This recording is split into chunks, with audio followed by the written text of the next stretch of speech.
Progress. All right, it's 9 o'clock. Sam, are you ready? I'm just checking Granicus, Chair Crandall. Once I have confirmation. Okay. Jake, I'm getting a network error in Granicus. All right, one second, let me look into it.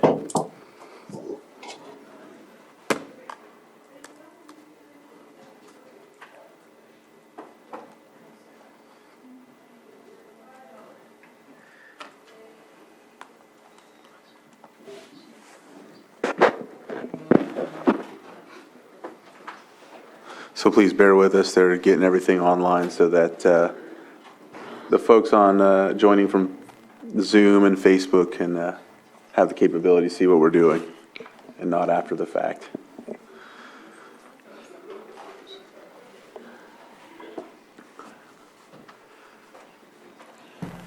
Hopefully the puppy doesn't get too restless. So, Chair, we are live on Facebook. We are live on YouTube. It's Granicus. We're just having a network error.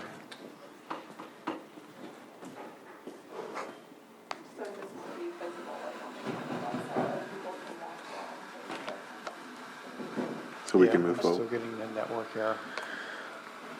All right. So I guess we could move forward then, Sam? All right. Yes, go ahead. We can load this later. Thank you. All right, everybody, welcome to our May 3rd, 2022 Board of Supervisors meeting. As always, we start with a moment of silence. Supervisor Sabatier? Yes, we had another unfortunate vehicle accident, another motorcycle. I think it was in the Middletown area, and it just seems like every week these are the stories we're reading about. Just checked in with Sheriff Martin not too long ago and looking at the coroner's reports. Vehicle accidents are one of our #1 deaths that the coroner deals with in our community.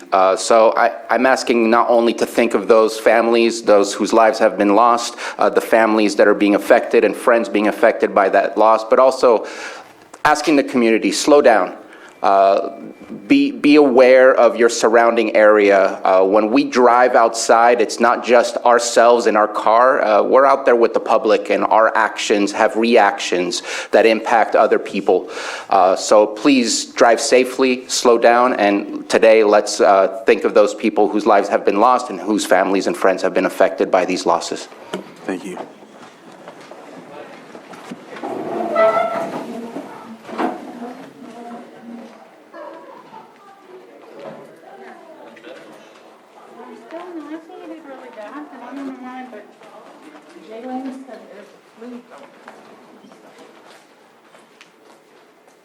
Something went wrong.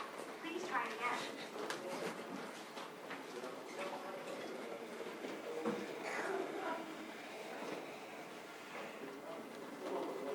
All right. Supervisor Pyska, could you lead us in the pledge? I pledge allegiance to the flag of the United States of America and to the republic for which it stands, one nation, under God, indivisible, with liberty and justice for all.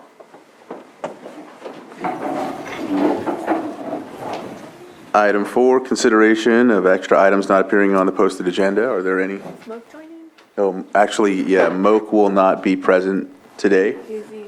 Yeah, he said he wasn't feeling well, so he wouldn't be even joining through Zoom. Yeah.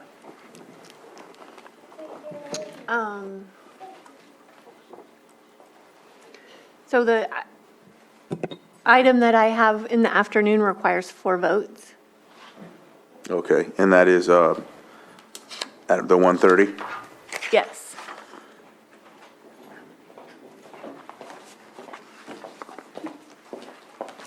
Let's see here.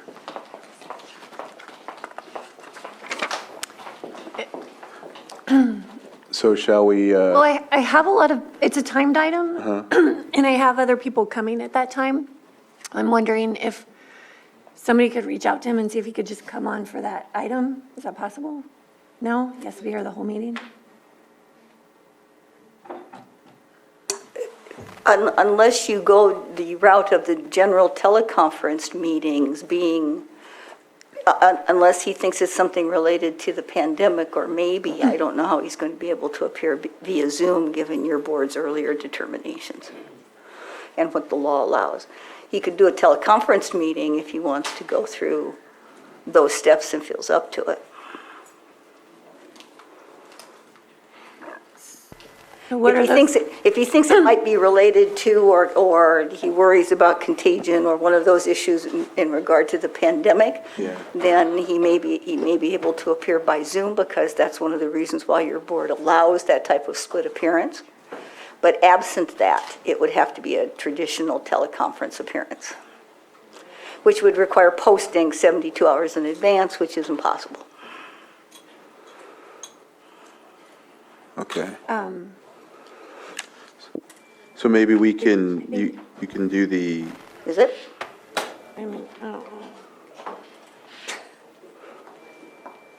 so maybe we do the item, but just the proclamation will continue it, or?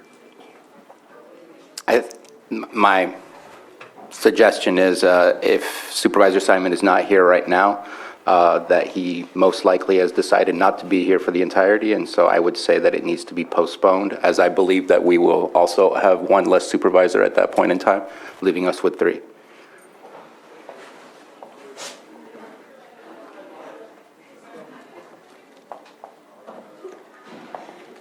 And we can always take a break again in a couple hours and maybe have a little bit of a longer break to figure out exactly what the plan is. Okay. All right. So consideration of extra items, are there any extra items? No? All right.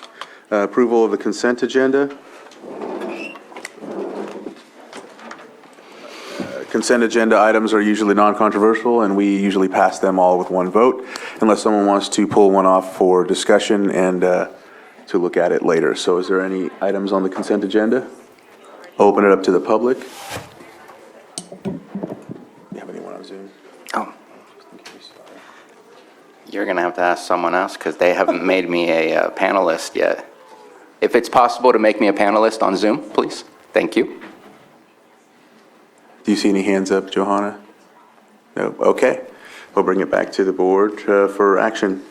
Mr. Chair, I move to approve consent agenda 5.1 through 5.11. Second. I have a motion and a second. All in favor? Aye. Aye. Aye. Opposed? Motion carries. We are now on our, let's see, our 905, Lake County Animal Care and Control Pet of the Week. And so we'll give the floor to you and the awesome dog. Willie. Hello, my name is Mary Paschke. I work with Lake County Animal Control, and today I have with me Willie. Willie is about a year old. He's a pit mix, so he is fully grown, by the way. He's great with kids, cats, dogs, and we've tried testing him everything. He's housebroke for the most part, because I fostered him for about a week, and he didn't pee in my house, crate trained, everything. But overall, he's just a great all-around dog. Does anybody have any questions? I do have a quick question. Is it possible for you to tell the public where they can reach animal control if they're interested, or where they can find you? You can either call us at 707-263-0278, or you can check on our website with the Lake County Animal Control page as well. And we're also located at 4949 Hillbush Drive. Thank you, guys. Thank Thank you. you. Maybe you should walk Willie around so maybe we can get some takers in the room. Or maybe we fall in love with him. Willie. How can you resist that face?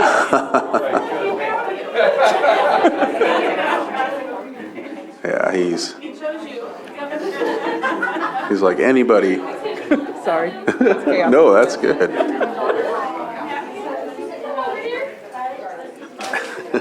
He's our therapy dog. We bring one in every morning. Everybody here is having a better day right now. Yes. They are. Let the chaos resist.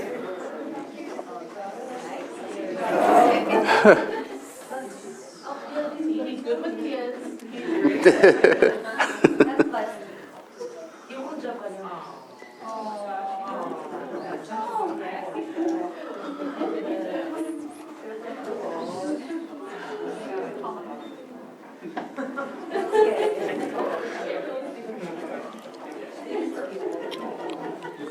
He's a friendly dog. He's loving it. His tail's wagging the whole way.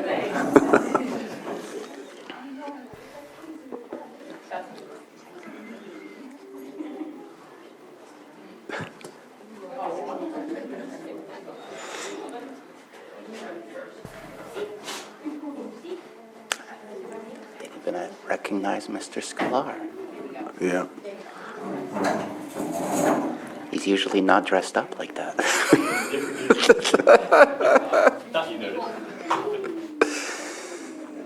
All right.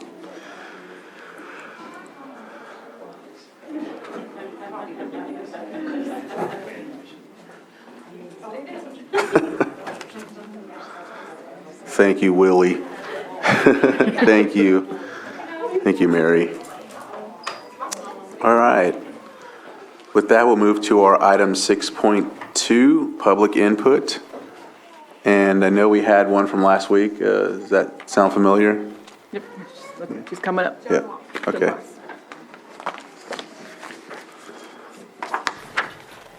Joan Moss. I wanted to reiterate and remind you, and I found a document that wasn't passed out during the Sulphur Bank Mercury Mine cleanup report. The USGS. It's a report. It is still current, the news. I checked with Charles Alpers.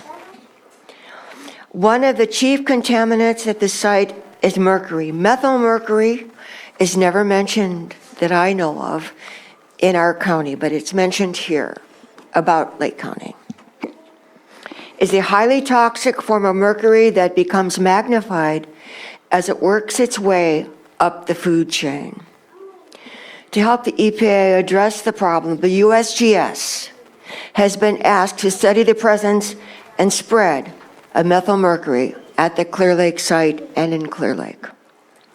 Previous work at Clear Lake has shown that primary production, algae growth, cyanobacteria, that could be another word for it, driven by an excess richness of nutrients, is a key driver to methylation of mercury and its introduction into the food web. I have the first page of this for you to study and do your own research.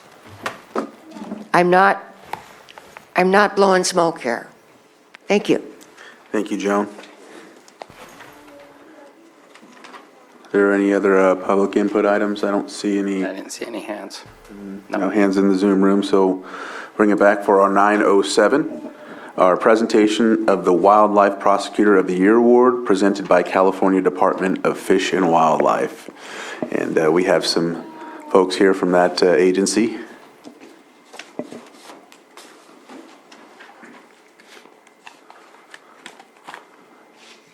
So thank you, Board. I appreciate you allowing the department to use this forum to present our Wildlife Prosecutor of the Year Award. My name is Bart Bundesen. I'm the Assistant Chief for the Central Enforcement District. It's very important in law enforcement that our partners in the District Attorney's Office are there to help us. Our work is just a portion of what needs to be done, and without those district attorneys doing the work that they do, we wouldn't be able to complete our job. As part of that duty, we find that there are certain district attorneys who take it upon themselves to take special interest in fish and game cases. Sometimes it's out of love for the environment, sometimes it's out of their love for hunting and fishing. It just all depends, but those people are essential to us. And your Deputy District Attorney, Rich Hincliffe, is one of those people that's been integral in this process, and that's why we're recognizing him as Wildlife Prosecutor of the Year. Rich started in 1995 in Lake County, and it was his personal interest in fish and game cases that led to him asking the DA at the time to handle all fish and game cases that were in Lake County. That was provided to him, and ever since that time, Rich has continued to handle those cases for all these years. In addition, when Rich first started, he looked at the procedure and how fines were being handed or pushed out in cases, and Rich changed that procedure. And even just today, we're talking prior to the meeting, some of the things that he's working on in the DA's office to make sure that people pay their fines and go through the whole process appropriately. So Rich hasn't stopped doing that today, and we really appreciate him for that. I have two other folks here with me today. One is Eric Sklar from the Fish and Game Commission, and also Greg Giusti from the County Fish and Game Commission, who are going to come up and talk about Rich also. So thank you. Thank you.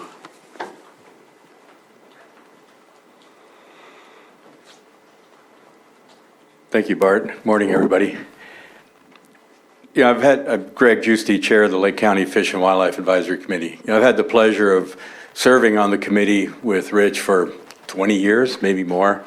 And throughout that time, I've always come to appreciate his honesty, his integrity, and his professionalism, and his dedication to the protection and conservation of Lake County's fish and wildlife resources. Not only does he bring a positive, shining light to the county, his energy and his dedication to his job, to public service, is really part of this commendation, I believe.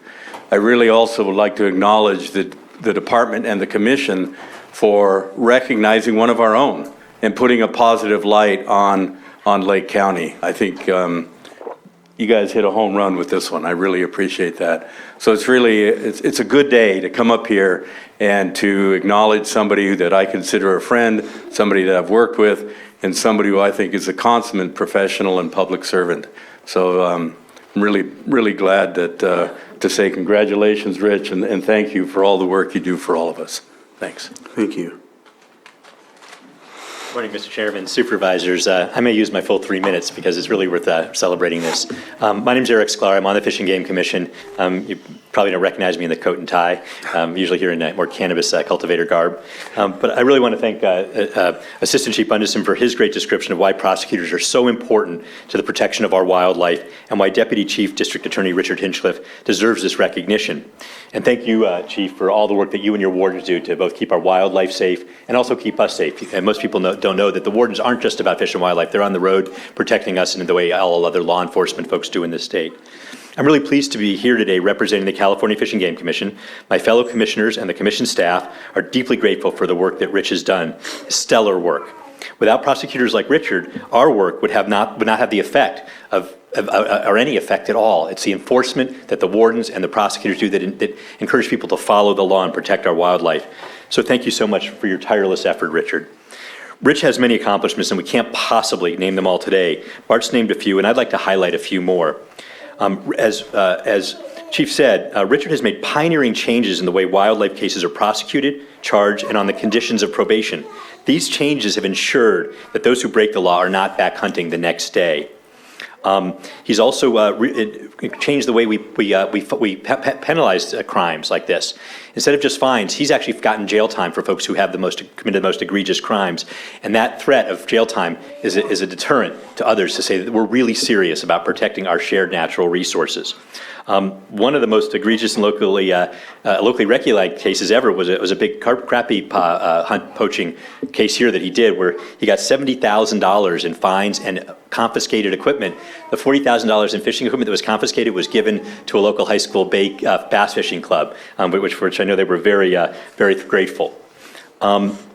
Since September 2000, Richard's handled 550 prosecutions for the California Department of Fish and Wildlife and has a 95% success rate on those prosecutions. Apart from Fish and Wildlife, that's just an incredible record and a history of working really hard for the people of California. He also, as is mentioned, serves on all kinds of other boards, including the local Fish and Wildlife Board, the Rocky Mountain Elk Foundation, the California Waterfowl Foundation, the Lake County Peace Officers Association. So beyond the incredible hours of being a prosecutor, which are long and hard, he does a lot more for the community. So it's with great pleasure today that I present to Chief Deputy District Attorney Richard Hinchcliffe, the California Commission's, Fish and Game Commission's Prosecutor of the Year Award. Come on, Rich.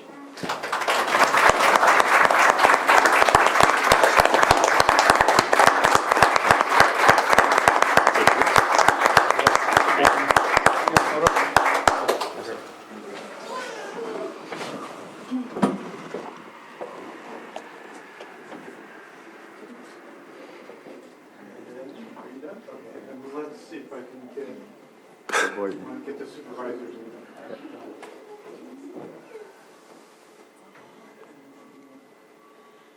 Thank you. Thank you.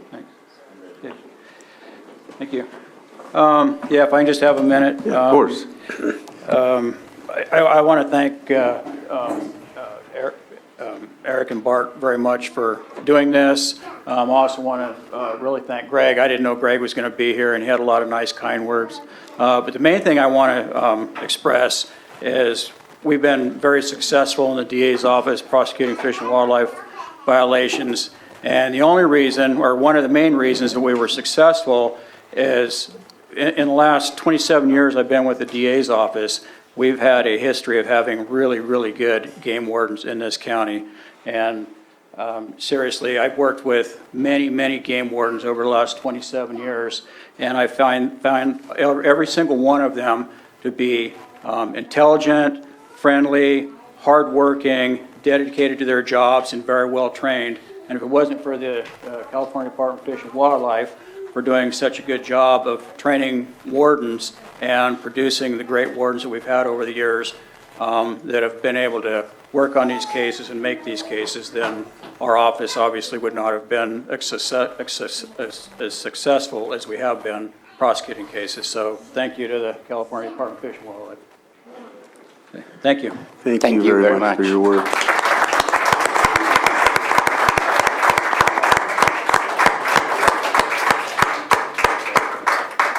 Any other comments? Anyone from the public? I'll make a quick comment. I know in speaking to some of the past wardens from Fish and Wildlife, it was very surprising to me how much actually does happen here in Lake County. It's disturbing how much actually happens out here. All of us who are in this room, if we live in Lake County, we love where we live because it's beautiful. Without the scenery, without the wildlife, it's not the same place. This award, thank you so much for all the hard work you do to make sure that people are held accountable for trying to hurt and harm the environment that we all have fallen in love, and that's why we live here. So thank you very much for your hard work, very well deserved, and hope that the collaboration between all entities continue as strongly as it has been. Thank you. Joan?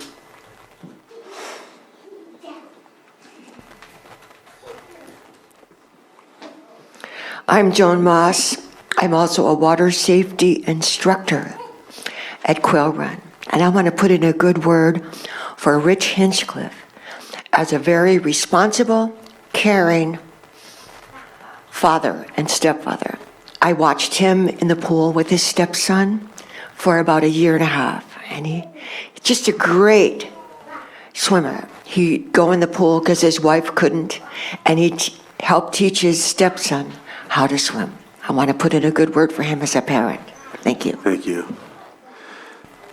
Any other public comment? Hearing none, I'll bring it back to the board, and we will move on to our next item. Thank you for that.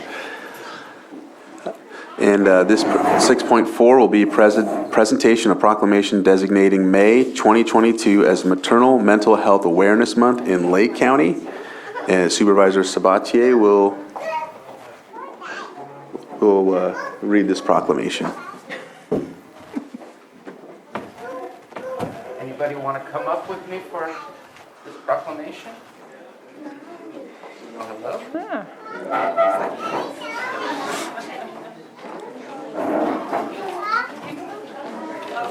Yeah, if anyone's here for this proclamation, please come forward.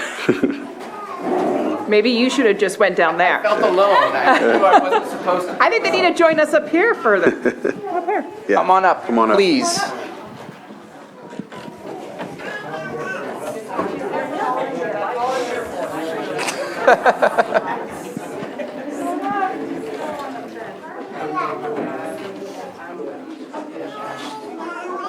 Good morning, good morning.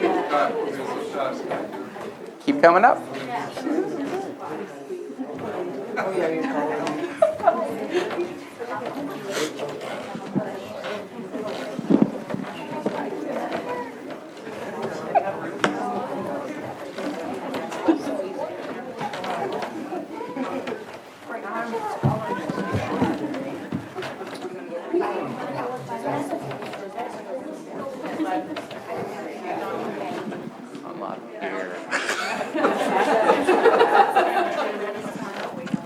that's not really up, but I think we're full. We're full. Good All right. So I'll go ahead and say the proclamation. Designated the month of May 2022 as Maternal Mental Health Awareness Month in Lake County. Whereas maternal mental health is an issue of great concern to Lake County's parents, families, and healthcare providers. And whereas these disorders can affect any mother, regardless of age, race, or income level. And whereas many women are not adequately informed about, screened, or treated for pregnancy and postpartum mood and anxiety disorders. And whereas heightened awareness and stigma reduction are essential for improving outcomes for mothers, children, families, and communities.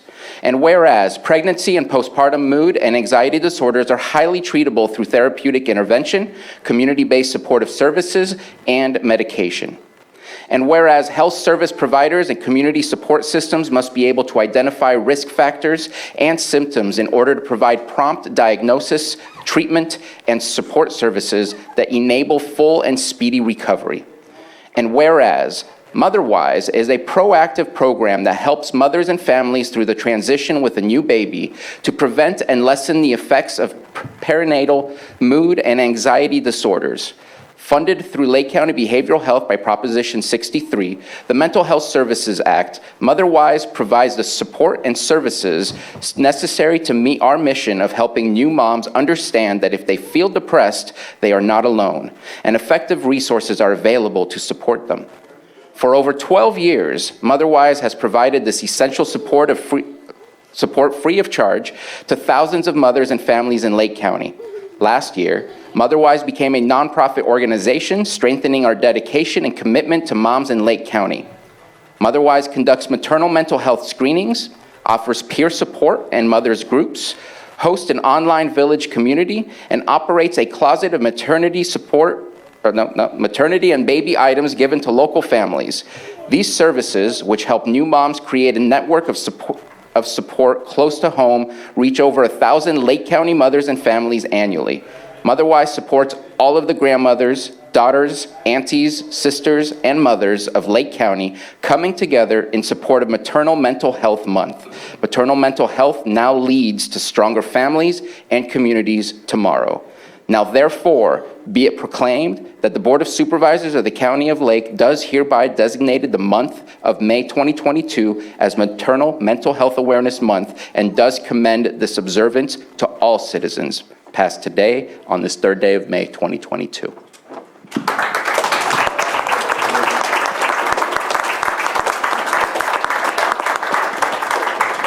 So I want to say, this is not personal to every single one of us. If we are alive, we had a mother. If we have children, we might have a daughter. We might even have a spouse. At this point, that has impact on them at one point or another. Having an experience of having a child is one thing, but imagine being a new mother and not understanding exactly what your body is going through, what you're going through. This is not something that I will ever understand on a physiological level, but something that I fully support, that if we take care of our mothers, we are also taking care of our children. So thank you for bringing this proclamation to us today, and thank you for all the work that you do. I have been connected with Motherwise since Jacqueline Lee started it a long time ago, and absolutely have supported her efforts and continued efforts with the new leadership over at Motherwise. So again, thank you so much. Is there a person that would like to speak? Thank you. Well, and as you mentioned, you're never going to experience this, but we do know that dads, grandparents, and foster parents as well are susceptible to depression with a new baby in the family. And half the time when a mom is depressed, the dad is too. So this is something that guys go through as well. I'd like to thank you for recognizing the month for Maternal Mental Health Awareness Month. I'd also like to thank my staff that is here. We have our concierge, our bilingual concierge, Veronica Pantaleon. I have my social media person, our brand ambassador, Carolyn Bohr, and our newest staff member, Leah Miranda, who is my assistant, as well as Jacqueline Lay, who you mentioned. She is just supporting us in her new role. And then I'd also like to thank our board member, Yvonne Landwehr, who's here, and our board in general for supporting the program.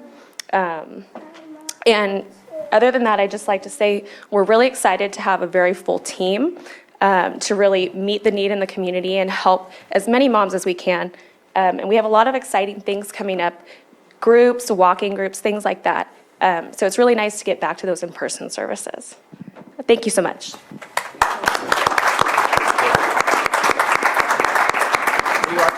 Here you are.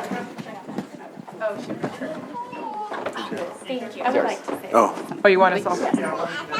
Hold on, we're not done. Sorry. So I'm Jacqueline Lay, as Bruno mentioned, and I used to run the Motherwise program. Last year, my mom died suddenly, not from COVID, but it was a long, drawn-out process, and I had to step down. I just was not able to cope with that and run a program. So Liz, who was my main employee at the time, she's my cliches are going to get mixed up, but she stood up and she took the reins and was able to keep delivering our services to moms seamlessly.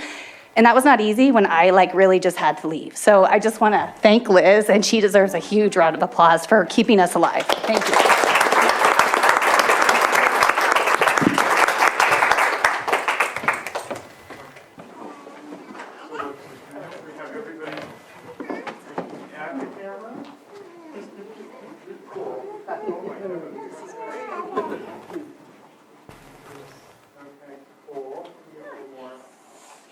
Thank you.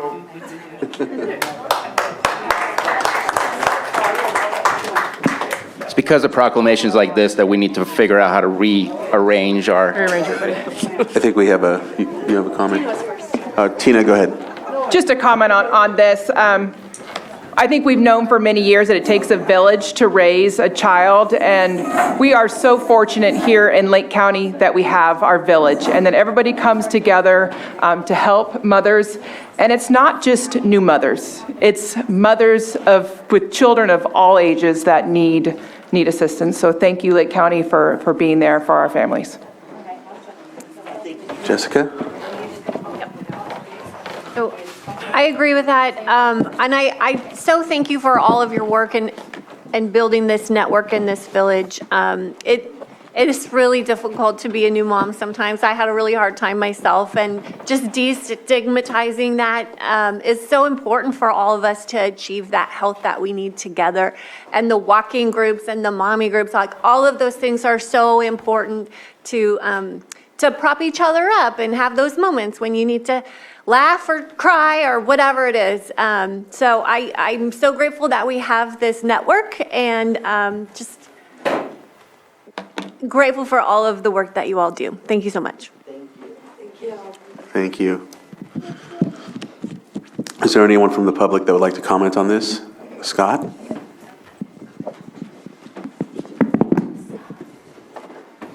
Hello, my name is Scott Abbott. I'm the program manager at Behavioral Health Services here in Lake County, and I'm over the Mental Health Services Act and housing. And we do a big part in help funding Motherwise, and we're very, very honored that we're able to have that opportunity. Recognizing this is a very important service that's provided within our community. As a father of a beautiful daughter who had a beautiful son last November, and who's had to deal with resulting issues, I'm really grateful that there's organizations such as Motherwise that can help with that. Thank you. Thank you, Scott.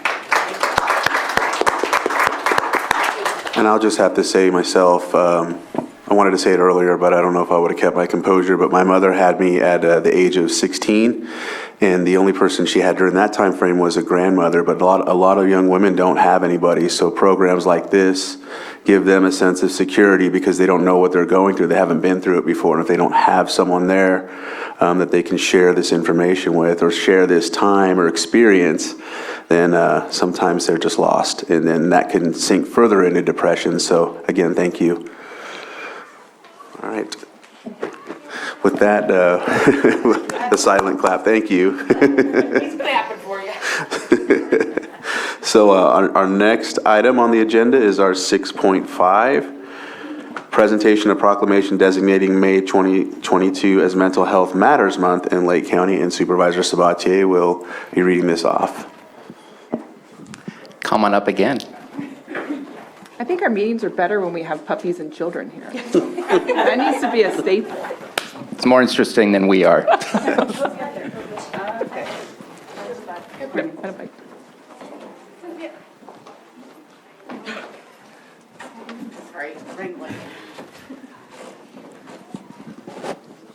Welcome back.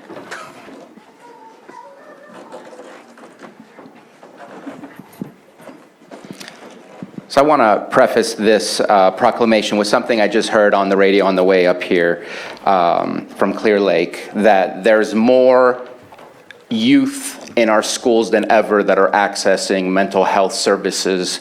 And the thought that I had in the car was, well, is it that there's more accessing it, or is it that there's more accessibility to it? And I know that we've signed contracts here where all 10th graders have access to mental health services, and that keeps expanding and expanding. And so before I read the proclamation, I just want to acknowledge that while mental health, we're working on destigmatizing it as a community, as a population, but also the services being available to ensure that people have access continue to expand, especially right here in Lake County, and wanted to share my appreciation for that. May 2022 is Mental Health Matters Month. This proclamation recognizes May 2022 as Mental Health Matters Month in Lake County to enhance public awareness of mental health and dispel the stigma surrounding it. Whereas mental health challenges are one of the most common health conditions in California, affecting 1 out of 6 adults and impacting both the person experiencing mental health challenges and those who care and love the person facing the challenge. And whereas 1 out of every 24 Californians with a serious mental health illness have difficulty functioning in everyday life, and if left untreated, have life expectancies 25 years shorter than the general population. Whereas more than 16% of the Lake County adults surveyed feel that their mental health, which includes stress, depression, and problems with emotions, was not good for 14 or more of the past 30 days. And whereas in Lake County, the age-adjusted death rate is 29.3 per 100,000 population due to suicide, compared to 10.7 per 100,000 in California. That one's heavy. Whereas every day, millions of people face stigma related to mental health and may feel isolated and alone, going years before receiving any help. And whereas recovery can and does happen, and all Californians should know that support and help is available regardless of any individual situation. And whereas creating a community where everyone feels comfortable reaching out for the support they deserve is crucial to ending the stigma around mental health. And whereas access to support and ending the stigma is of paramount importance. And whereas the Board of Supervisors and Behavioral Health Services of Lake County wishes to enhance public awareness of mental health, passed and adopted this 3rd day of May 2022, and signed by our board chair.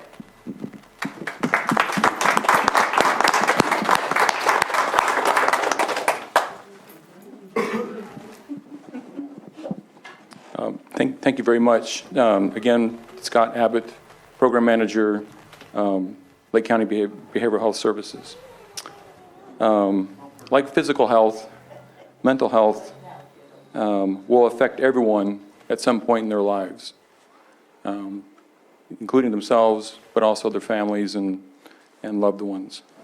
And so I really appreciate, and we really appreciate as a department, that the board recognizing this for the board and their continual dedication to the citizens of this county and to furthering the work of our department and our contractors that we work with.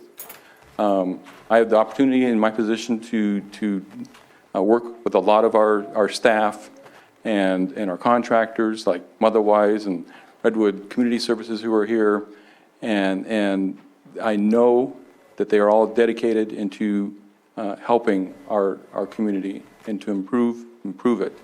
It's a challenge, but we have very dedicated people that are trying to do it, And again, Board, we really appreciate your support. Obviously, we can't do it without you, and just again, thank you so much for your recognition. Anyone else? I'd like to say something if it's okay. Please. Good morning, everybody. Carrie Manning from Lake County Behavioral Health Services. I'm the Mental Health Services Act team lead, and I have an opportunity to work with amazing people. I have to say that without the support that people get from programs like Motherwise and RCS, the Harbor, our peer support centers, I think that those numbers that you mentioned would be a lot higher. And I just wanted to, thank everybody. I wanted to let the board know, you mentioned 10th graders. We've actually, Kendra and Michael, Kendra Boyce and Michael Moss, who are our prevention specialists currently, have actually trained all but one 10th grade class in this community on question, persuade, and respond. And that's these kids that are growing up now. You know, this is a time to reach them, you know, and teach them that it's okay not to be okay, and to teach them, you know, it's okay to ask for help. It's okay to ask somebody, hey, are you doing okay today? You seem a little off. You know, we really need to destigmatize mental health, and we need to make it okay to talk about it. And I feel like everybody in this room is working towards that. And part of that, I would like to invite everybody to Library Park on May 14th for our Celebrate Mental Health Day. We have, I think it's 32 tables for the day. We're going to have live music. There will be activities for the whole family, or if you just want to come and hang out and just be. We welcome you guys, and that will be at Library Park, May 14th from 10 to 2. Thank you, everybody. Anyone else? Which way do I face? You choose. My name is Jaylene White. I work with Redwood Community Services as a mental health rehabilitation specialist. I'm also a mom, and I work with and see the stuff that our youth go through every single day. And it's not the major issues we think, it's very small issues. And it is not just, it shouldn't get to the point of receiving services. We are responsible as adults, as teachers, as parents, as the person walking down the street on the sidewalk to recognize things and stop and say something like Carrie said. Just having a conversation, just, you know, stepping up and saying, how's your day going? Have you ate something today? Are you hungry? Really can go a long ways, especially for a youth that really has a hard time seeing an end result that's positive. Just this week, my son lost his front tooth. He's 7, which should be such an exciting thing. And he was scared to go to school because he is going to get bullied for it, because now it's down to losing teeth that you're going to get bullied for. These kids are really struggling with mental health, and the bullies are struggling. And I teach that to my kids every day. Know that that child is facing something, going through something, battling their own things at home, and you need to be a kind person to him regardless of what he says to you. So I'm teaching that to my kids, and I encourage everybody to be that way with their kids and the friends that come over and the neighborhood kids and whatever else you can do. And then step up and be in roles like we're in with the mental health population, because it really does make a difference. And I don't know what I would do if I wasn't providing mental health services to the youth in our community. So step up and say something if you see it.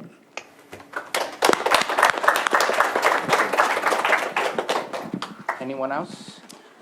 Jessica? You can speak anytime.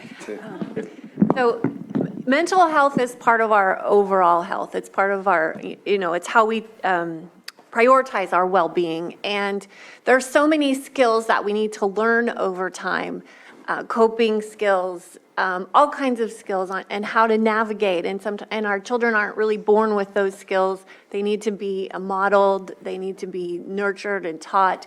And so I applaud all of you for all the work that you're doing. Mental health really does matter, and we need to destigmatize it. There are many times in every single one of our lives that we kind of need a little tune-up, or we need some special skills, or we need some ears. You know, we have loss of a loved one, loss of a job. These trying times, every single one of us is having a difficult time these days. So thank you for bringing this proclamation. Mental health truly does matter, and I'm so proud of the work that we do in our community. So thank you.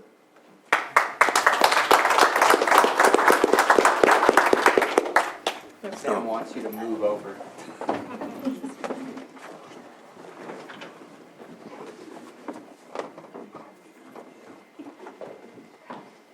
You're still in the lobby, you're not in the picture. There we go. Oh, good. Good. That works. Okay, one more. All right, thank you. Thank you.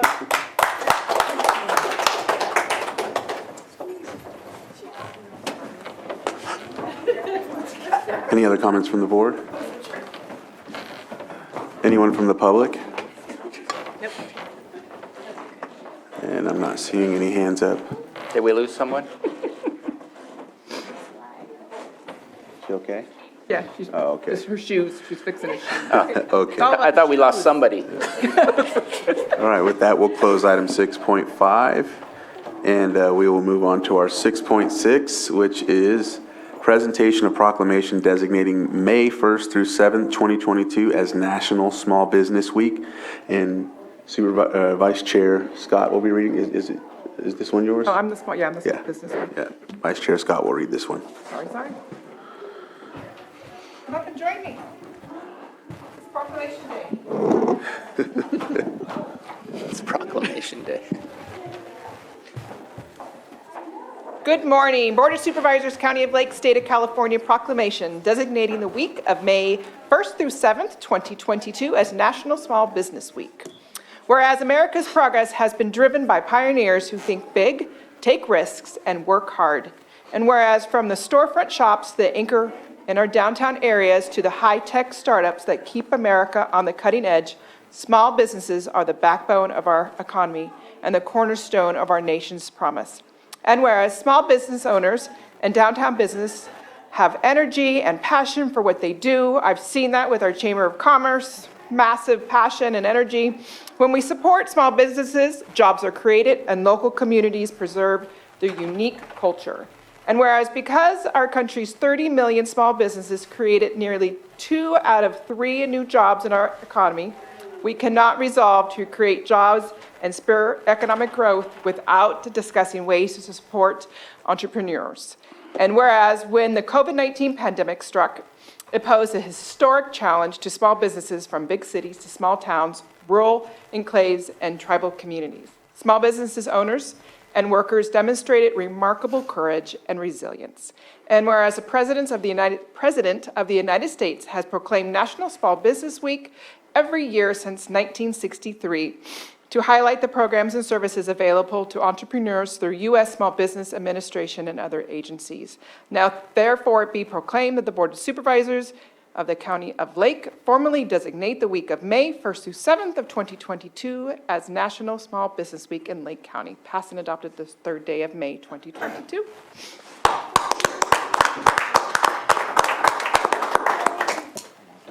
Wait, oh, I get to talk? You get to talk? I get to talk? Okay. Thank you, Tina, and thank you for sponsoring this. I'm Laura McAndrews-Samuel. I'm the CEO of the Lake County Chamber of Commerce, and I really love that this particular recognition week happens and falls at the very same time as all of the mental health awareness, because we recognize how inextricably connected our community's health is to a thriving economy. So I just wanted to say thank you for this recognition, for all that our small business does in Lake County to keep our community lifted high and thriving. So thank you.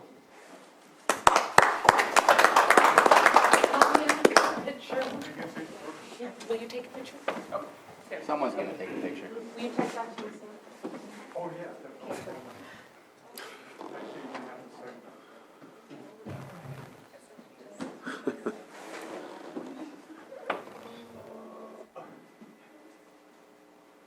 Got it, you did. All right, here we go. Thank you. Oh, yes, yes. That's what I love to hear from a photographer. Thank you. Any other comments or Oh, yeah. You're going to have to come back. You're going to have to come back, so. any public input on this? And then I'll bring it back to the board, and then we'll move on to our next item, which is 6.7, presentation of proclamation designating the week of May 9th through 13th as Economic Development Week. And Jessica, or Supervisor Pyska, will be reading this. Thanks for coming. So proclamation designating the week of May 19th through the 13th, 2022 as Economic Development Week.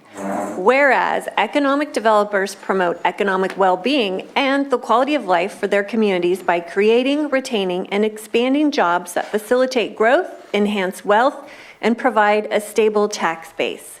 And whereas economic developers stimulate and incubate entrepreneurism in order to help establish the next generation of new businesses, which is the hallmark of the American economy.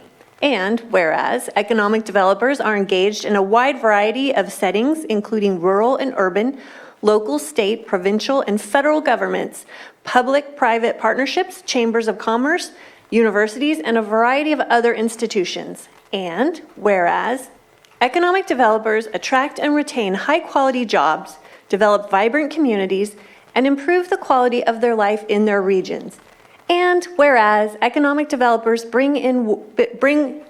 economic developers work in all cities within the state of California. Now, therefore, be it proclaimed that the Lake County Board of Supervisors recognizes the week of May 9th through May 13th, 2022 as Economic Development Week, and remind individuals of the importance of this community celebration, which supports expanding career opportunities and makes lives better. Passed and adopted this third day of May, 2022. Thank you. My name's Nicole Flora, and I am the Executive Director of the Lake County Economic Development Corporation. And I appreciate the board passing this proclamation today. Laura and I, along with Brian Fisher of the Lake County Tourism Improvement District, have requested that this go a little bit early. I know it's untraditional that it doesn't go next week, but next week on May 10th, the three agencies are hosting the Lake Leadership Forum, which is going to be celebrating inspirational entrepreneurs in our tourism and agriculture sectors particularly, as well as showcasing some youth entrepreneur programs that are housed here in Lake County. I just wanted to take this opportunity to invite you all to that. It starts at 2 o'clock at the Mercantile between Lakeport and Kelseyville, and tickets are available on Facebook and both of our websites. May 10th. At 2 o'clock. At 2 o'clock. Thank you so much. Thank you. Thank you. Another picture? Oh, yeah. It's just- This time, you get to sit. Perfect. Okay, Bruno? Oh, sorry. Thank you. Okay, hold on, let me check. Oh, wow, great. I love him. That's why we keep him around. Thanks, everyone. Austin Powers. Oh, yeah. Is there any public input? Not seeing any, and I don't think there's any in the Zoom room, so I'll bring it back. Nope, none. And so I'll bring it back to item 6.8, which is a presentation of proclamation honoring Dr. Gaylord Doc Starin in celebration of his outstanding life and his 100th birthday. And Supervisor Vice Chair Scott will read this Yes, proclamation. saving the best for last, and I believe we have a picture we're going to post. Matthew's going to post for us. This was this weekend. Come on up, Doc. At the parade. Doc was able to ride in the fire truck. He had a parade in the Del Lago area, and I'll tell you what, the community showed up. I know Doc made the comment that, things like this are only done for politicians and celebrities, and he's a nobody. Well, Doc, you're not a nobody. The community loves you. It was absolutely amazing to see everybody come out and support you. So I will read this proclamation. Board of Supervisors, County of Lake, State of California, proclamation honoring Dr. Gaylord Doc Starren in celebration of his outstanding life and his 100th birthday. Whereas Dr. Starren was born on May 1st, 1922. That's a long time ago. Not 2022. In New York to Charles, is it Augustus. and Ellen, Dr. Starren established his career as a widely renowned dentist in San Francisco. His work there was so influential that he received a wing dedicated in his name at the San Francisco School of Dentistry. 5 years after his retirement from dentistry in 1984, he moved to Lake County to enjoy this amazing lifestyle we have here. And we so appreciate that you came here to Lake County and we found you. Whereas in World War II, he's a World War II veteran, a Purple Heart recipient. Doc is a devoted member of his American Legion Post 194 in Kelseyville, California, in which he has been a member for 32 years. He is also a member of the Kelseyville Lions Club and the Lakeport Senior Center, which I believe you're also a board member at the Senior Center. Whereas Doc, affectionately referred to as Doc by his loved ones, is described by those close to him as smart, alert, kind, independent, humble, and generous. Doc is a very active person who goes to the gym often and never without a smile.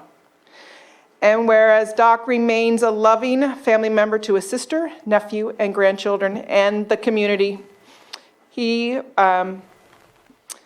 was a devoted husband to his wife, who has since passed away. Now, therefore, it be proclaimed that today we honor Doc for being a staple to Lake County community and a loving member of Lake County community and a true model citizen.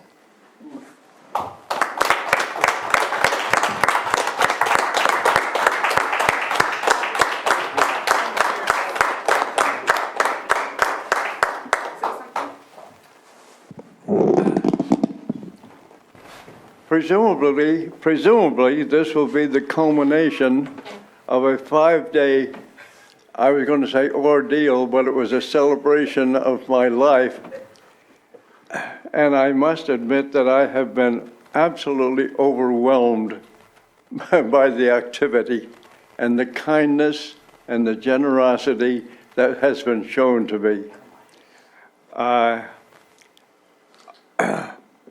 I am not of the personality of the people that run for president that enjoy this kind of thing.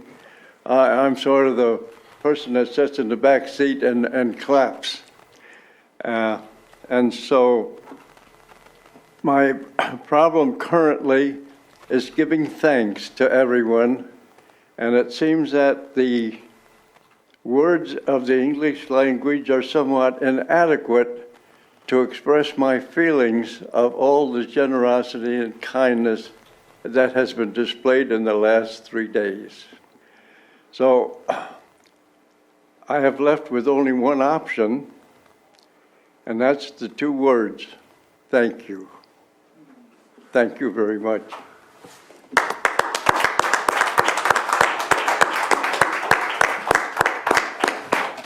I actually think this may go down in the world records of the longest birthday party. It started Thursday night and it's ending today. So that's a really long birthday party here in Lake County. This is the culmination of a celebration. We started Thursday at the American Legion, and then Friday at the Lakeport Senior Center. Yeah. Saturday at Renee's, Sunday morning at your church, and then Sunday afternoon at Del Lago. Yeah. I mean, what more can you ask? You deserve it, Doc. Well, one thing I neglected to add here is that I have to give thanks to my pseudo-sis here who we've adopted each other. She didn't have any brothers and I didn't have any sisters, so we assumed that I would be her brother and she's now my sister. So she has been helping me in these last 5 days. Thank you.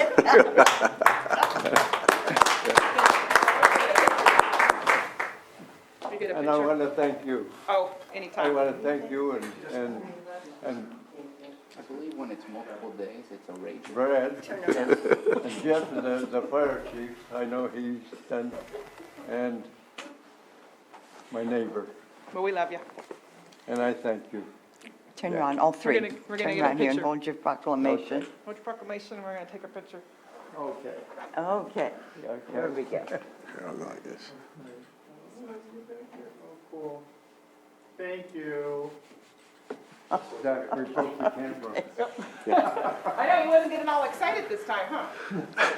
Is there anyone that would like to state anything? I'll open to public input.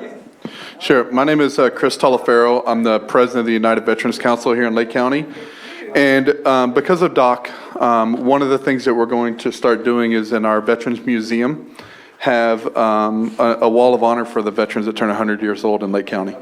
Nice. So DOC will be the first and foremost on the wall, but that's a project we're working on. We have another veteran later on this year that's going to be turning 100. So Nice. Hopefully, we'll be able to do the same thing that we did for DOC. Thank you, Chris. We'll have to figure out where he lives and what supervisor will have to take care of the parade. All day. All right, any other public input? Any other comments? I'll bring it back to the board, and we will go ahead and entertain a break for about 5 minutes, unless, I want to say one thing. yes. Doc, if I may have your attention. Doc, I haven't been around for your absolutely thrilling happy birthday celebration, but I haven't gotten to say happy birthday. Happy birthday. And many more. Thank you very much. And well-deserved. You're welcome. All right, so with that, we'll go on a break till about 10:10. How about that? Right. Sounds good. Again, thank you all from the bottom of my heart. All right. Welcome back from our break. We are going to move on to our next item, which is 6.9, public hearing, consideration of a resolution amending the master fee schedule for departmental services rendered by this county. And with that, we have Stephen Carter here, and we'll go ahead and give the, Oh, no, that's fine. We'll just Okay. keep going. Go ahead, Steve. Good morning, Board. Stephen Carter, Chief Deputy County Administrative Officer. For your consideration today is, Probably. there's no, Lift it. oh, Too tall. It's leaning. all right, we'll try that again. So for your consideration today is a resolution amending the master fee schedule. This is our normal annual update, which would take effect July 1 for all departments other than community development, which requires 60 days. So if it's approved, 60 days from today would be about July 1st or 2nd. Right. I'm talking towards you guys, so I'm facing that way. So the updates were, submitted to Christine Hutt. Wanted to thank her for collecting all those and making the board, not stay on the Keep going until Sam says something. creating the item. So a lot of these updates, we're going to have the departments, whether it be their department head or their fiscal manager, to present the updates, since there are so many this time because of the fee studies, the salary MOUs, and the CPI this year, and we take February to February, was 5.19%. So it's a large increase to cover our costs. So we're not trying to make money, just break even. And I've already gone through everything else. So do you have any questions before we have individual departments? The only thing I'd like to say is that we did invite to Zoom or be in person. Recording in progress. To speak on their fee increases, so. Does that mean we have to repeat? So I figured we'd go in order. So Yes.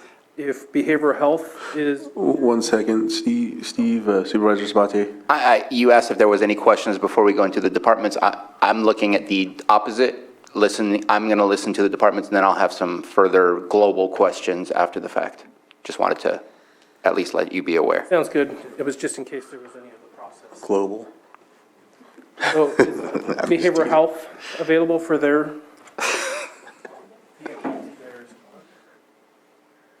Yes, we're here. Can you hear me?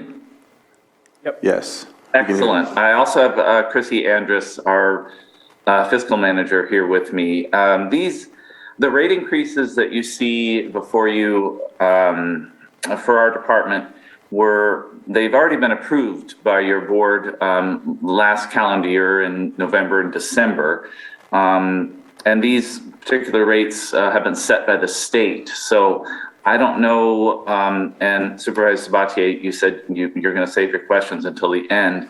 I don't know if you have any particular questions about it, but these have already received board approval. So I don't know what else I need to say. And Christine Andrus, our fiscal manager, is also on if she would like to add anything, but I'm not sure what else needs to be said about this.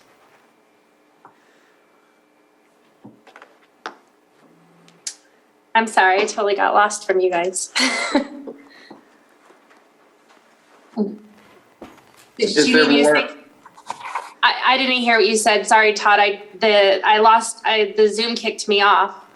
Oh, that's okay. I was just explaining that the board has already approved these rate increases and that these particular rates have been set by the state. So it isn't something that we came up with on our own. So I didn't know if you wanted to add to it at all. No, the state will continue to increase our rates as our cost reports are audited and settled throughout the years. And as the board has heard me say multiple times, we're getting caught up on cost reports, so that allows us to increase our rates. So it's a good thing. Yes. All right. Thank you, Chrissy. And I will add something to this one. They are correct, where this one is state mandated. So anything within our master fee, there's always a line in there that if it's state, federal, or other government agency like that, it can go into effect immediately. It just hasn't been changed on the master fee yet for these particular ones. Supervisor Sabatier? No, I was going to ask if it was due to the cost reports, and all of this is reimbursed if it goes through the state, but is that reimbursable for no matter what the insurance is, or if you have no insurance, or is this the private pay amount as well if you're asking to get mental health services and you do not have insurance?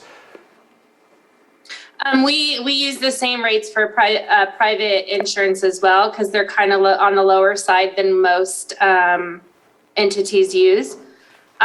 We are in the process of settling out our DUI rates too, and working with the state to increase those. So we will be bringing those to the board soon to increase our DUI rates. No, appreciate it. All right. No other questions? All right, so the next department would actually be Community Development Department, and Mary is in-house. All right. And that goes for code enforcement, planning, and building. Each budgeted separately.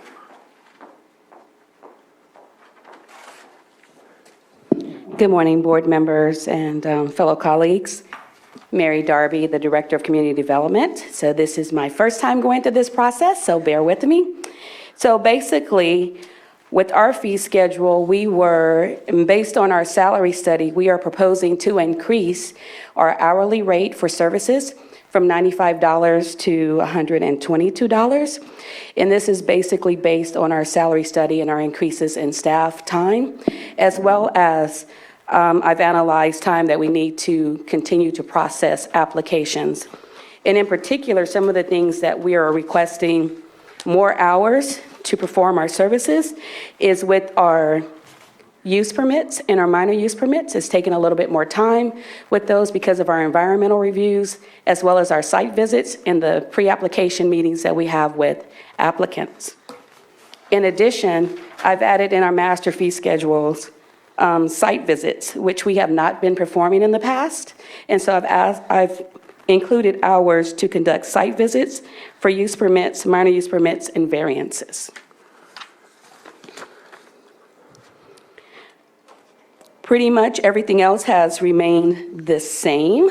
However, based on our salary study, the rationale from increasing it from $95 to $122 is based on the number of planners that we have, which we have 7 planners. We have a cannabis program manager, a principal planner, a senior planner, 2 associate planners, 2 assistant planners, and a research planner.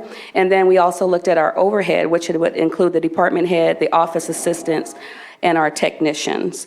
And based on that and our benefits, we calculated it would be approximately $122 per hour for the services that we're providing for the community. Do you have any questions? Supervisor Sabatier? Thank you so much. I know you worked really hard to get this in front of us today. This was something I was hoping we would see last year because I knew that we were not collecting the right amount of money for the amount of hours and staff time that we were asking to work on these projects. This is important to me, not just for your department, but for the county, that we get paid for the services that we render. There was one question that I had. I will ask more questions later on because your department, as we see in there, it says water resources is going to get paid this much for doing a part of this process, environmental health. So it becomes more of a global conversation about different departments. So I'll wait till we go through all the rest before I make those comments. But the one comment I have for yours is I see that there's a decrease in the building construction cost. It went from 3% to 2.6%, but it's under the title of combination building permit fee. Can you describe to me what combination building permit fee is versus other building permits? Because I'm curious as to how we reduce that to a 2.6. So I will try my best without my chief building official, but I do understand that we are receiving an overture in the amount of monies that we receive for our permits, and he has combined some of the permits together. Do you have a better explanation, Stephen, as you look at me? Well, I don't know about this one specifically, but 3% on the under $1 million ones was bringing in more than what it cost us to do business. So the 2.6 within our Acela system can be put into effect. And that is bringing it down closer to reality of, charging the standard project closer to what we are baseline is. And to me, that's what the master fee schedule review is all about, is analyzing what are we asking people, and we don't want them to overpay because we're not here to make money. We're here to just be paid for the services rendered. I know that I had brought it up before, reducing that 3%, I think 2 or 3 workshops ago when we do our early year workshops. I'm really pleased to see a reduction because we do want to see more incentives for building homes and things like that. So I just was curious if this would impact all homes under $1 million, just because it said combination building? And the answer is yes. Yes. All right. Thank you. Thank you, Stephen. Any further questions? Can you talk to code at all? Those are all new ordinance. The code. Yes. So our code enforcement team they're operating under the new administrative fines and penalties. And so because we have not actually provided any citations for violations, we have added new violation fee amounts in our master fee schedule for this time. Supervisor Sabatier? So I did have a question about the code. I know that we passed the administrative fines penalty revision. What I'm seeing here, though, I'm not sure if it needs to be, if implementing it this way is the right way, or if we need to update our administrative fines ordinance, because I don't remember seeing the 130, 500, and 1,000 for the building fines within the administrative fines, or if this is the right process to do so. I just wanted to make sure that we were, do we need to update one document, or is this enough to be able to update us entirely? Ms. Grant? Fines are a different animal than fees. So a fine is not necessarily assessed as to the cost to levy a fine. A fee is by law supposed to be the cost of actually providing the services. So A fine would be set by your board, and that would be done via ordinance. So this is the administrative penalty based on the number of hours or time dedicated to following up on these things. Okay. That's correct. My mistake for mixing my wires. All right, any other questions? All right. Thank you, Mary. Okay, thank you so much. Stephen? So the next department would actually be county council behind me. Ms. Grant? Yes, I'm going to defer to Stephen in just a moment because I didn't seek an increase in fees. Admin sought it on my office's behalf. I can tell you that the $100 an hour has been in place. I think it was about 20 plus years ago, it went from 95 to 100, and it's remained at 100 for over 20 years. And so admin apparently did some calculations to find that that 20 years has required the adjustment, which, I mean, that's kind of axiomatic. One would assume that the cost would go up. As to how they calculated it, I would have to leave it to them. The only thing, again, I can say is I don't oppose it. I'm just saying I didn't seek it, so did not myself do any type of a study. But a professional fee is a little bit different in terms of the hourly, I believe, is set more by market, which Stephen will talk about. But again, it's been over 20 years since the fees increased. Thank you, Anita. Go ahead, Stephen. So there was a fee study done by Christine in my office, and like Ms. Anita said, it's been over 20 years since, Ms. Grant, sorry. That it's been over 20 years since we've updated that fee, and we're requesting it to go from 100 an hour to 140 an hour. And that was per the new salary increases, the MOU, as well as the study of the market and whether it's been covering the cost within her department. I'd like to do as much as we can for Ms. Grant. Well, go ahead, Supervisor Sabaki. I think, again, the exercise of reviewing these and bringing them up to where they should be is to ensure that whatever service we're providing, we're being paid for. And if that is the hourly rate based on the new salary increases, then that's what it should be. And that's the main reason, yes. Yeah. All right. The next department is IT. Shane. Thank you for coming in. Don't act like you didn't time that. I was going to say, I'm well known for my perfect timing. Well, good morning, Board. I'm Shane French with the IT Department. This year, we're increasing fees, our hourly fee for services rendered to $70. It's been $65 and $60, depending on the service type for many years. Probably at least 15 years as long as I've been here, and we haven't increased it. But with the salary study implementation, we've decided to change it this year to more accurately reflect the costs that we have. And that's pretty much the changes we're looking to make this year. Thank you. Any questions? All right. No questions. Thank you, Shane. Just a real quick question. Most of that is interdepartment services type of thing? Yeah. Yeah, but we do have some public services that we offer, maps, data exports and the like, anything that the public would be requesting. Okay, thank you. Thanks. Next department would be environmental health, so public health.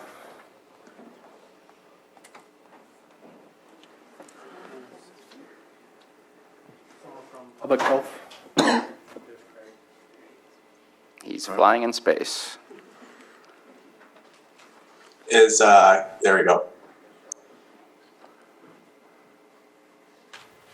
My apologies, that was from my previous meeting. Yes, environmental health, we are seeking to increase our fees along with the CPI increase of 5%. We did a study on the through fee that is collected by community development on behalf of environmental health. Whenever we do work on major use permits, things like that, the fee that is currently in place is woefully low. It's collecting as little as $32 for our department, and we're spending an average of about 2.5 hours of time to research and respond back to these requests, bringing the cost to us to about $351. So we would like to bring these fees basically to break even so we can more accurately reflect the amount of money that it costs to do the work. That is for all your fees? This is actually being limited to one type of fee. This is the through fee, community development through fee. We're going to be looking at the overall land use permit fees, food permit fees over the next couple of years to make sure that we are actually charging what we spend to do those programs.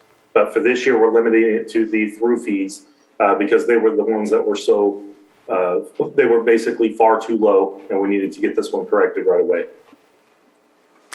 Well, yeah. Go ahead, Supervisor Sabatier. Go ahead. Just wanted to ask, because I'm looking at like food establishments, everything went up, not extraordinarily up, maybe just at 5%.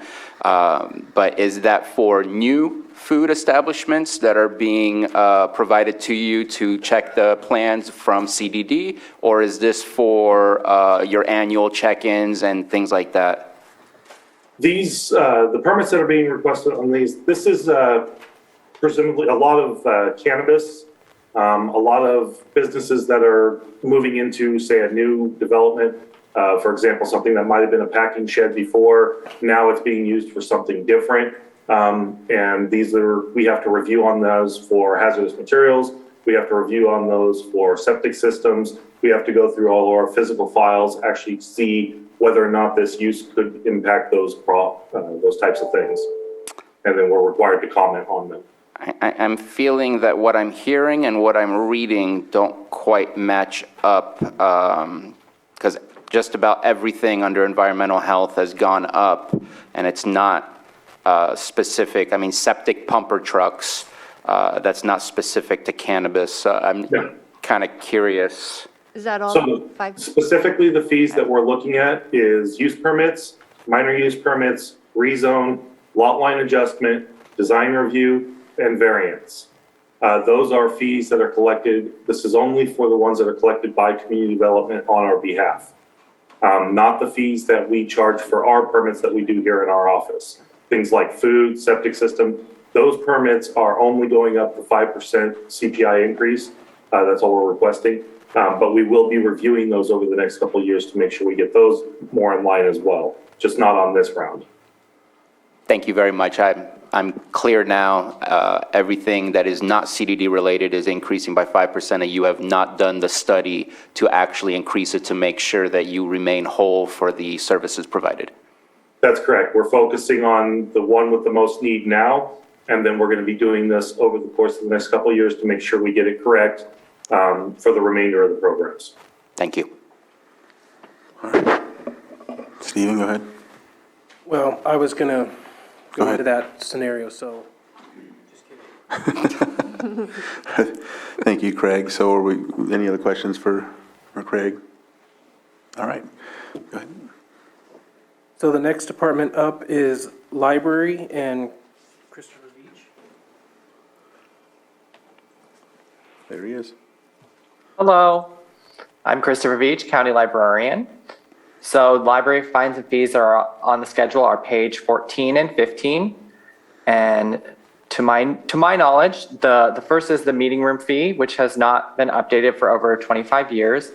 So this charge of $20 represents the staff costs associated with managing the meeting room, as well as cleaning and maintenance costs. It also makes the cost of the meeting room at our Redbud Library similar to the cost of the meeting room at Middletown, which is managed by a different department. And then we are also changing on the next page, we're also changing our lost or damaged item policy regarding missing pieces. So we used to be able to purchase replacements for individual CDs in an audiobook, but can no longer do so. So we want to charge the full list price, just like other items. And then we are now lending devices such as hotspots and Chromebooks And when people return a device without its case or charger that we lent it out to them with, we would like to charge a $10 fee to replace that device's case or charger, rather than charging the price for the entire item. And $10 is about the average cost of those extra items on those devices. Did you have any questions? I'm not seeing any, Christopher. Thank you very much. Supervisor Sabatier? I did just have a question, just because I know that oftentimes we do have nonprofits that are looking for meeting rooms. Is there any possibility of like a tiered system approach for renting out the rooms? I know you said that it would take care of staff cost, but just putting out the idea. I wouldn't be opposed to that. I don't know if that's something that has been looked into by Public Services. I'm not sure. Okay. For their meeting rooms as well. I mean, at $20, it's not a whole lot, but I know that we do have nonprofits that are looking for places from time to time in order to meet, and it's difficult, and we do have probably the most facilities as far as availability to help those out. Vice Chair Scott? And for myself, I'm actually a nonprofit that has used that room, and if it costs the county $20 to use it, I think we need to keep it at $20. Any other questions? Yeah, the main costs are staff costs. I could look into perhaps a tiered system in the future. And it's 20 per hour. Yeah. I wouldn't agree with Yeah, that. I think keeping it at $20 is fair. All right. Any other comments? Okay. Go ahead, Stephen. Thank All you, right. Christopher. Thank you, Christopher. The next department up on the list is Department of Public Works, and Alicia should be on Zoom. Hi, good morning, everyone. Can you hear me? Yes. Yes, all right. So our fees increased by the Consumer Price Index, the 5.19%. The one that we did do a time study on was the digitized maps that we have, record surveys, parcel maps, and subdivision maps. And that was based on the new salary fee schedule and also material. So the price that you see there just helps us break even. And that was it. Like I said, all the other ones were by the Consumer Price Index. Any comments, questions? All right. Not hearing any, we'll go ahead, Stephen. I do have a question. The aircraft parking, when's the last time we updated that? Aircraft parking. And the reason I bring it up, I just came back from Sacramento where it cost me more on a 2 to 3 hours to be in a parking spot versus a full day of an airplane sitting on an airport. It's one of those things that I feel like 1970 is hitting me. Is that the daily for a single and twin engine? Yeah. Is that the one you're asking about? Yeah. Boy, I've been here for 22 years and that has not been increased. Okay, And I well- think that's, I think that's based on, I think it's based on FAA, but I'm not positive. I'd have to check with Scott and see. Okay. But yeah.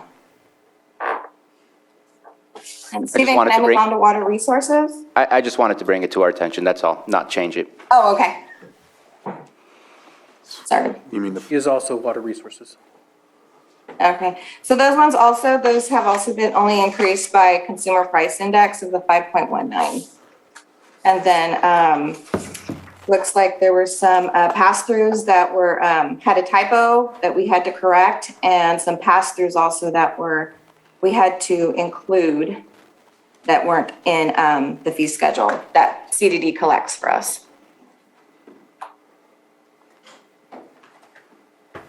All right.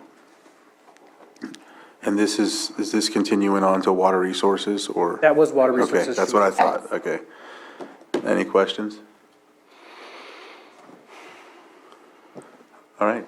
Thank you. Thank you. Sorry, Matthew, I saw you brought up Lars there for a second. I did skip public services, so public services is next. And I jumped on it in advance. I heard public and thought it was public services. So I'm Lars Ewing, Public Services Director. The only fees that we are increasing are at the landfill, the tipping fees that are there that are based on either item, volume, or weight.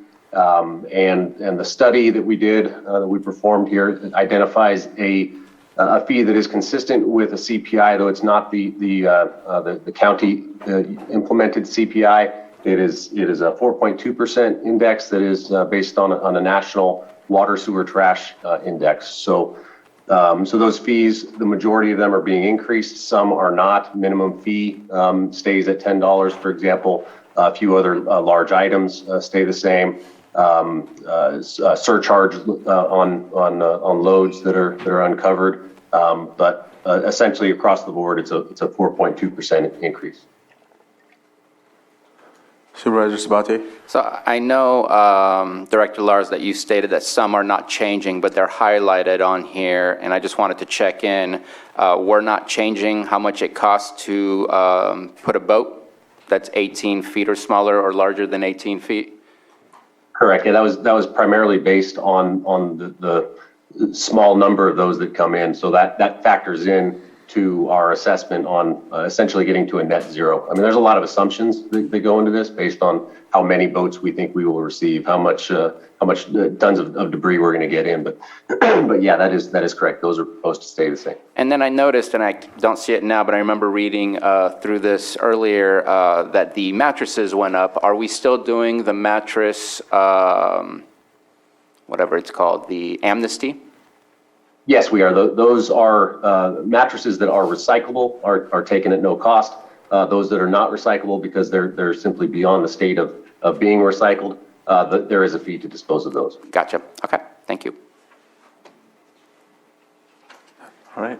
Thank you, Lars. I don't see any other questions. All right. Thank you. Thank you, Lars.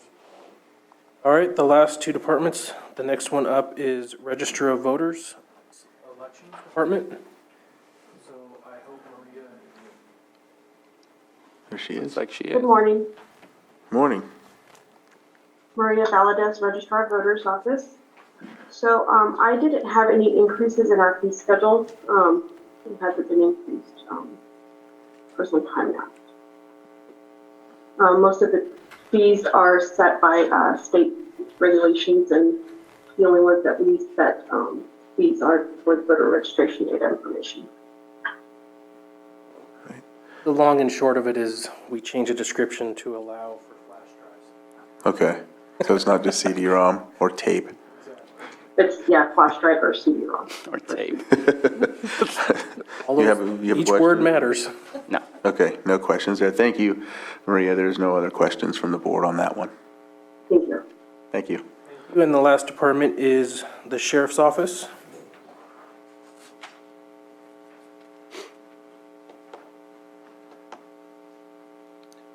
Good morning. The vast majority of our fees remained unchanged.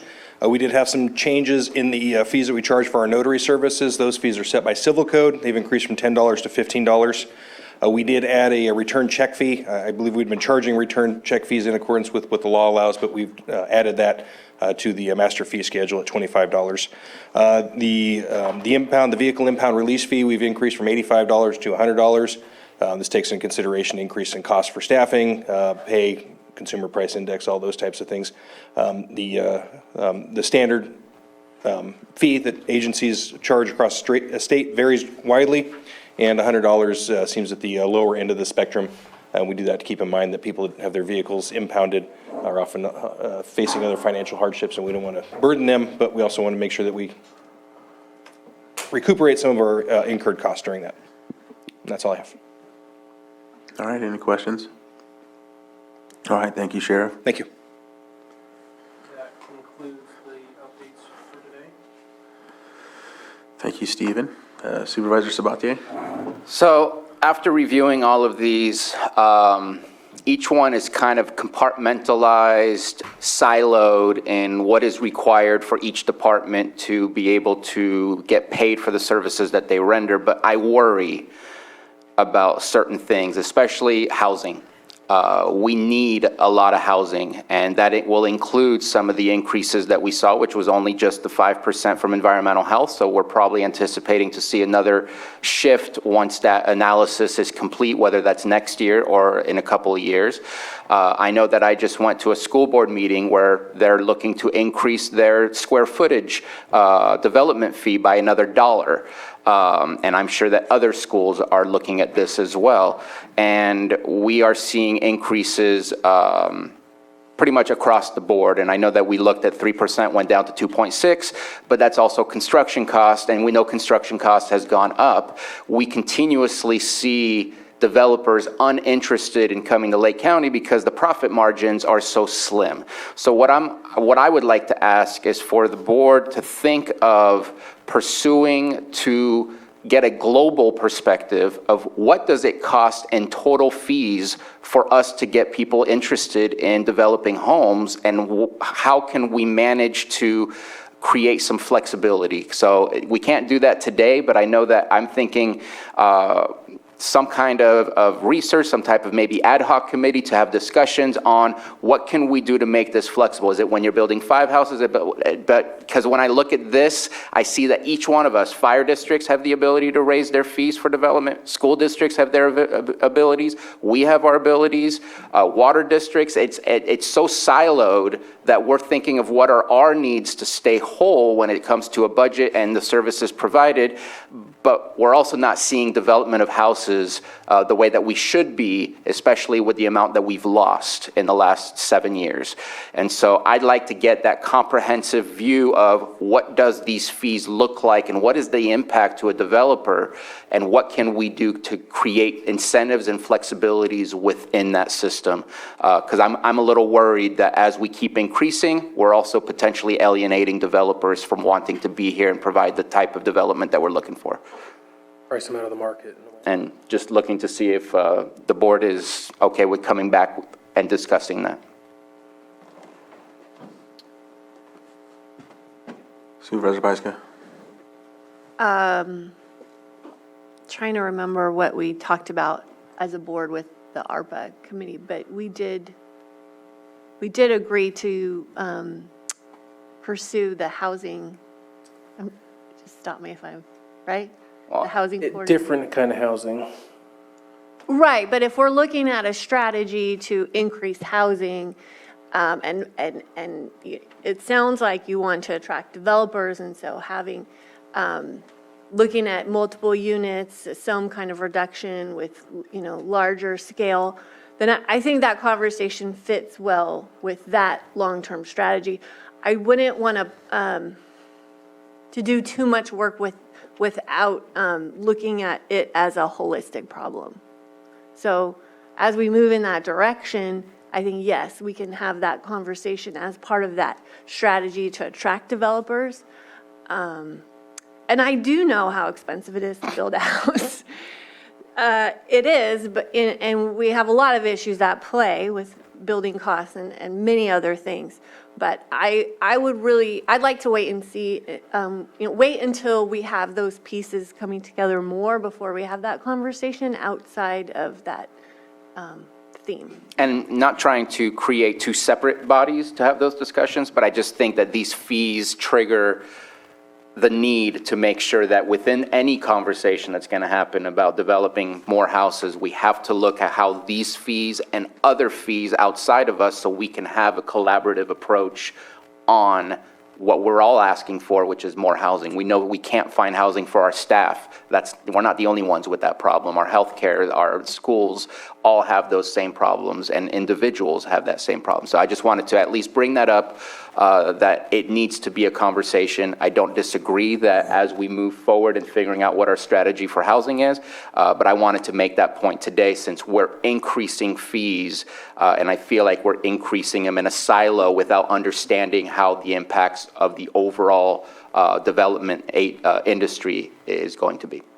Vice Chair Scott?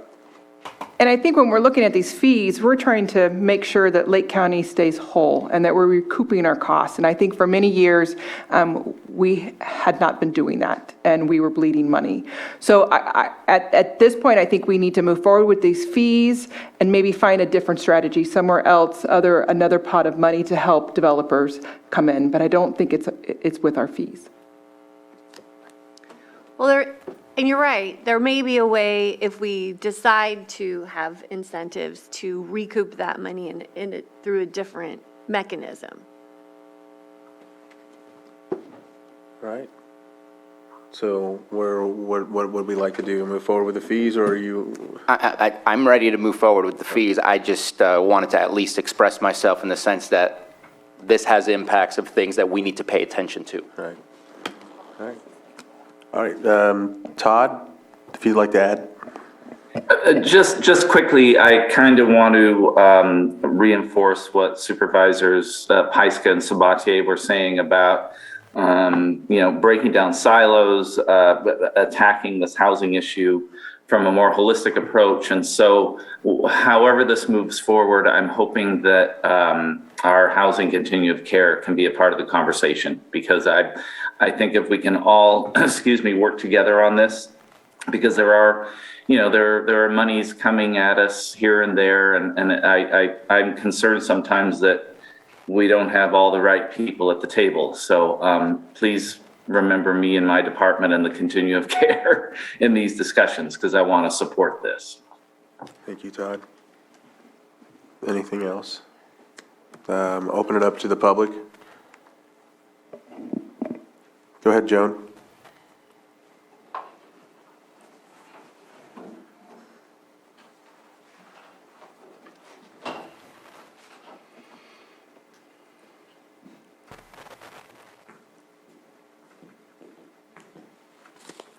Joan Moss.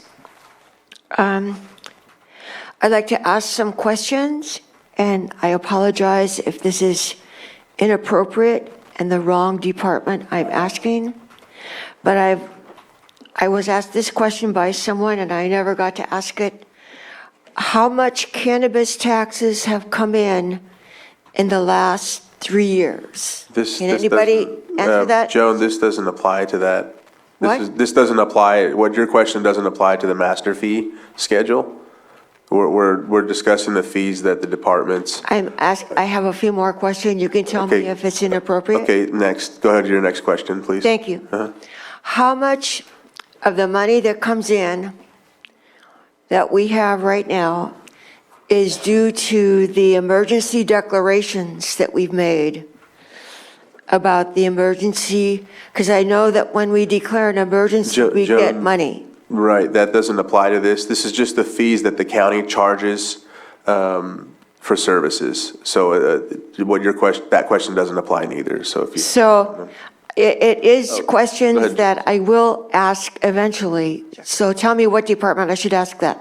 So Joan, we'll be having our budget hearings in June. I think a lot of these questions can be answered during those days, or one day. We're doing 2 days, okay. But right now, this is just the fee schedule. So you can't. Those are the only questions that we can answer. So if you want to hang on to these questions for budgets. or you can email Stephen directly. So you can't tell me what portion of the county's budget We is will. from emergency services? We I want to ask that. we will when budget comes forward next month, right? We'll be having those. So that's when you can ask those. and Thank get you. Yep, you're welcome.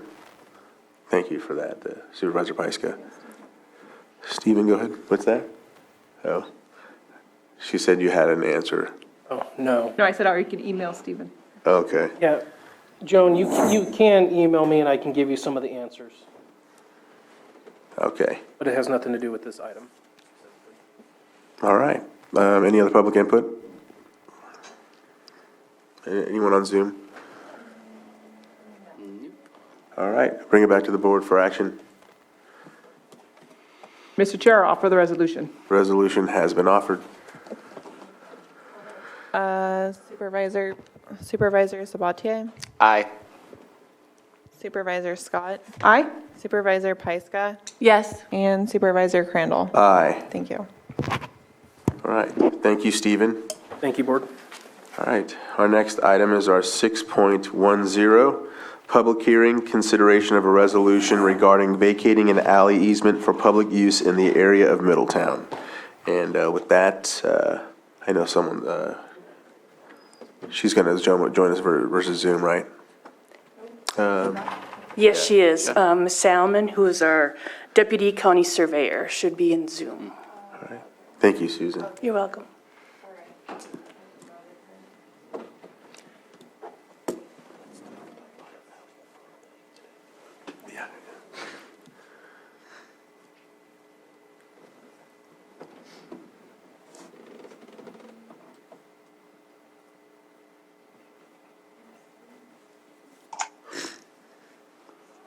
There we go.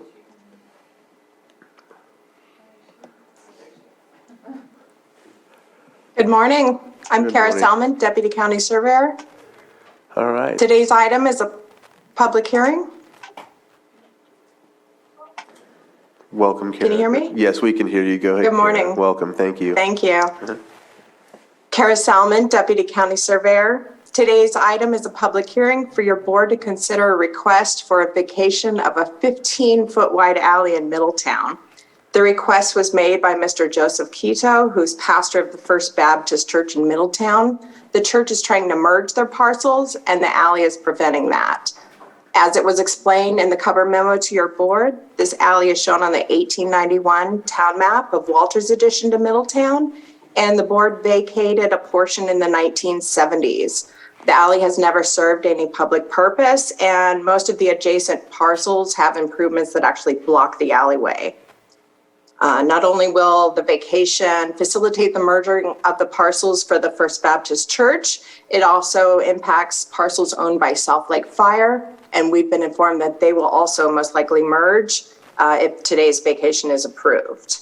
So should your board, based on the evidence presented, find that the alley is unnecessary for public use, you would then adopt the resolution of vacation, which is our recommended action for today. Thank you. Thank you, Kara. Any questions from the board? All right, open it up for public input.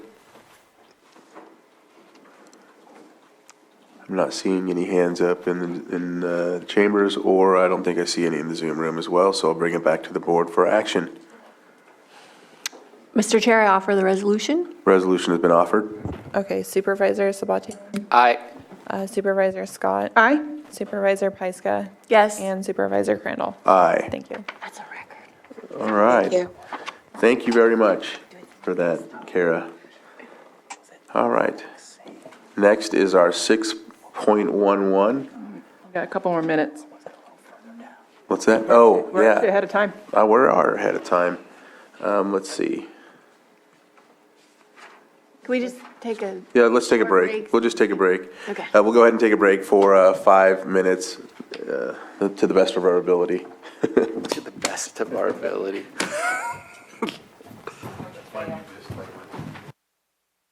Welcome back. We are now going to move on to our 6.11, our 11 a.m. public hearing discussion.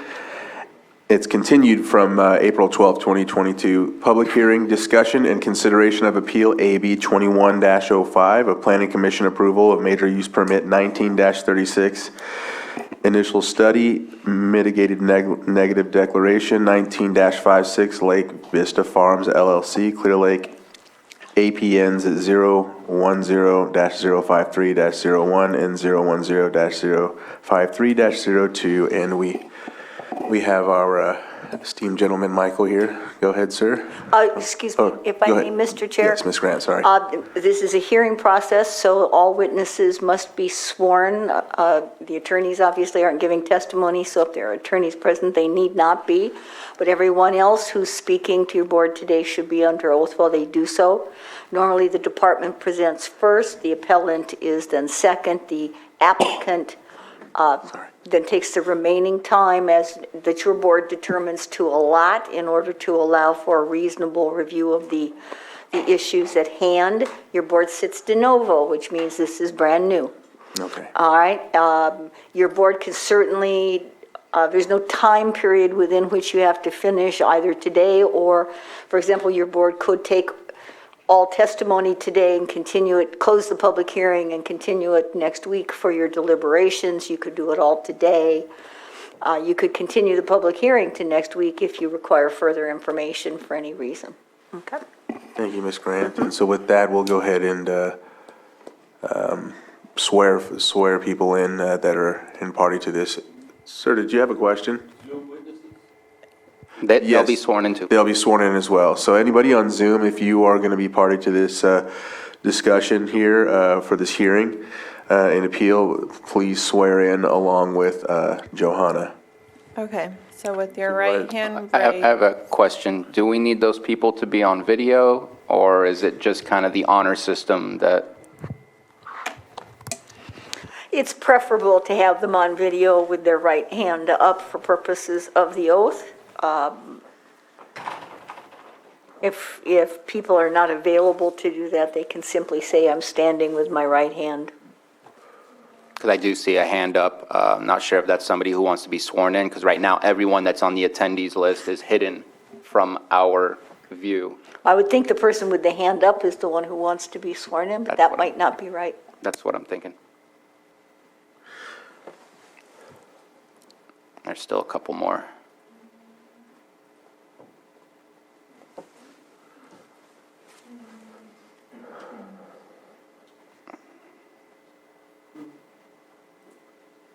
All right. One more. Got him? All right.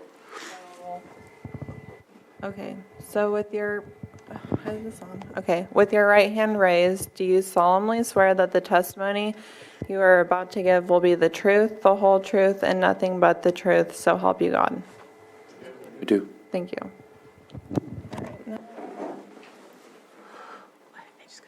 With that, there's a noise. All right, with that, we'll go ahead and give the floor to you, Michael. Thank you.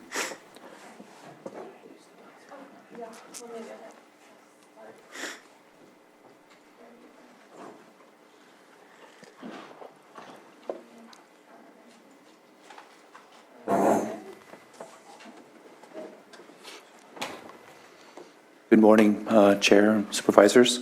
My name is Michael McGinnis. I'm the Principal Planner for the Community Development Department. And the focus of today's appeal is AB 21-05 for Major Use Permit 1936. And the initial study is 19-56. The applicant is Lake Vista Farms. The property owners are Brian D. Pensack and Garrett W. Burdick. And the appellant is David R. Hughes.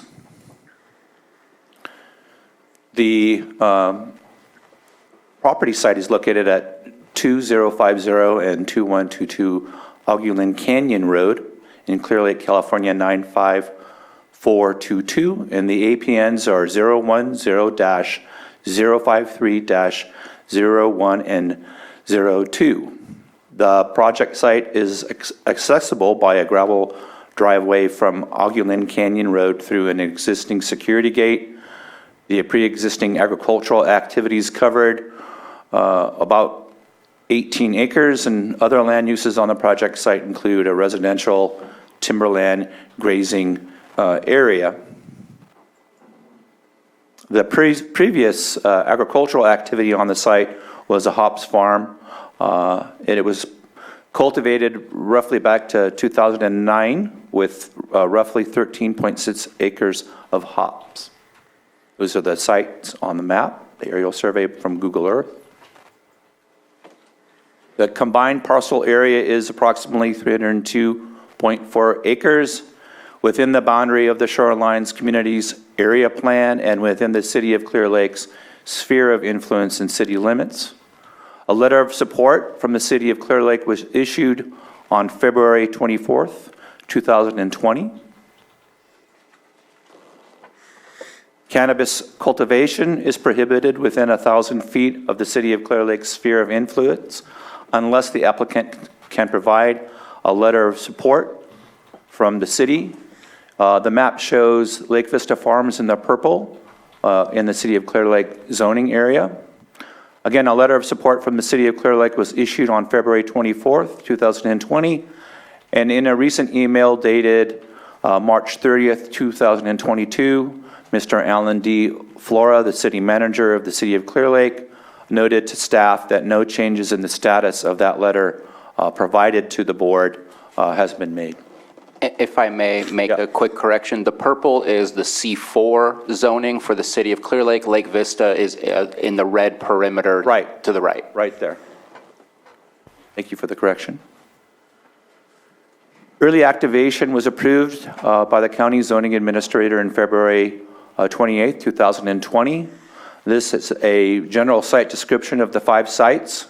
They are 15A Type 3 outdoor licenses, totaling roughly 816,750 square feet of cultivation area, which is about 18.75 acres, and 653,400 square feet of total canopy, or 15 acres on 5 different sites noted here.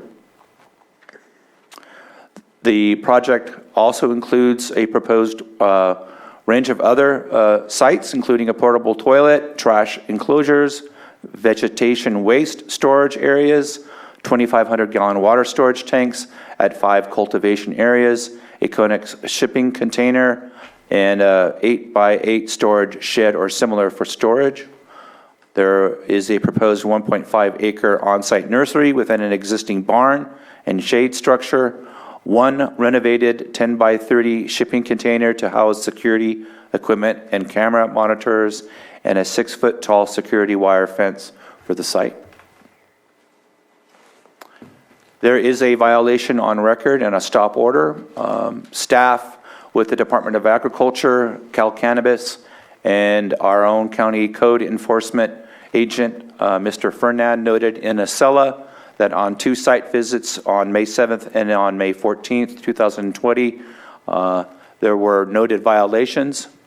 The Code Enforcement Division of the county cited the lessee with a notice of violation and stop order on May 13th, 2020. There were multiple violations of the early activation permit granted 20-22. I would say there's 5 major violations. There's the construction of 56 rows of hoop houses on Site A, which represented approximately 7 acres. The grading and terracing of approximately 56,640 square feet of Site B. There is also notes on oak tree removal, the presence of cannabis plants. The number cited in the cella was 40,000 plants, but that is unknown at the time. There were no photographs taken that we have in our folder of this violation, which is important to note. And there were people living in the agricultural exempt barn on site. Just a simple photograph from Google Earth. You'll notice this photograph was taken in October of 2019 for Site B on Lake Vista. This is a photo taken in April 2021 that shows there's been some grading and some terracing. Again, that photo is from Google Earth from October 2019 to April 2021. Just to, because I was confused and I should know the area better than anyone else, north is to the left. Okay. I believe. Right. And you could see that from Google Earth being vertical as well. Right, right. Abatement of the site was required on August 5th, 2021. The applicant submitted a letter, or I should say, the attorney submitted a letter for the applicant describing a resolution to address the violations to staff. The applicant coordinated with staff at CDD to identify and implement corrective actions, and those actions included the removal of the hoop houses, the preparation of engineered grading plans, the stabilization of illegally graded area, and the installment of stormwater management controls or best management practices to prevent erosion from the grading. The plan and associated actions to mitigate the violations were cleared by the CDD on August 8th, 2021, and the no cultivation of activities have occurred at the project site since the revocation of the early activation. The CEQA review included a range of different reports and plans which are available as exhibits on the agenda for this item. Those reports included project description, site plans, property management plan, biological report, cultural resources plan, site management plan, site photos and maps, a tree and vegetation plan, a grading plan, hydrological report, the required drought management plan, and well reports. The CEQA initial study for 19-56 essentially was a completion of Appendix G and included an assessment of constraints including aesthetics, air quality, biological resources, cultural resources, geology and soils, hydrology and water quality, noise, transportation, tribal cultural resources, utilities, and service systems. And as the standard, mitigation measures were adopted to avoid or reduce any adverse impact to less than significant levels. For instance, the biological assessment concluded that the project did not include any state or federally designated critical habitat for special status species, and there's no sensitive natural communities within the project area. And in many ways, standard measures for setbacks and BMPs to control erosion, such as the development of swales, stockpile management, parking lot management, and sediment management were developed by the applicant and reviewed by staff. The project analysis included a review of the project in terms of the general plan, the Shorelines Communities Area Plan, the City of Clear Lake's sphere of influence and city limits, and the county zoning ordinance conformance. I'm going to focus a little bit on water since it seems to be the major concern for the project. The existing and proposed water demand in terms of the applicant's hydrological analysis showed that essentially the demand for hops is about twice that of cannabis proposed on the site. The water demand for cannabis is less than the prior farming activity, and those are some numbers that the hydrological report and the applicant's consultant included in their analysis. In terms of project water supply and demand, the cultivation would be distributed across those 5 site areas and fields, and each field has a deep, high-yielding well, according to the applicant's hydrological report, and the well yield is sufficient to meet the demand for water for growing cannabis. The summary of water use in the hydrological analysis provided by the applicant, the demand is roughly 45,000 gallons per day, or 24.9 acre feet per year. The net demand is minus 18.7 acre feet per year because of the Lake Vista Farm cannabis operation is replacing the higher water demand for hops. The total well capacity is 5 wells, or roughly 1,036,800 gallons per day. The demand is 4.3% of the project's wells capacity. The nearest well is over 1,300 feet away, so no impact to drawdown or adjacent wells is expected. The recharge over the project's parcel exceeds the demand for both average and dry years, and the project's demand is 1.8% of the Burns Valley groundwater basin usable storage capacity. Per CEQA guidelines, we also conducted a general assessment of cumulative impacts, which focuses not just on the water use within the site and projected site area, but also within the vicinity of the site. That includes other agricultural activities or other commercial cannabis operations that exist or may exist in the foreseeable future per CEQA requirements. Cumulative impacts, as you know, also deal with particular constraints, but not in isolation from one another. They should include perhaps the understanding of the synergies between uses and constraints on site. So for water For water use, the applicant's hydrological analysis evaluated cumulative impacts of all area wells. The hydrological report notes that no adverse cumulative impact from this project's area wells would occur. In terms of pesticide use, I want to make it clear that in the past, some of our applicants have included, with respect to pesticide use, the use of organic pesticides. There is no such thing as an organic pesticide in terms of the Department of Agriculture and how the federal government regulates the use of pesticides. The only state pesticide use are those that are biorational in nature. And I want to make that clear up front.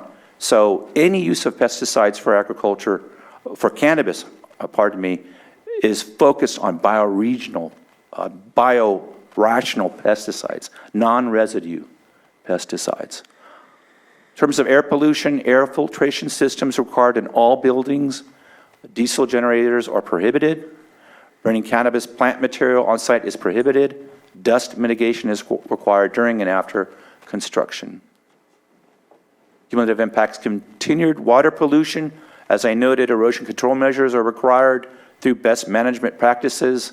And site disturbance out of season is prohibited. In terms of energy use, there's no new power required for the site. Existing power on site is adequate for the project. There's no grid issues at this location or vicinity.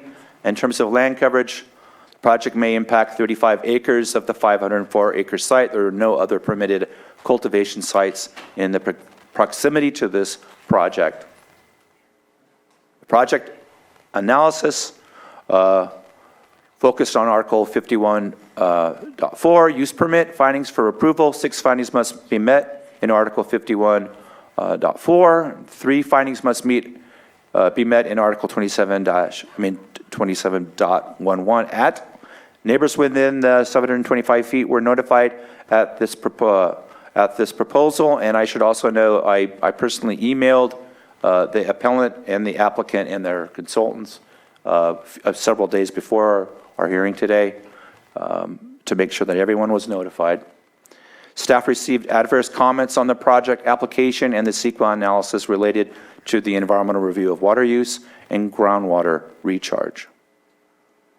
Project analysis for Article 51.4, use permit, findings for the approval, that the use will not be detrimental to the health, safety, morals, comfort, and general welfare of the neighborhood, that the site is adequate in size, shape, location, and physical characteristics to accommodate the type of use and level of development proposed, that the streets, highways, and pedestrian facilities are reasonably adequate to safely accommodate the specific proposed use, that there are adequate public or private services, including but not limited to fire protection, water supply, sewage disposal, and police protection to serve the project, that the project is in conformance with the applicable provisions and policies of this code, that the general plan and any approved zoning or land use plan, and that, finally, that no violation of Chapters 5, 17, 21, 23, or 26 of the Lake County Code currently exists on the site. The project analysis also included a review of the project in terms of Article 27.11 at cannabis, findings for approval. The use of complies with the development standards in Article 27. The applicant is qualified to make the application. The application complies with the qualifications, a permit found in Article 27. As you may be aware, on November 18th, 2021, the use permit was approved by the Lake County Planning Commission with conditions of approval. An appeal was filed, AB 21-05, to the Board of Supervisors. Was filed by the appellant on November 24th, 2021. As a project summary, or more likely a timeline of major actions for the project, we had a letter of support from the City of Clear Lake dated February 24th, 2020.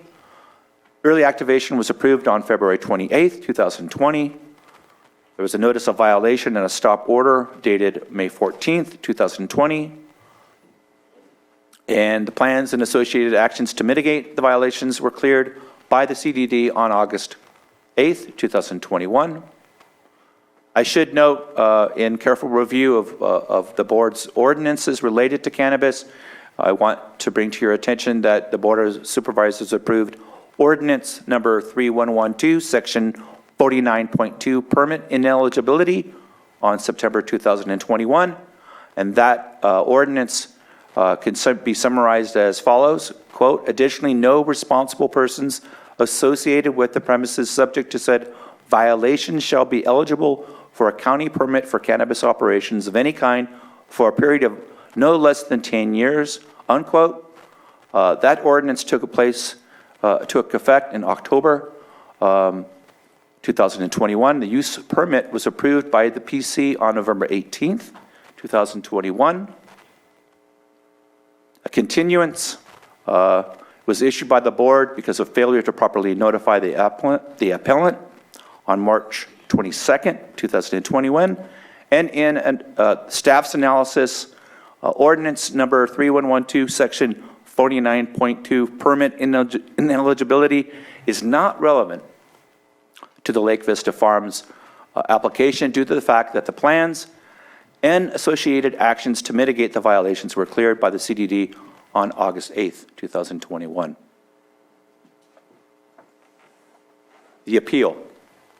I'm going to summarize the appeal filed by the appellant. The appellant maintained, I think, 4 major points, all primarily related to the water use and recharge. The appellant maintains that the development of the existing grape vineyards and additional approved cannabis operations contribute to biological impacts associated with water demand, water use, and the capacity of the groundwater system to recharge. Excuse me. The proposed water use for the cultivation of cannabis in said property would have cumulative impacts on water demand, water use, and capacity of the groundwater system to recharge. The third point is the capacity of the groundwater to store and recharge water during the current drought remains unaddressed in the environmental review.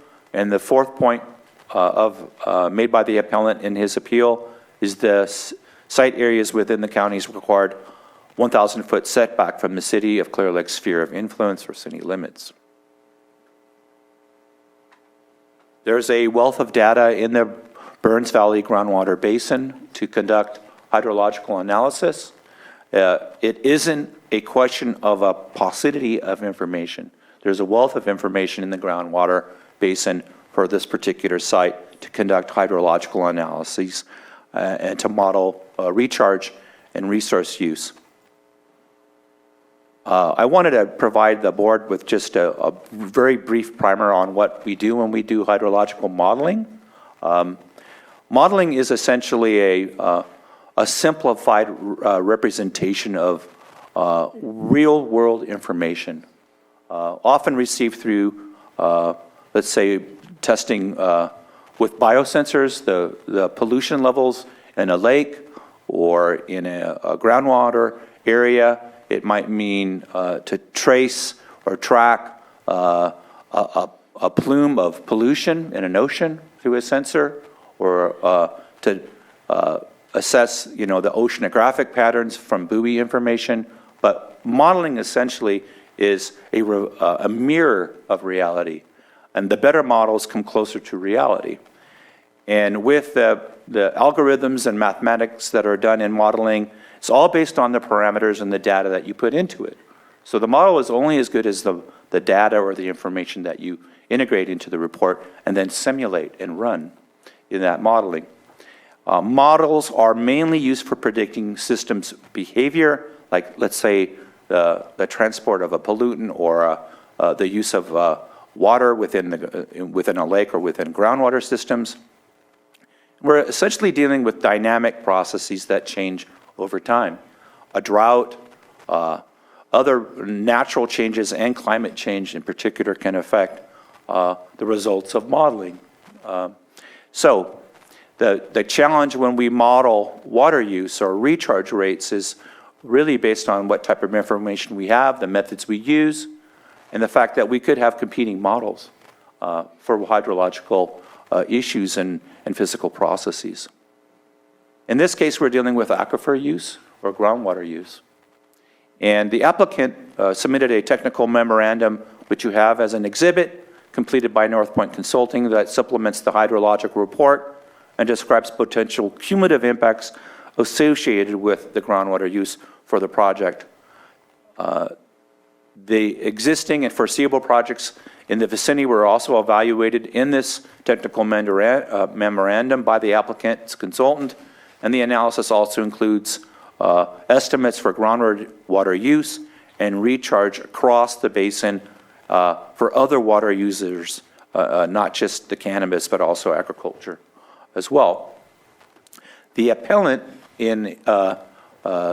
also submitted a letter relatively recently by their consultant, EBA Engineering, that does not offer an alternative analysis of cumulative impacts or groundwater use or recharge rates. The difference between the two sort of technical reports you have as a board, on the one hand, you have a model that is based on a cumulative impact assessment and an assessment of water use that the applicant has provided through their consultant. The appellant is more or less a letter reviewing the hydrological analysis from the applicant. You don't have two competing analyses. You do not have two competing models at stake here. Two different things. In the analysis by the applicant's technical analysis, you'll see that vineyards and orchards and residential water use is considered in terms of existing water demand. And they estimate that total existing demand is roughly 595 acre-feet per year. In terms of the Burns Valley demand from cannabis projects, potential future cultivation, one thing about CEQA is we ask, and for our environmental review, a clear discussion of future and foreseeable activities. And with respect to water, the applicant and their consultant assesses total potential demand for water in the area and in the basin at 88.3 acre-feet per year. Now, I want to also summarize the appellant's letter, which, as I noted, does not offer an alternative model and analysis of the hydrology of the site, but rather a careful review of the applicant's analysis. And in that review of the applicant's technical memorandum for water use, the appellant's consultant, I think, has 7 major points that they make. First is the statement that the hops water use would be more than the proposed cannabis operation is not possible to determine without long-duration pumping tests and historical groundwater monitoring. So that's a question of the information used in the model, in the analysis. The second point is the project's water demand estimate should be revised to include all future water uses, including, for instance, employees on site and the water use from employees. The third major point, information is lacking regarding current groundwater elevations in relation to the measurements taken during drilling. Overdraft conditions may have occurred. Aquifers exist at different depths. So you may have shallow aquifers, you may have deeper aquifers. The fourth main point from the appellant's consultant is the applicant's use of airlift tests overestimate actual well yield. So that's a question about the tool or the technology used in assessing well yield, and that went into the applicant's modeling and assessment. Next point is the storage capacity estimates used in the applicant's water analysis should be updated with respect to aquifer storage capacity or pumping tests, and that the applicant's analysis did not take into account hydrological processes that affect recharge under severe drought conditions, i.e., in those severe drought conditions, we often find a lack of rainwater or runoff and issues related to flooding that can recharge groundwater. And then the final point in the appellant's response is that the applicant's assessment does not take into account or assess the potential surface groundwater interaction. One important thing that a really good hydrological analysis does is it helps identify the linkage or the potential linkage between surface water, and that might affect the lake, and groundwater. And that's a very difficult thing to do based on a whole range of assumptions. So the link between groundwater and surface water, which affects what we see on the surface, like a lake, is a very important thing to assess, given water use, in hydrological analyses. And so the point here is that the appellant's engineer believes that the water to groundwater interaction wasn't done well enough. That's their point. So, taking all this information, and after a careful review, staff and I and the director have met many times to discuss this project over the past couple of weeks.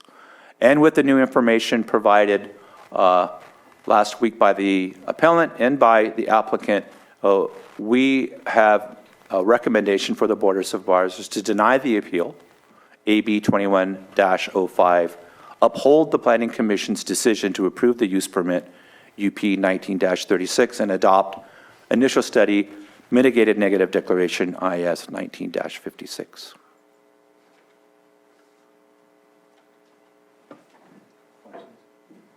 Are there any questions from the board at this point? I'd like to go through the process first. Okay. With that, we will go forward, and the appellant, if you're present, you can come up and speak.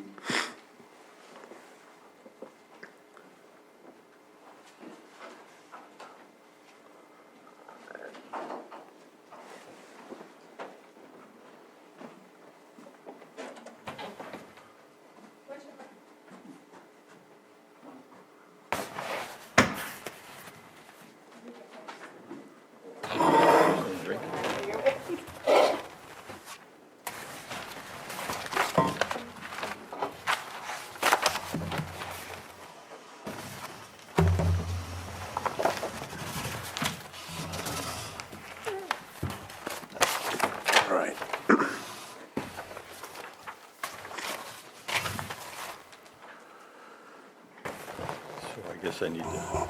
Yeah, you'll need the microphone for sure. Okay. Is that okay? Okay. Chair Crandall and supervisors, staff, my name is Dave Hughes. I'm shown as the appellant, but when I filed the appeal, I said basically in that all, I think at that time we had 12 or 14 Burns Valley property owners involved. We now have 40 or more. So I'm representing all of those people, and I do have a list of the people that are involved. Many have contributed to hiring the engineer to do some work for us. Who else? I got more. I don't know if the applicant. It's tiny. Yeah. I'll put one here in case the applicant wants.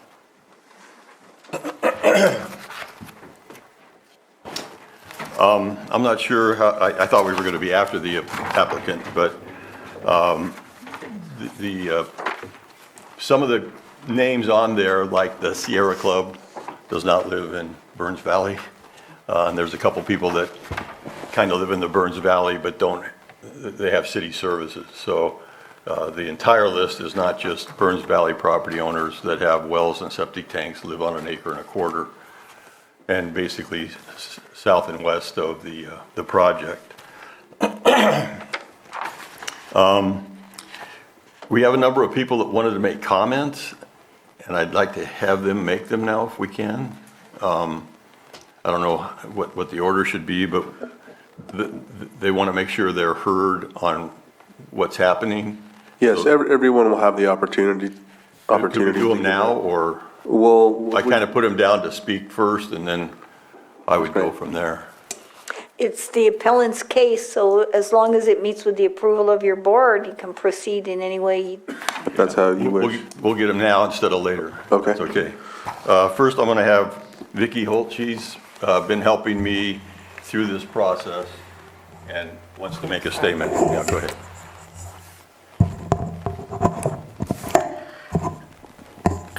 Good morning, and thank you for hearing us. Much appreciated. My name is Vicki Crystal, and I live on the Burns Valley Aquifer in Clear Lake. Approximately 10 years ago, we noticed our well water was diminishing, so we put in a 10,500 gallon underground cistern to get us through the summer so that we could simply grow a small vegetable garden. Our entire source of water for the area is from our well water, and the people in our neighborhood, which a minimum of 40 residents, are concerned as we all have wells for domestic usage. We noticed when the vineyards moved in after living there for 40 years that we had to monitor our watering of our garden depending upon when the vineyards were put in. And all those vineyards are more than 1,300 feet away from us, our well source. A few months ago, I sent via email and walked house to house in the neighborhood with a survey. And roughly 58% of the surveys returned sent to us said that they had been having water shortages and or a loss of pressure.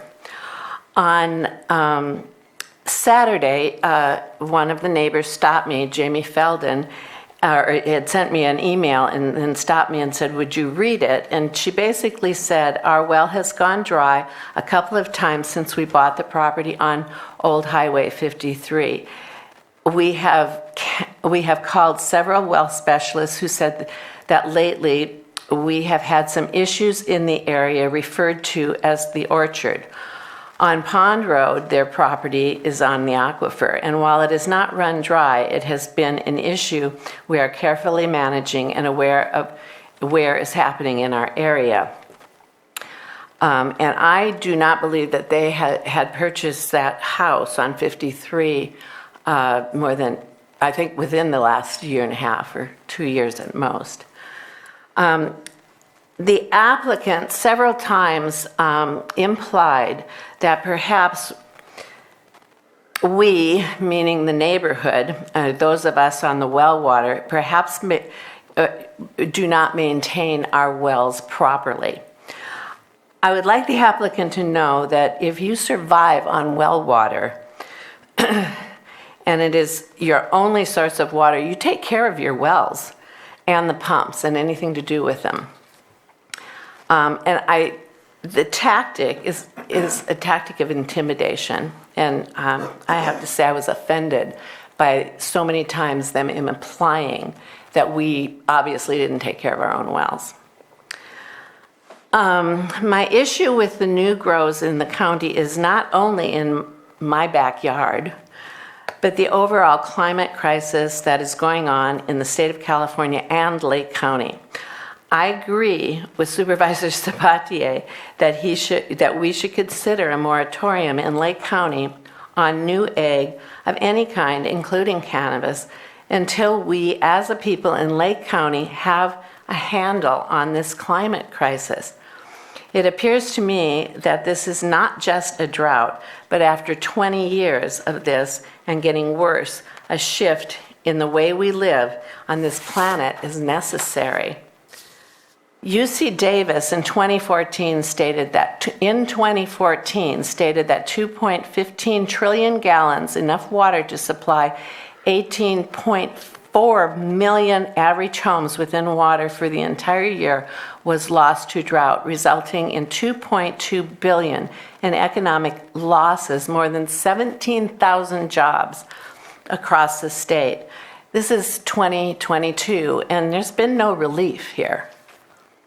With the decline in cannabis profits in the industry and so many grows going bust and moving their grows to out of state, the industry is already dying, at least here. And the rebuttal and conclusions from Matt Ernstein of the EBA Engineering and the violations of the applicant support all of our concerns that we initially pointed out with the City of Clear Lake when we filed an appeal against the same applicant at 2128 Aguilin. In conclusion, I believe as a county we need to take a pause for the betterment of the community as a whole. So I strongly ask that you reconsider this permit and any new or old request for any new egg, including cannabis.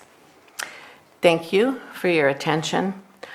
I appreciate the time. Thank you.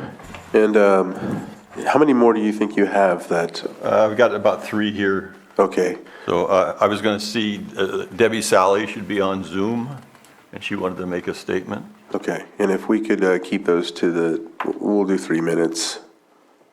Or Ms. Grant? It's not actually, I think this is testimony. These are sworn witnesses. So then there doesn't need to be any time? Okay. Well, your board could certainly monitor the timeliness, but it wouldn't have to be subject to your standard 3. That would be up to your board, however.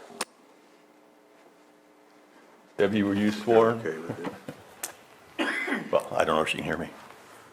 We see your hand up. Yeah. Are you ready for me to start? Yes. Okay, thank you. My name is Deb Sally, and I am a resident of the Burns Valley area, and I'm also the chair of the Sierra Club Lake Group. Thank you for giving us this opportunity to comment on this appeal.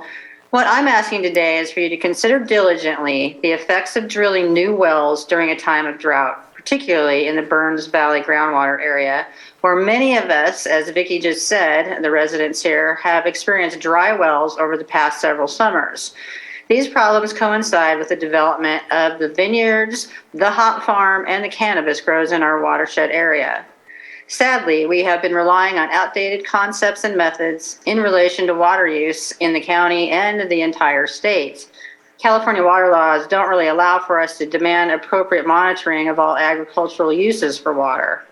Wine grape vineyards occupy a much larger section of our county and of many areas in California, and they have impacted the water supply, ecosystems, and wildlife corridors much more than legal cannabis grows. Unfortunately, illegal cannabis grows, as most of us are aware, are a much bigger problem for the watersheds, both from illegal diversion of water and contamination of it with chemicals than the legal grows are, and certainly than the vineyards are. If we're going to do our best to ensure the future productivity of our wells and the quality of the water therein, we need to be able to eradicate illegal grows and monitor all agricultural use. Since that's not likely to happen in the near future, our only recourse is to try to severely limit the number of new projects and new commercial wells allowed until we can better assess our aquifers. Cannabis grows are the easiest projects to target due to the state laws and the public sentiment. It does, however, seem unfair to me. Even so, I would still prefer not to have this project sucking water out of the 2 aquifers during these possibly ongoing low rain years. Ultimately, what I think needs to be provided are, number 1, a longer duration pumping test of at least 72 hours to better assess the rechargeability for each of the wells. Number 2, the measurement of groundwater elevation levels sometime between now and July 1st, prior to resuming construction or operation for at least the 4 wells that were drilled during the months of April through July, and comparing those levels reported at the time to the levels reported at the time of drilling. This would give us a better idea of the recent drought year's effect on the aquifer, if any, and the overdraft potential of this project. Ongoing monitoring of several wells in the Burns Valley area twice a year to determine the impacts of the projects and a reasonable plan to mitigate such effects, including limited water use by agricultural and cannabis operations in this watershed area, are imperative whether this project goes forward or not. Adding to the concern is the fact that there are 3 new projects being considered by the City of Clear Lake in this watershed area. The more straws drawing from the groundwater, the quicker the water table drops when it's not being adequately recharged by rainfall. Please act to protect the residents that rely upon their wells from inadequate permitting requirements and monitoring for new cannabis and other agricultural projects. Thank you for your time. Thank you.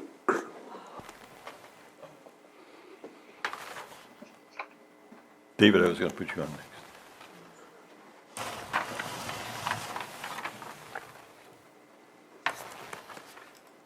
Best.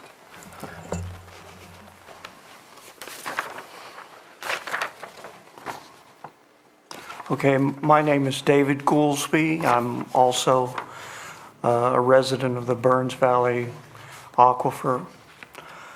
And there's been a lot of information that's been generated by the applicant in an effort to justify this project, yet somehow the existing domestic wells in the adjacent neighborhood that get their water from the Burns Valley Aquifer have been conveniently ignored, other than to suggest that the only real and current data gathered by the residents is simply anecdotal, and that the residents may not be properly maintaining their wells, or that the drought suddenly created a water shortage.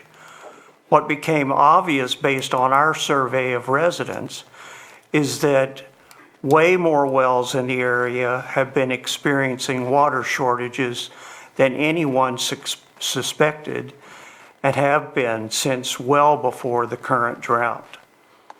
Coincidentally, all of the 5 wells for this project and all the other ag wells for vineyards that have proliferated in the area have been drilled since the water resources reports from 2006 that is used as a major data reference for this application.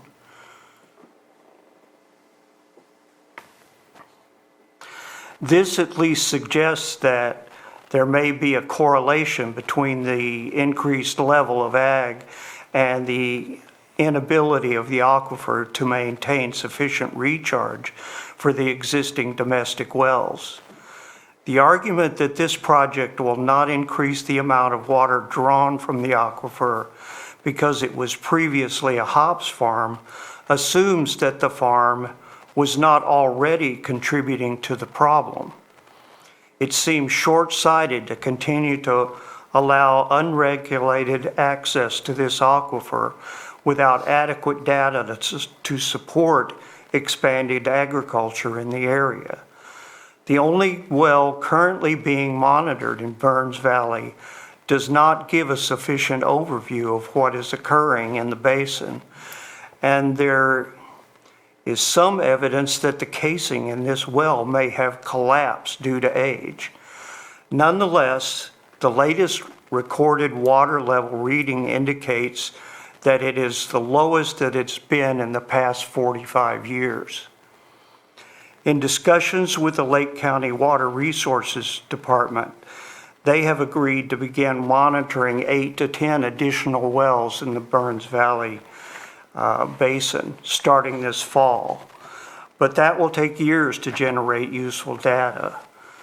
There are at least 5 other cannabis grows that have already been permitted in the Aguilan Canyon area, and this one is by far the largest. We recently discovered that at least 3 more are applying for permission to grow within the city boundary in this area. CEQA requires that these cannabis farms address the cumulative effects of their project, not in isolation, but in relation to all of the other possible impacts on existing and future development. It does not seem unreasonable that since this project alone will consume over 60% as much water as all of the existing domestic wells, that these wells should not be guaranteed that their water supply be protected.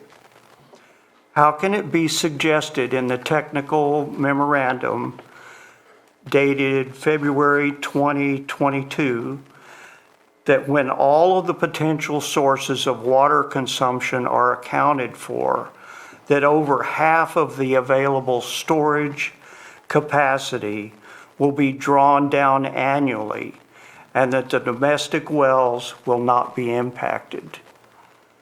In fact, this suggests that we may have already crossed the tipping point for overdrafting the aquifer.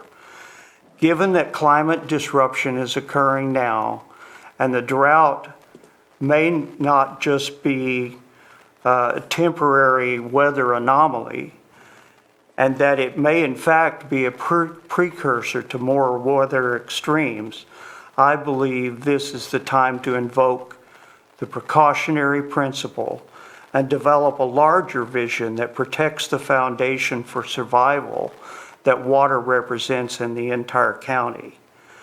Without a definitive water management plan in place, the residents that depend on this aquifer for their water supply have no ability to protect this resource short of this use permit process.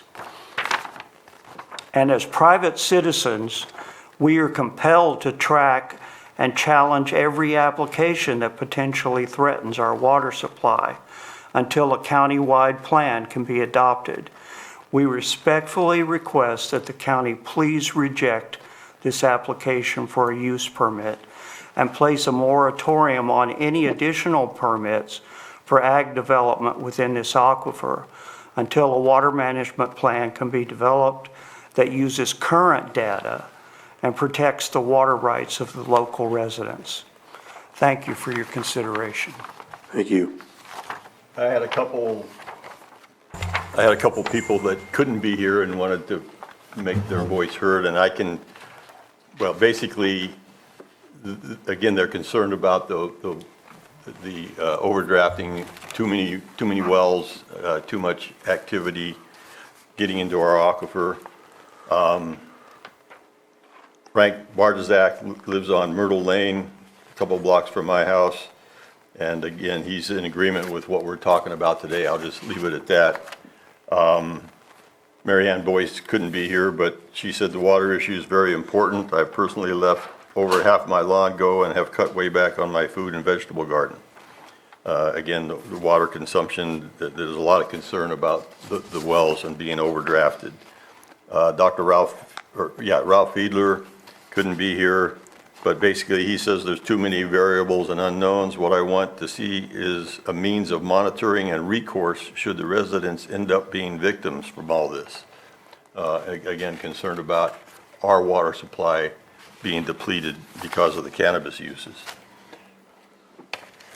I've got an exhibit, another map exhibit. It was on the screen earlier. It's actually the Burns Valley Basin, and I wanted to just point out where the basin, I mean, I didn't even realize there was a Burns Valley Basin until I started getting into all this. I got it. And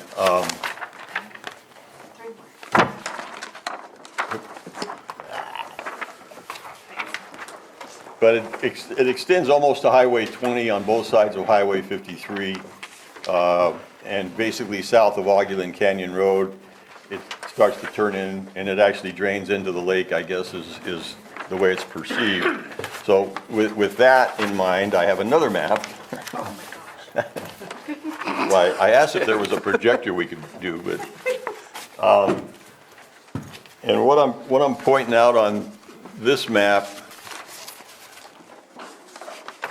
is addresses and locations in the Burns Valley watershed that are either vineyards or legal cannabis grows, either permitted or in the process. And what I wanted to do was basically the two vineyards, the one on the west side of the highway, 750 acres with 190 acres planted, 6 wells on that property. And again, it's uphill from the basin, from the Burns Valley that we live in. They have another 166 plantable acres. And I know all that because it's on the market, and I got that from the multiple listing service. The other vineyard on the east side of the highway. 1780 State Highway 53 is a 68-acre parcel with 20 planted acres and 20 cleared acres for future planting. The other addresses up on the map, 1000 and 1270 are addresses on Highway 53. It's 140 total acres and has an approved cannabis grow. You can actually see it from the highway if you know where to look when you're going south on Highway 53. Let's see, 1100 and 1150 Highway 53 includes the 950 Junction Plaza Road. Those three parcels have a pending application. By the way, I got this from the County of Lake. They sent me a spreadsheet of approximately 280 cannabis permits being applied for. Some have been denied, some have been approved, and some are still in the process.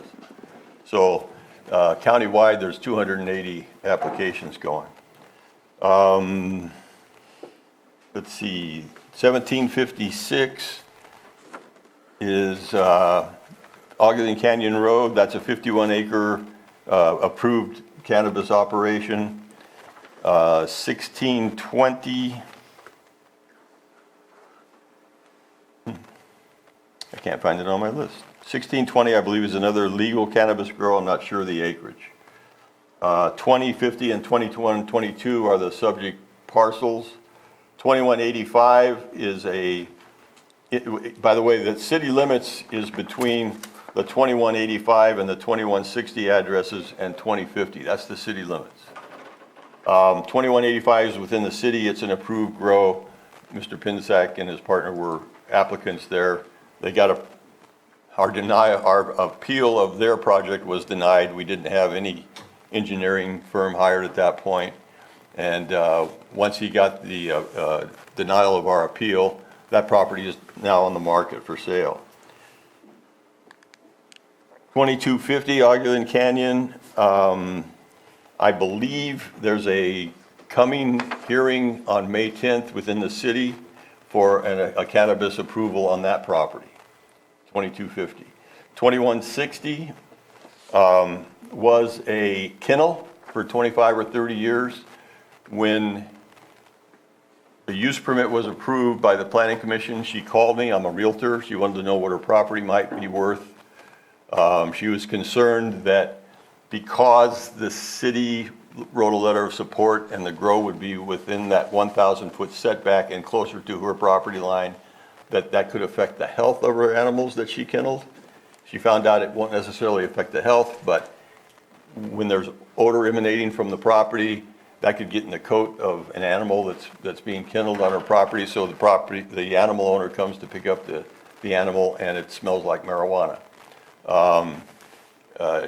Also the effect of people dropping off their animals and smelling, again, the odor of marijuana. So 2160, by the way, the current owner's address is the same address as 2050, 2122, and 2185. It's a LLC, but I believe it's Mr. Pinsack. I'm not positive. 2560 is actually in the city limits at Highway 53 and Old Highway 53. That's an approved project, and it's, again, kind of north and east of our Burns Valley Basin. So I wanted to show you how many active cannabis projects are within the Burns Valley watershed. My understanding is, in reading the hydrological reports, we're recharged by rainwater. To us, rainwater would then filter down into our aquifer and then go deeper into the aquifer below us where more of the ag wells go at deeper. We feel that if the rainwater lands on the surface and trickles down through our aquifer to the lower aquifer, if they're sucking water out of the lower aquifer, it could affect the level of our water in our aquifer. In addition, I talked to Scott Brown of Caltech Pumps, and he mentioned that a well can work as a conduit to drain water from one aquifer to the next. So you drill an 11-inch bore, you put in a 5-inch casing, and the rest of it's gravel. The top 20 feet is all that's sealed. That's all that's required by the county. So anything below that 20 feet could actually have water flow into it and flow down in the gravel to wherever that well stops. Again, that was just some information I got from Scott Brown. I wanted to bring up Holly. Oh, she's gone now. Oh, there she is. And she does have her hand up. I'm going to, real quick, let her speak, but I've got a map here that I'd like to hand out. And it shows the relationship of her property to the grow at 2560.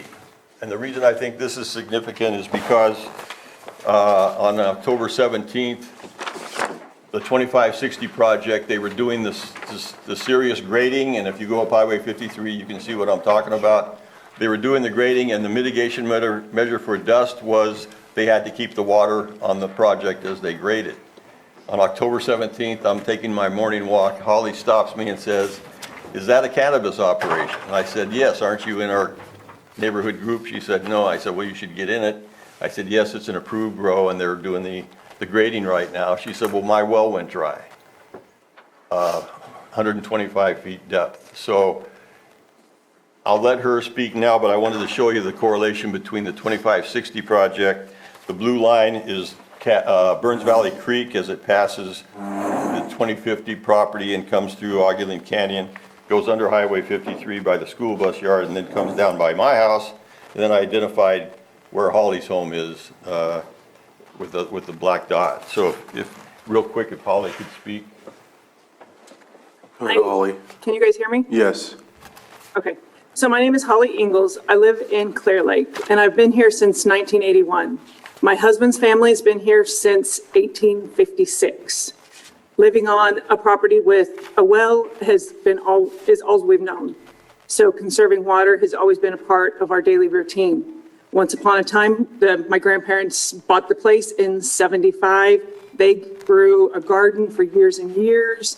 And over time, with the water issues and stuff, we've had to quit growing a garden, sorry. And water conservation has been our top priority. The week of the 11th, like Dave said, the groundwork to the indoor grow at 2560 Highway 53 in Clear Lake was underway. On the 13th, I came home from work to no water. I don't know if you guys have had experienced that, but coming home to no water is no fun. I shut the breaker off to the well, thinking that over time it would be able to recoup and recover, but it didn't help.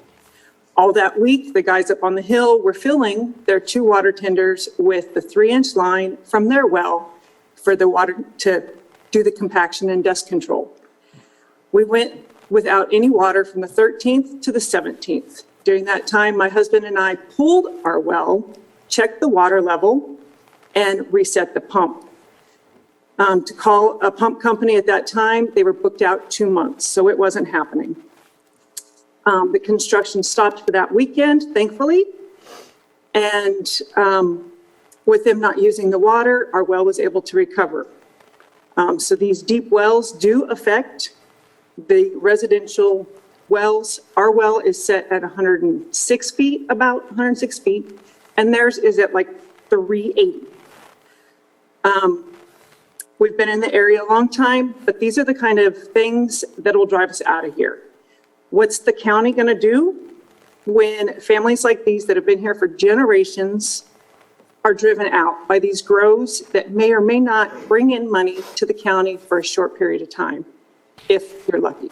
Thank you for your time. Thank you, Holly. Can I interrupt real quick? Yeah. Can you give us the dates? I heard 13th and 20th. I missed. October. Okay, thank you. Yeah. And October 17th, she stopped me because I sent an email to the city. So again, 2021? yes, I'm sorry, yeah. That project was approved a couple of months prior. They didn't focus on water hardly at all.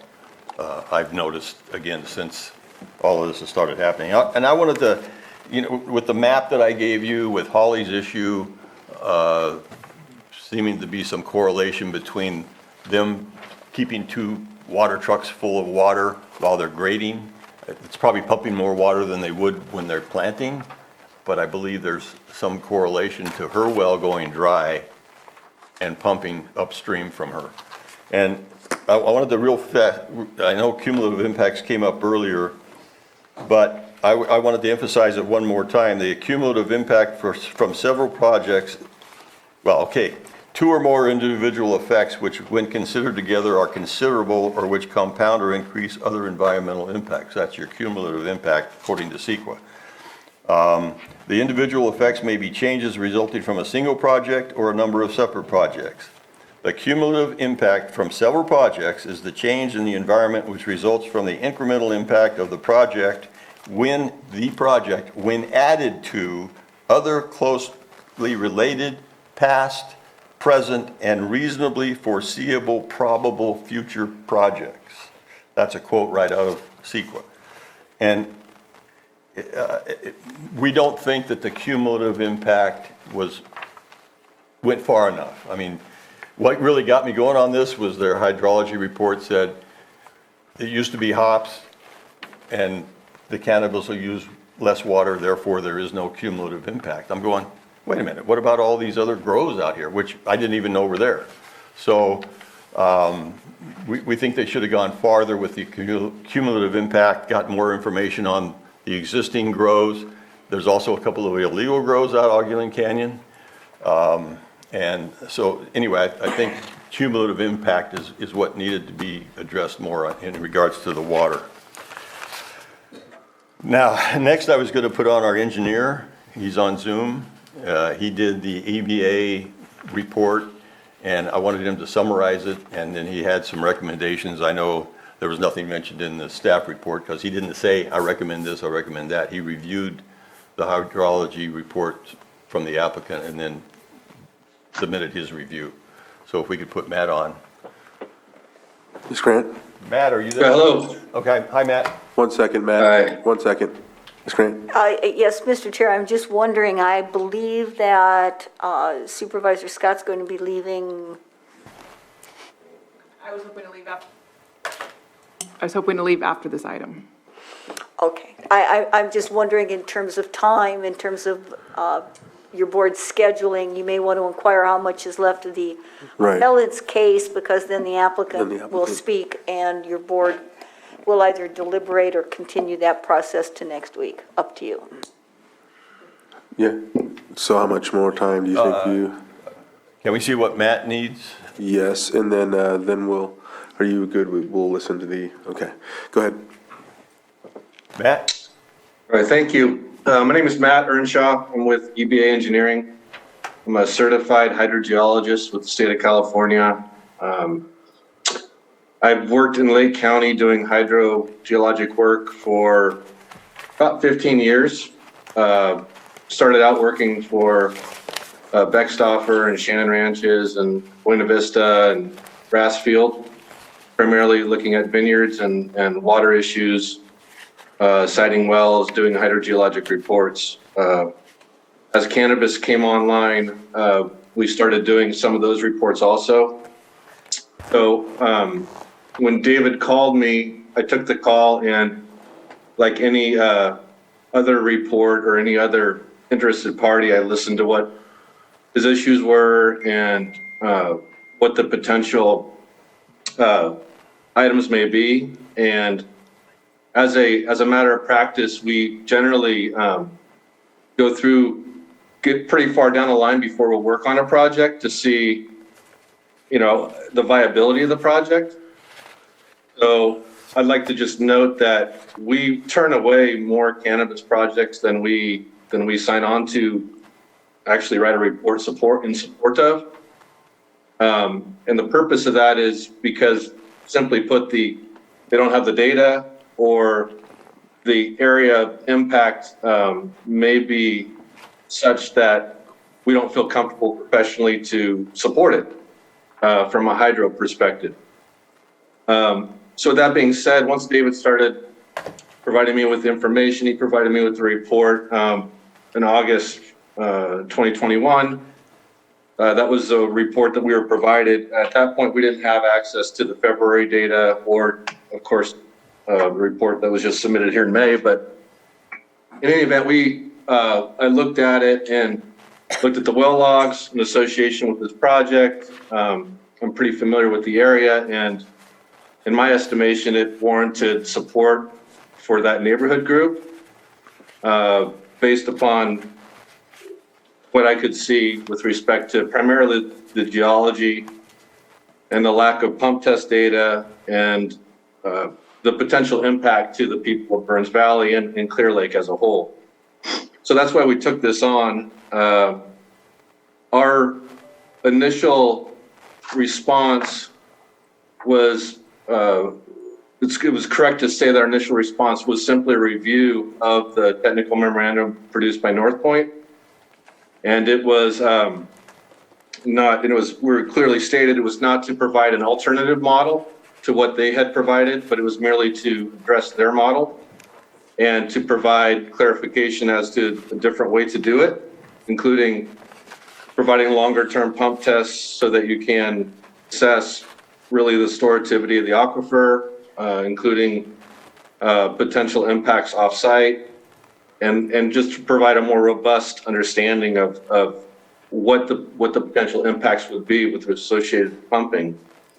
And so we provided this technical memorandum because as part of what was submitted, what we had reviewed, there was no pump test data, first of all, and we felt as though the recharge calculation was done in a way that we wouldn't agree with, and that the cumulative impact wasn't adequately looked at, which includes all the other groves in the area, the vineyards, Burns Valley as a whole. So geologically, what was troubling to me was that the wells that are part of this project are all what I would consider the primary water bearing zone is a greenstone. It's actually a volcanic.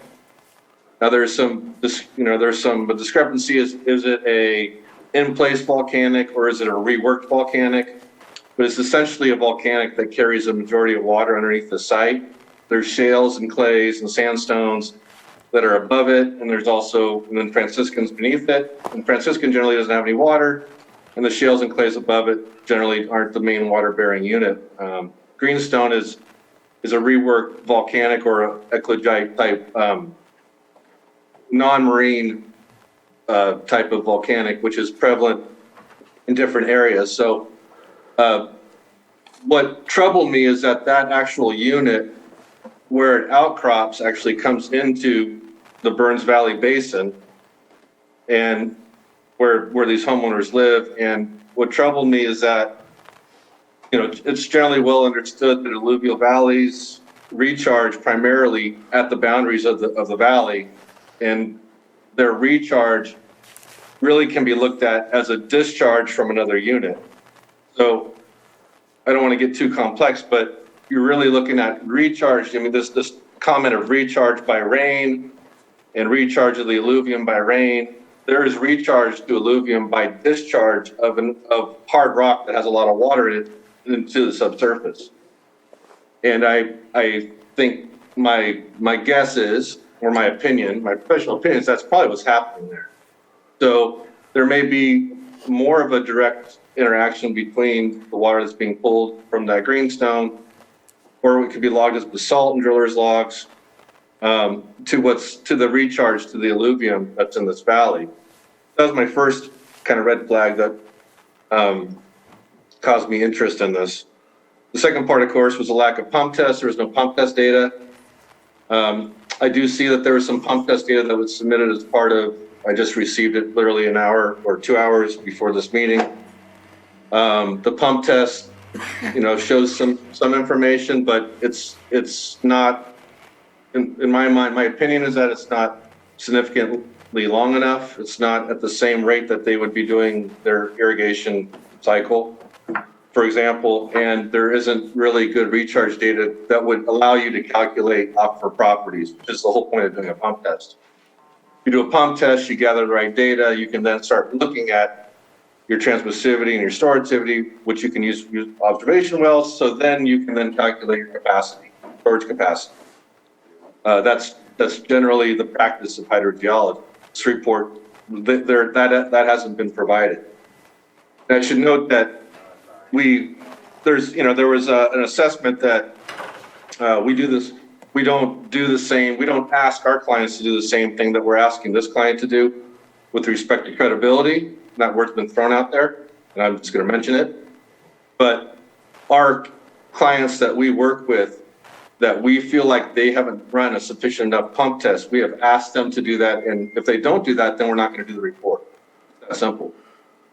So in this case, when we look at a valley that contains upland sources, that has an aquifer that connects down low into a valley where there is a group of people living that are pulling off an alluvium that are having issues, we immediately say you need to do something bigger. You need to look at this in a bigger context of consumptive use as a whole. You need to start looking at how this is going to affect these people. That's how we would look at it. And so for example, we were approached on this project to work on it in support of this project, we would have told them the exact same thing. And more than likely, they wouldn't have hired us. They would have hired somebody else, and we wouldn't have got the job, which, like I said, more people don't hire us than do hire us, and we're very selective about who we'll work for, because we'll tell them up front, this is not going to fly with us professionally. So we keep our standards at that level. So the fact that someone says we don't lack credibility, I don't know what they're talking about. So in this case, what we would, if you want to talk about modeling, and I appreciate the gentleman putting a model up there. Clear Lake itself is pulling water from Clear Lake Highlands from the lake itself, right? Lake's going down. You have a monitoring well, Casgem well, that's right in the center by Safeway that looks to be fairly asymptotic, but we don't know if that's coming from the lake or that's coming from the Highlands. Nobody knows, frankly, that hasn't been done. So a conjunctive model over the whole basin itself really needs to be done to understand potential impacts from a development like this. And what we see with these types of models is that you don't see the impacts of the overdraft from one of these projects for a period of years. Sometimes, 10 years, 15 years is when you'll see that impact really move into the valley. And that's common in the Central Valley. You don't see conjunctive use impacts until decades after they start pumping overdrafting. So that's why modeling is really important, to do an analytical model. You start with a conceptual model, then you move to an analytical model as you gather data that will then help you assess what you're doing, and that matches your conceptual model. So that would be our recommendation. I would say 99 out of 100 times people don't want to do that because it costs a lot of money. But I would agree with some of the people who have spoke that that's where the state's going. This is going that way because it's becoming evident that a lot of the projects or the ag, it's becoming not necessarily sustainable. And some of the bigger ag people are understanding that and trying to get ahead of it by modeling to make sure they don't overstretch their growth. And that's a good thing in our mind, and I think that's a wise thing if you're in ag, to not plant more than you can water long term, or not. So in any event, I'm open to questions. If you want to get into more detail, we can get into more detail, but that's my opinion of it. Thank you. I don't see any questions here. All right. I'm keeping my questions until the end, just listening at this moment in time. All right. And with that, do you have anything else? Well, hydrology was one of the issues. The other issue is allowing the cannabis cultivation within the 1,000-foot setback that the county established around the city of Clear Lake, as an example, other spheres around the county. It was mentioned during the staff report that Alan Flora, the city manager, had sent an email in March saying there's no change to the support. Since that time, we have gone to the city council and we're asking them to revisit this policy. They established a policy of allowing growing or cultivation within the 1,000-foot setback we don't even allow outdoor grows within the city. So it seems kind of contradictory to me to allow a grow right at the city limits within 1,000 feet when we don't allow it within the city limits. In addition, the way it was worded was, we'll support the 1,000, growing within the 1,000 feet if you impose these mitigation measures, you know, money for the streets. If the police department's bugged more than 5 times, you got to do something with them. The condition, I think, reads, you have to negotiate with the city some agreement for street. To me, how far from the city the cultivation is irrelevant.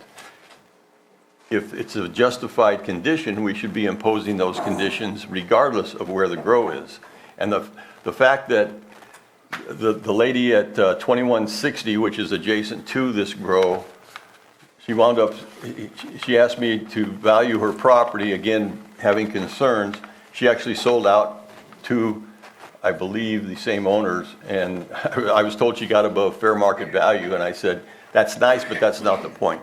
The point is, we lost a business that had been there for 25 to 30 years because of allowing the grow within 1,000 feet.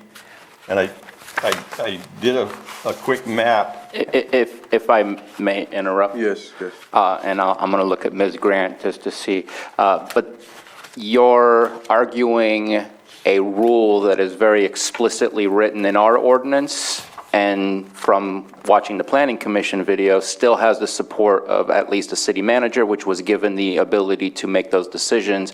So I don't know, it would be strange for us to say, we agree with you, we should go against our rule. I think I just wanted, just to streamline this process, since we've been at it already for an hour. Yeah. To me, that one is something that it would be very awkward for us to say, we agree, let's go against the rules that we have right now currently in place. If that's something we can talk about later in changing the rules, that's one thing, but for today's situation, the rules are what they are, and I don't see that as a possibility of making a decision based on a rule that we just don't like. Ms. Grant, I'll let you comment, sir.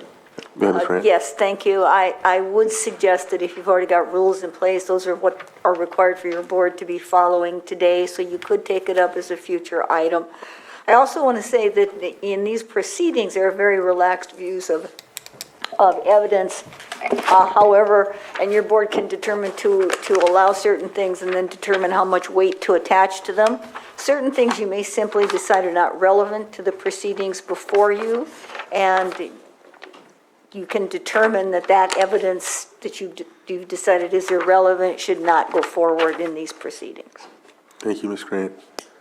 Could I argue? Yes, you have real your quick. Well, my point is, the rule's there, and the early activation permit was granted because the city sent a letter of support.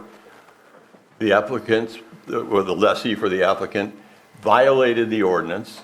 His early activation permit was revoked, and that's all happened, and that's why I would like the city council to revisit it.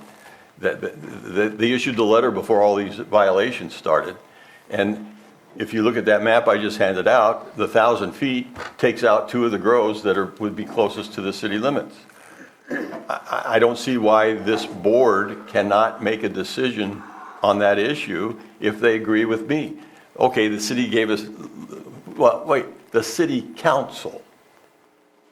I guarantee you I could go get a petition signed and get 1,000 signatures on it objecting to it. And we are, like I said, I'm actively trying to get it back before the city council for them to reconsider that policy, period. So whether I'm successful or not, who knows, but it won't be just me at the hearing this time like it was in February 2020. I've got a lot more support from the area. Okay. Enough said about that. So Anita, we can't make a decision today on something that might happen with another government changing their rules, correct? I mean, we have to go with what we have right now in front of us, not what another government entity might decide later on down the road. No, that would just be speculative. Yeah. Well, but even if the city offers support, there's no reason if you have findings that you can't say, okay, they support it, but we're going to stick with 1,000 feet. I mean, that's the way I feel. If you guys have proper findings, you can say, hey, you know what, I think Hughes has a point, the neighbors have a point. They don't allow outdoor grows in the city limits, so let's not push it. Let's say they've got a setback. They've got to move 2 grows to somewhere else on the property. So anyway, with that said. Just to terminate this conversation, does your water issue disappear if there's a 1,000-foot setback? No. Then I think it's completely And that's why it's point then. well, it was a separate issue that we appealed. Okay, so that's why I brought it Ms. up. Grant, did you still have something? I just wanted to remind your board that you still have to make independently, because you said de novo, all of the findings under 51.4 of the zoning ordinance. So those findings exist. So the relevance of any information is going to be geared to your environmental analysis and the findings necessary for a major use permit. Thank you. All right. One more thing I thought I would bring up, at the planning commission level, there were 4 commissioners, and like, as there are 4 supervisors today. And if you look at the minutes, and we zoomed into that meeting and we opposed the issuance of the use permit. And towards the end of the meeting, Commissioner Hess actually asked council, now I can't find it. About a 2-2 tie. About a 2-2, yeah. What he said was, and here's out of the minutes of the hearing, Commissioner Hess asked the county council, with the absence of a commissioner, what would a 2-2 vote mean? Would that mean denial? County council responded that if there is a tied vote, then it would be recorded as a denial. He made comment after that, he would hate to see the project die because of a 2-2 tie vote. So he was going to change his vote. So he actually changed his vote, the way it looked to me, from a no to a yes, so that there wasn't a 2-2 tie. And I just thought. think, sir, that's speculative, and the reason I say that is because of the Brown Act. I don't know how anyone here is going to vote. He knew his vote. Well, but, exactly, so I mean, we could assume. Well, again, he made the comment, and that's why I bring it up, he'd hate to see it die because of a 2-2 vote. So he made it 3-1. Again, that's speculative, I agree. I understand. I agree, it's speculative. Ms. Grant, did you? Okay. The other thing I wanted to bring up, and I know staff brought up ordinance 3112 prohibiting approval if there have been, basically, I've got that too. Section 49.2 in that ordinance reads, if I can find it.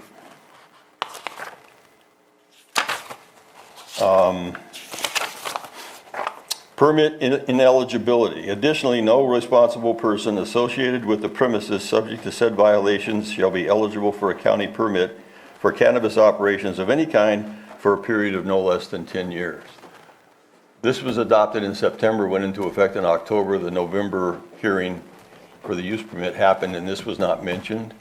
And I know staff said, well, they cleaned it up.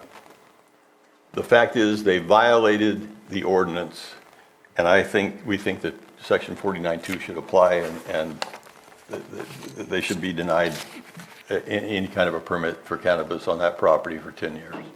So the rule's there, and it wasn't mentioned at the use permit hearing, and I think it can be brought up here today.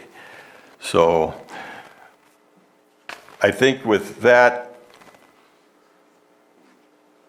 I also believe, and this is for future, there's a problem with the process. I showed you a map that had a lot of grows that are approved we didn't know about. 725-foot notice, and then you publish it in some paper probably. To me, that's flawed, because you have a neighborhood here that's, we believe, being adversely impacted by the water use, and I don't know how to handle that, but we rely on the Planning Commission and the Board of Supervisors to make decisions that will protect us and protect our livelihood.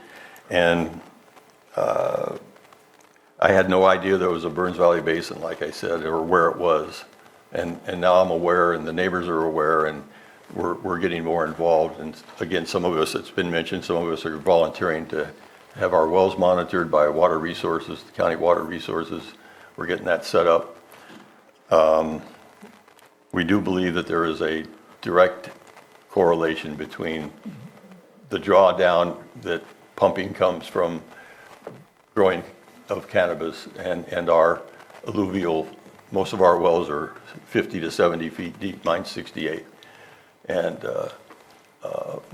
most of us take it, I understand I can go deeper, but I have water quality issues if I go deeper. That's why the ag wells go deeper. They don't care about necessarily the water quality. So we're trying to protect our alluvial area and keep it from being taxed and water being sucked down into the lower area and affecting ours. So anyway, I'll leave it at that. Your last, but before that, you stated something about, and I just, when you moved forward, I didn't get a chance to ask. You stated that there was a violation and that you felt it happened before the change. Can you go over that again for me, please? I think what I was doing there, I think we were talking about the 1,000-foot support level. No, you were talking about a violation. The 10 years. Oh, yeah, the 10 years? Yeah. What I was saying was, they violated the ordinance, and I think 49-2 applies. They shouldn't be allowed to have any kind of a cannabis operation or grow on that site for 10 years, because that's what the ordinance says. The timing of it, to me, it should have been brought up at the November Planning Commission meeting, and it wasn't. I didn't even know about it. The fact that they were told basically to get rid of the hoop houses and get rid of the marijuana that was growing and stop cutting down trees and grading, they did that. But that doesn't alleviate the fact that they did violate the ordinance. And to me, 49.2 applies. They shouldn't be allowed to grow for 10 years. But as Steph pointed out, that violation was cleared before this rule went into place. Yeah, that's what I was going to ask. Yeah. Because I noticed it stated that in the presentation. Does that matter? That's what I was going to ask.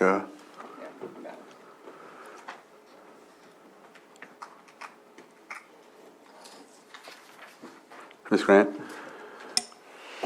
Yes, arguably it matters. The ordinance wasn't effective until a later date after apparently community development staff cleared the violations. So with any new ordinance, it moves from the effective date forward. You don't allow them to go backward. And that would be because how far back would you go? Right. 3 days, 6 months, 2 years? And as you mentioned, this is de novo as well, so. And yes, you can, your board is considering this separate and apart from the actions of the planning commission. You can certainly review those and consider those as part of the evidence before you, but it's your determination on this matter. Mr. McGinnis, did you have anything to add, or? Huh?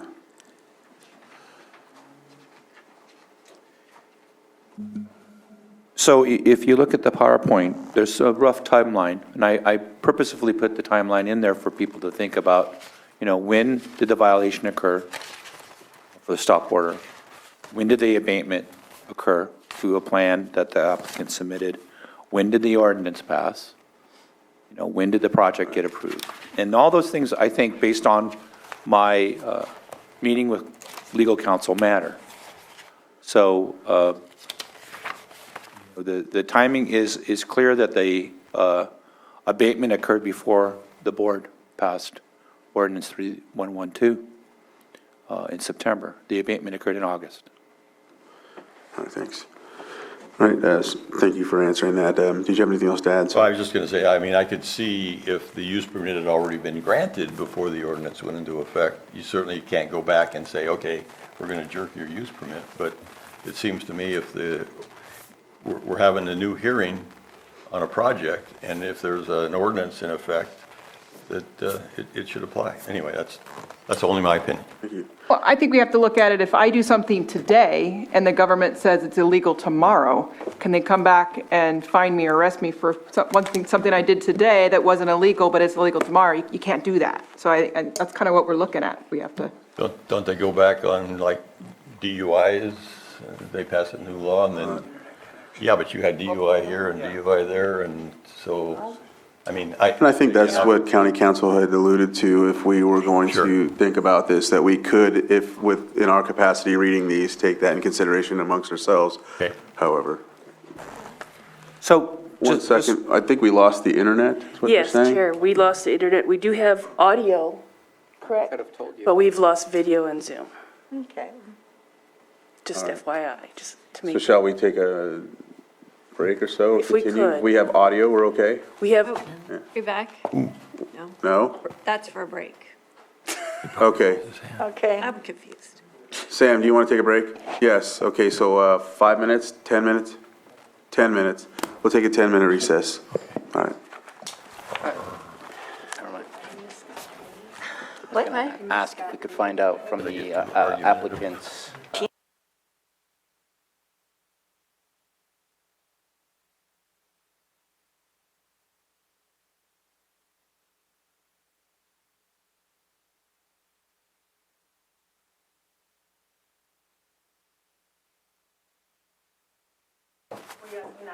Yes, applicants. Well, we'd like to have as much time as the appellant has taken. Okay. What, almost an hour? So, thank you. I think we should Well- take a lunch at that point. And there's no specific entitlement. Your board No. can decide how much I just time wanted to you're check in for the timeline, because it's already getting close to 1 o'clock, and staff has been here. And I would suggest we take a lunch, because if we're going to be here till 1:40 and staff has not gotten their lunch, I just that doesn't feel right. You also have an issue with regard to your composition today. I get that, but And so you're going to have to determine how you want to move forward, because if you take a break now, and assuming that the appellant is done or very close to done, the applicant is going to want to take whatever time your board feels is necessary to fill in the blanks. Community Development's already presented their case, but they may have some further rebuttal information. So you could be easily talking about 90 minutes, and then your board's deliberation. So with a lunch break, that would put you well into mid-afternoon. And I'm not trying to sway you one way or And another. there's still more. I'm just simply saying you've got other items today as well. So I'm not sure how you wish to do this, but you don't have to finish this item today, is my point. can I continue it? Yeah, I can continue anytime I want to. What we can do is finish this break.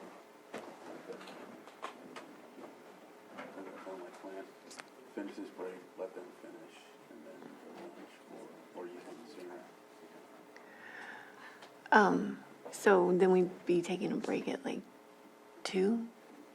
Well, that's potential, but unless you want to take it now, that's the other thing. I would be, in my opinion, with everything else that's still left on the agenda, with the time that needed to be provided to the applicant, because there's no, in my opinion, shortage of time. I think they need to get the time that they need in order to put up their argument.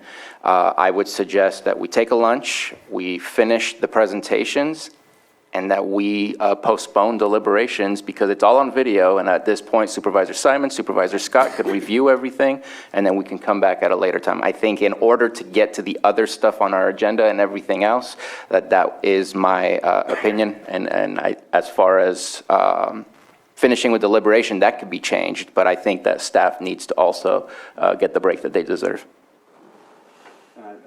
My comment was only because I didn't know how long we had Supervisor Scott with us. So I just was wanting to ensure that if you feel, if it's, in accordance with the fact that if you have to leave at a sooner time and they're still giving this and we're not deliberating today, pushing it till next week for that, but allowing them to finish their testimony like you stated, that would be okay, Ms. Grant? You can take all testimony and then close the public hearing and then continue it for deliberations. You can also continue the public hearing for further testimony, or you can do it all today. This is up to your board in terms of how best you think to to determine the evidence that you're going to need and be able to listen to everyone who wants to speak with relevant information as to the proceedings before you. All right, so I think your recommendation is probably going to be, And I feel we've already asked Supervisor Scott to stay longer than she had anticipated, and nobody anticipated Supervisor Simon not to be here either, so it's just an unfortunate turn of events of what we're dealing with. And I just want, I know Mr. Knoll has something he wants to say, but, you know, they presented a new report that I got last night, and I'm sure they're going to be presenting that on the applicant side, and we're certainly going to need an opportunity to rebut that. We sent it to our engineer to look over, and he may have some rebuttal to that too, so. Mr. Knoll? Thank you, Mr. Chair and members of the board. I just really wanted to clarify, I'm not really sure how much time we're going to need. But there's been a lot of stuff thrown at you today, and we'd like the opportunity to respond to what we feel is relevant. It may take an hour, it may take an hour and a half, it may take less. So I just kind of wanted to clarify that for you. So what we'll do is we'll continue with the plan that I think Supervisor Sabatier laid out, and you'll have your opportunity after lunch break, and then we'll go from there. Great. And just know that I think at this point, we understand that we'll probably won't be making a decision today. And then the supervisors that aren't here that will be present will have an opportunity to review that and come back next week.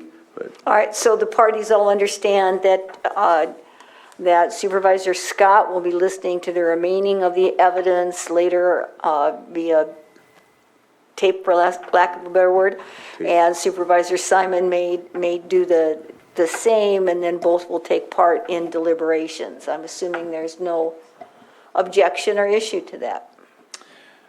So it's a little bit unusual from my perspective, but I don't think we have an objection to that.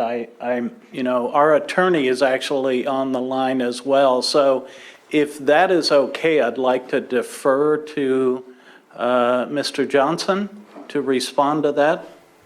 If he wants to respond. Oh, that's right, sorry. Well, I think, personally, I think that's fine. All right, then having no objections, then your board can proceed certainly. Okay, so from that, it's 12:50 right now.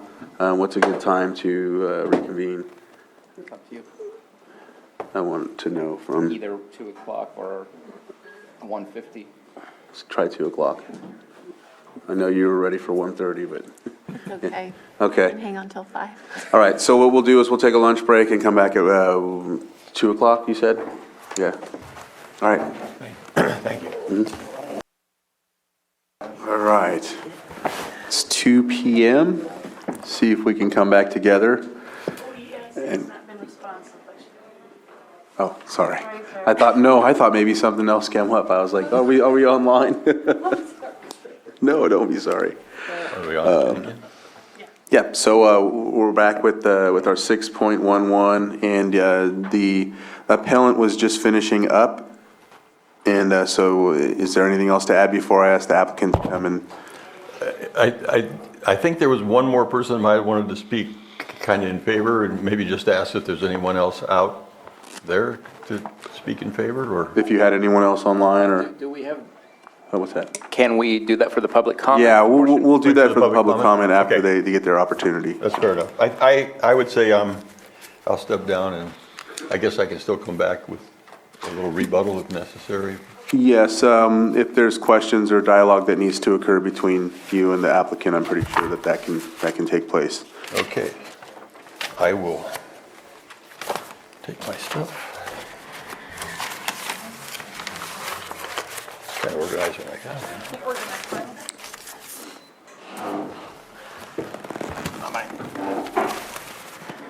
All right, thank you. And so the applicant, thank you, sir. Applicant, if you want to come forward and.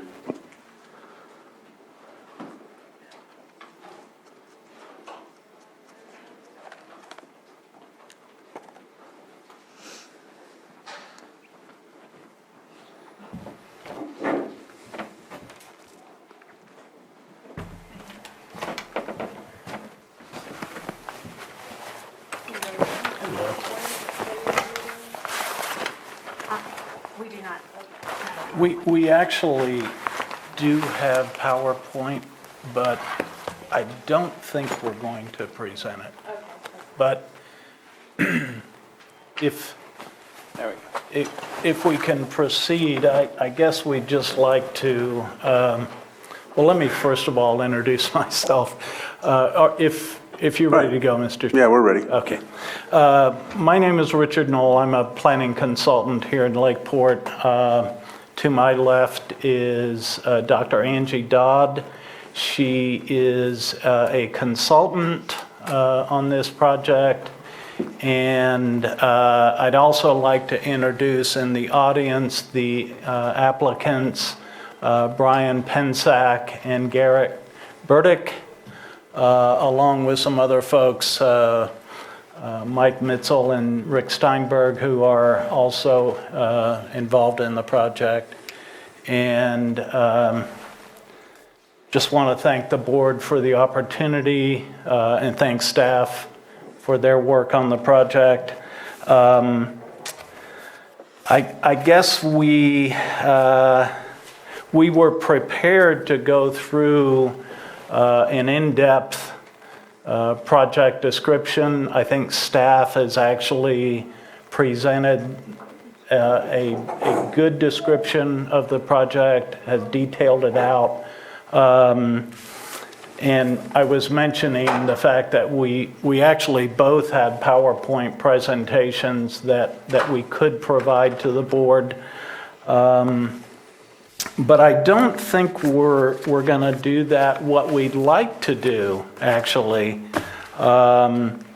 is if it fits into the process here, we'd actually like to be able to respond to questions of the board and to public comment. I guess we feel that there really has been nothing of any substance presented today that would constitute substantial evidence that would result in a finding of significant impacts under CEQA. We'd really like to reserve the ability to come back and respond to any questions that the board has. I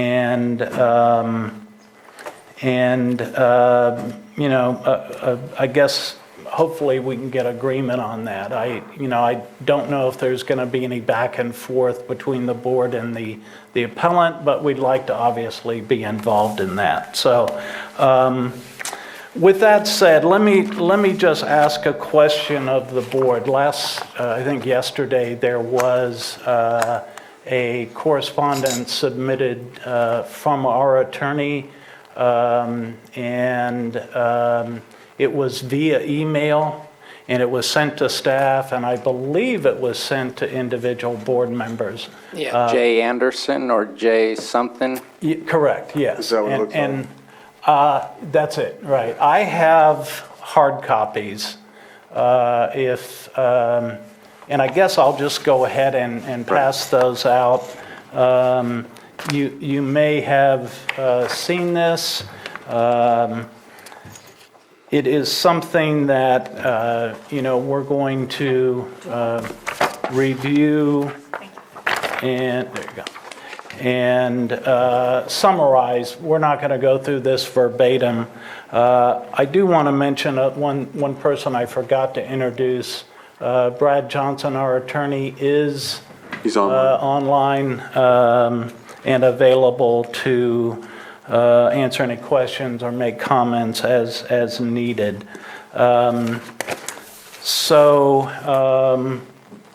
With that, I think what we'd like to do, Angie, you could make your presentation now, or we could hold off and respond to any questions that the board has. But I think it actually makes some sense to present some background or some information, detail about the hydrology analysis that we submitted to the county. Actually, several.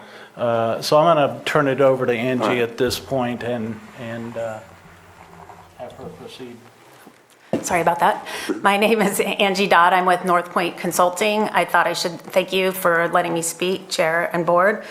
I thought I would start out by stating my qualifications as well. I'm a licensed civil engineer with a PhD in civil and environmental engineering with an emphasis in water resources, which is a focus on surface and groundwater modeling. I have over 30 years experience working in this field and with these kinds of topics. I've also taught numerous courses at Humboldt State University to senior engineering students in both hydrology and water resources and statistical and probabilistic analysis. So I'm aware of the various analytical methods that can be used to do these kind of analyses, and I focus more on project specific or not really the level of detail required for each project based on the size of the project, the background information, and the data availability. In this case, the focus is the impacts of this project. This is a project that's not asking for a new water demand. It's replacing an existing water demand that requires more water than the proposed activities by this applicant. The cannabis activities would use about 42% less water than under baseline conditions. And it's my understanding under CEQA that that's sufficient to state that there will be no cumulative impact associated with this project because its use is less than the baseline conditions.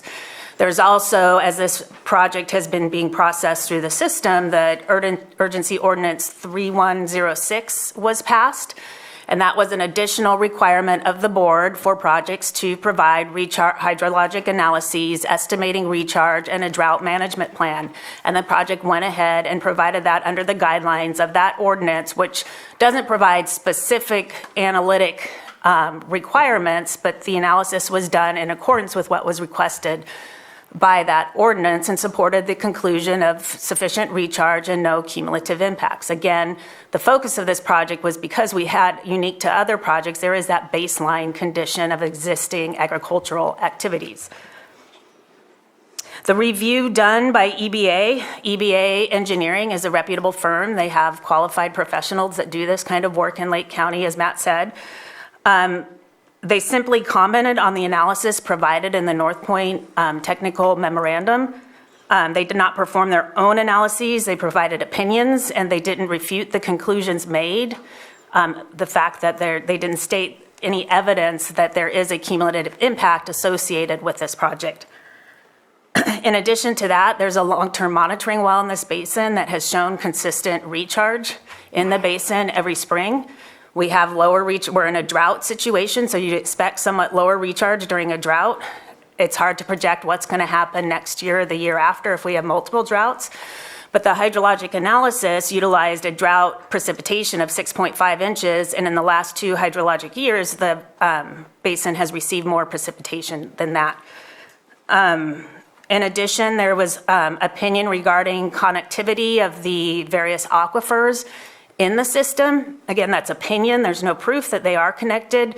There is evidence based on water quality that they likely aren't connected. If the deeper portion of the aquifer has poor water quality, not good enough for domestic demand, it's not getting into that shallower aquifer for where most of these wells that the appellants live and are having challenges with. And as I've said before, under drought conditions, low precipitation, shallow aquifers are more susceptible to drying up than deeper aquifers.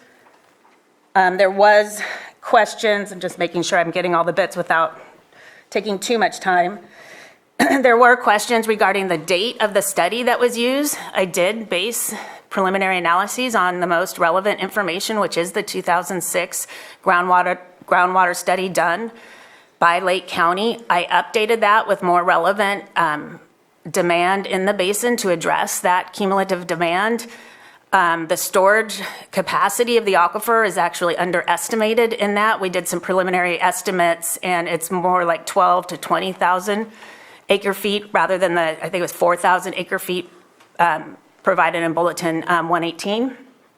And then in addition, there's very specific monitoring requirements by the Lake County Cannabis Ordinance. If you look at the drought management plan for this project, the project proposes to comply with zoning ordinance Article 27, which requires the well to have a meter to measure the amount of water pumped, as well as water level monitor in each of the wells.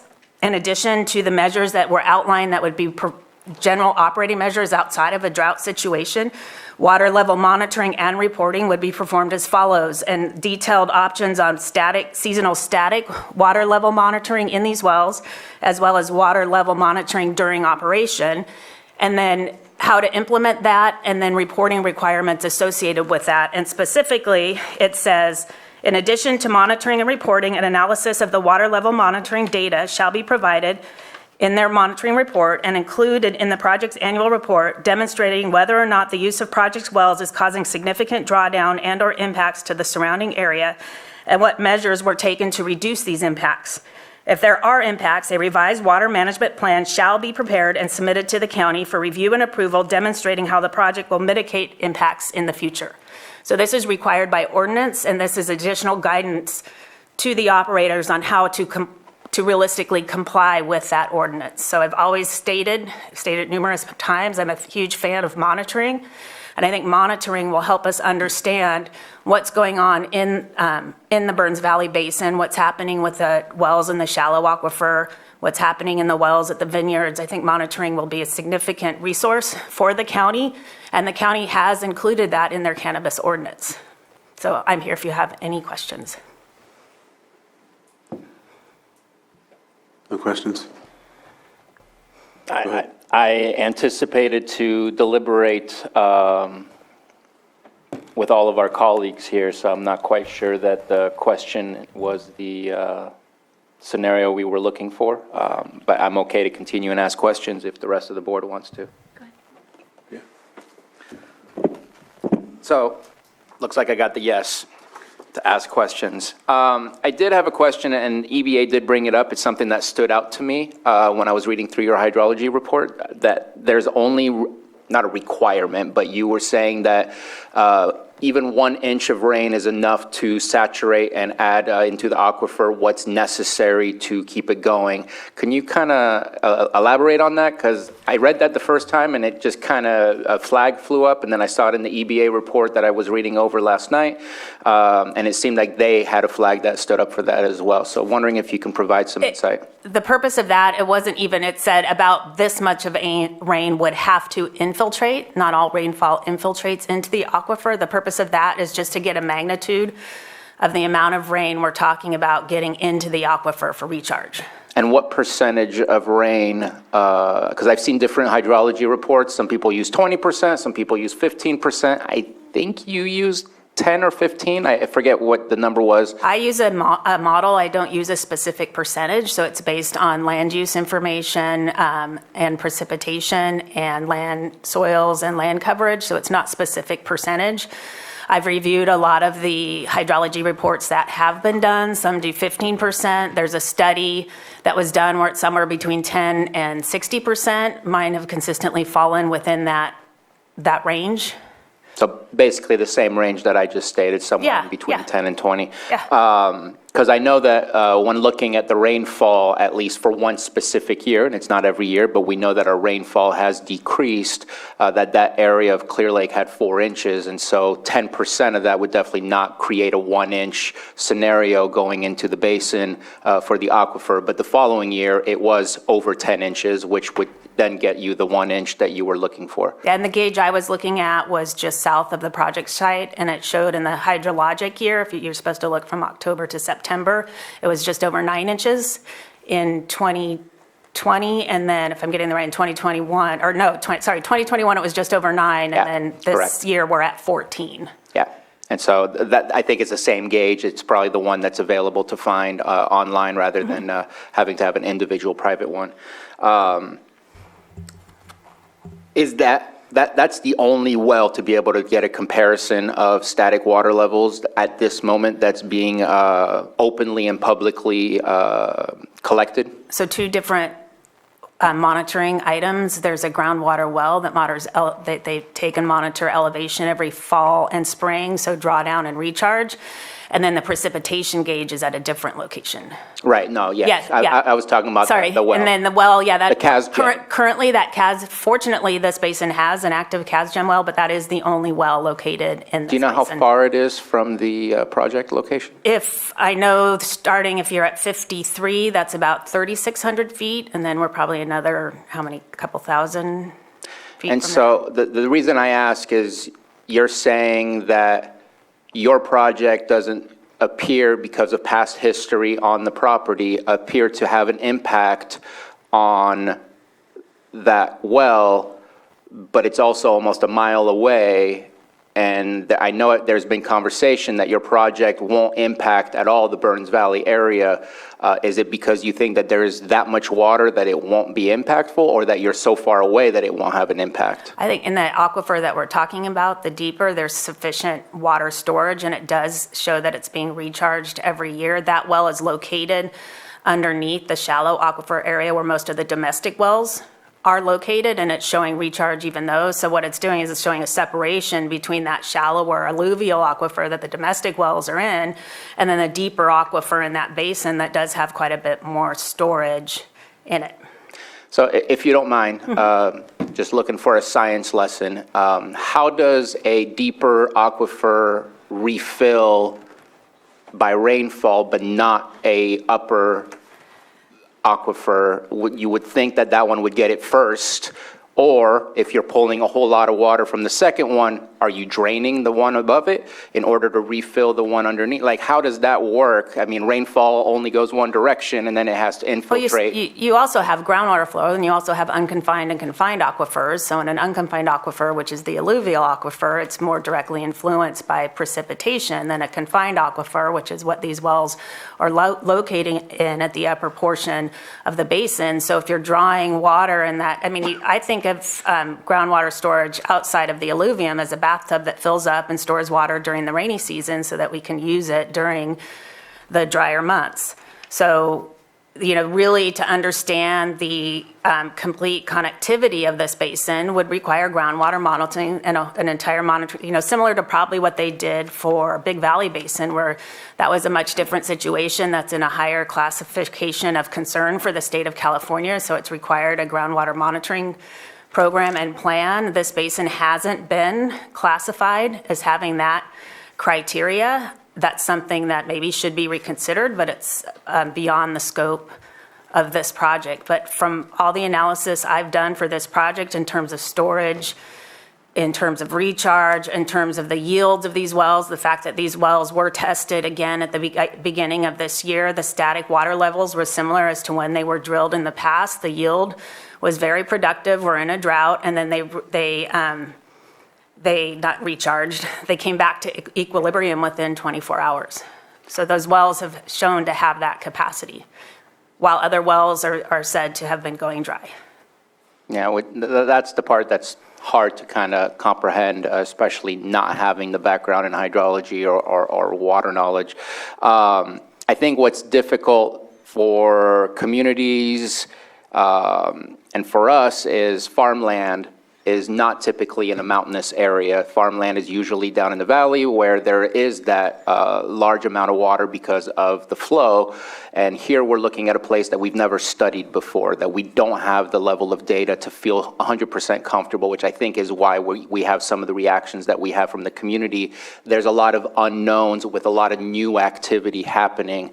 So I think it's definitely up to us to make sure that the new activity we're allowing is not going to have that detrimental adverse impact to the communities that it surrounds.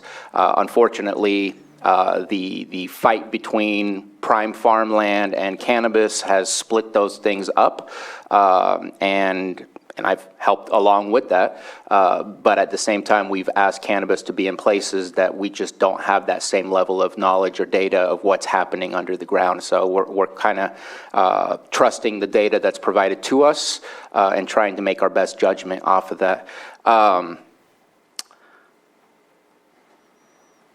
Where was I going next?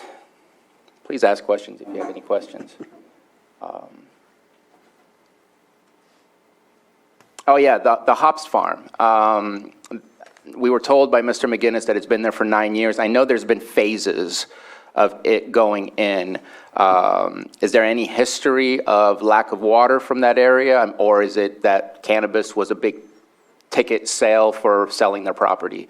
Because obviously they were no longer interested in the business, or else they would be the applicant here trying to grow cannabis. Just kind of curious as to, because I saw that in 2008, it looks like there was nothing there. Maybe that was 2007, there was nothing there. 2008 was the first patch of about 4 acres. 2011, which kind of coincides with, I know EBA said that there was drilling of wells and that could potentially show that there was running out of water, but I think it also shows the phases and expansion of the hops farm as they went into a different area. And I believe the last edition was 2013 or 2014 for there was 3 sites for hops. Just kind of curious, is there any history of not being able to grow, or ever since each phase has been in, that they've been able to grow and be able to be successful in their projects over there? So I'm not going to hypothesize as to why they switched from hops and sold to cannabis, but in terms of the wells, from what I've asked, and I know someone online is going to discuss this as well who has more history with the project site than I do as a realtor, but there was no indication of lack of water. Those wells are all about a quarter mile apart, so it was more for proximity to cultivation site than lack of water. So there's been no history of lack of water up there. Okay. And I don't disagree with the analysis that you have as far as hops using a lot of water. It requires a whole lot of water.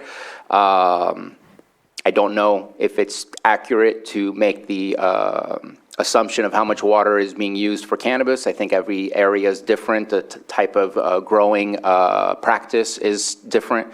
But I wouldn't know the difference, but I could definitely say, yes, hops is an extremely water-heavy crop, so that part I'm not going to argue against. I do have my concerns for the community. I think that we are just in an unprecedented time with the drought. And I struggle that we're in a drought, we know we're seeing less rainfall, but yet I keep hearing that the static levels remain the same. And again, unscientific mind, that doesn't quite make sense to me, other than somebody is losing water and somebody is not. And that's where I get concerned, is where's that connection to what's going on? There are, I believe I forget the number, but there are a couple of wells that have gone dry that are on my dry well report. But that's not to say that that hasn't been taken care of and that now there is water, because it only tells you when it's reported. It doesn't necessarily tell you when it's been resolved. But water's a tough one, and I hope that I'm sure you know that I've been asking for a higher level of vetting to ensure that we are getting the right type of information and that we are saying yes to the right types of projects. It's tough when people are going through what they're going through and we're in a drought and we're adding more demand on water. And in my opinion, with the phased in amount for the hops farm, we can't say that they were doing 13.9 acres since their inception, since they were phased in. And there's no one here to tell us either that the part of the reason that they wanted to sell was because they didn't have any water. I can see on the map that it looks like they had water because they seem to have something growing at that time. But it also doesn't quite match the 13.9 total acres. So my next question is, how much cannabis is being grown? Is it one season? Is it 2? Because I'm seeing hoop houses, and typically hoop houses allow you to have potentially an early season, a normal yield season, and possibly even a later season. Is it one season only, or one grow only, or is it multiple grows happening? And has that been embedded in the understanding of how much water will be grown? So you're referring to cycles? Sorry, yes, yeah. Cycles. I can't hypothesize on the number of cycles that'll be grown under the hoop houses, or more for protection against wind and weather, is my understanding. The amount of water use that is estimated is really an average statewide that's used for analyses until we get more information on water use by cannabis crops. Water use can vary widely. The number that I use is more in the middle to higher end of the range. If you're doing multiple crops, cycles. They tend to be, it just really depends on the operator. I know they work very hard to conserve water. I'm not a cannabis cultivator. They work hard not to have water damage to roots. They use drip irrigation lines, which tend to be a lot more water efficient than traditional agriculture. Again, starting to get outside of talking about cultivation itself is outside of my area of expertise, but the water is the statewide standard that is used. I see your point over phasing into the full build out of the hops, but that's, full build out is baseline. Even if you cut it in half, you're still using less. If the cannabis uses 42%, you're still, if you cut it in half, then that's still baseline then is equal in terms of cultivation to cultivation, crop to crop. And you said you can't hypothesize on the cycle, but we have a consultant and we have the applicant. The applicant can, or the applicant's cultivation representative could speak to the number of cycles they are planning on.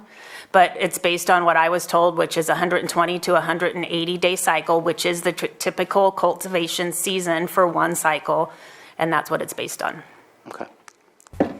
My understanding is that it is intended to be a single cycle of cultivation. Okay.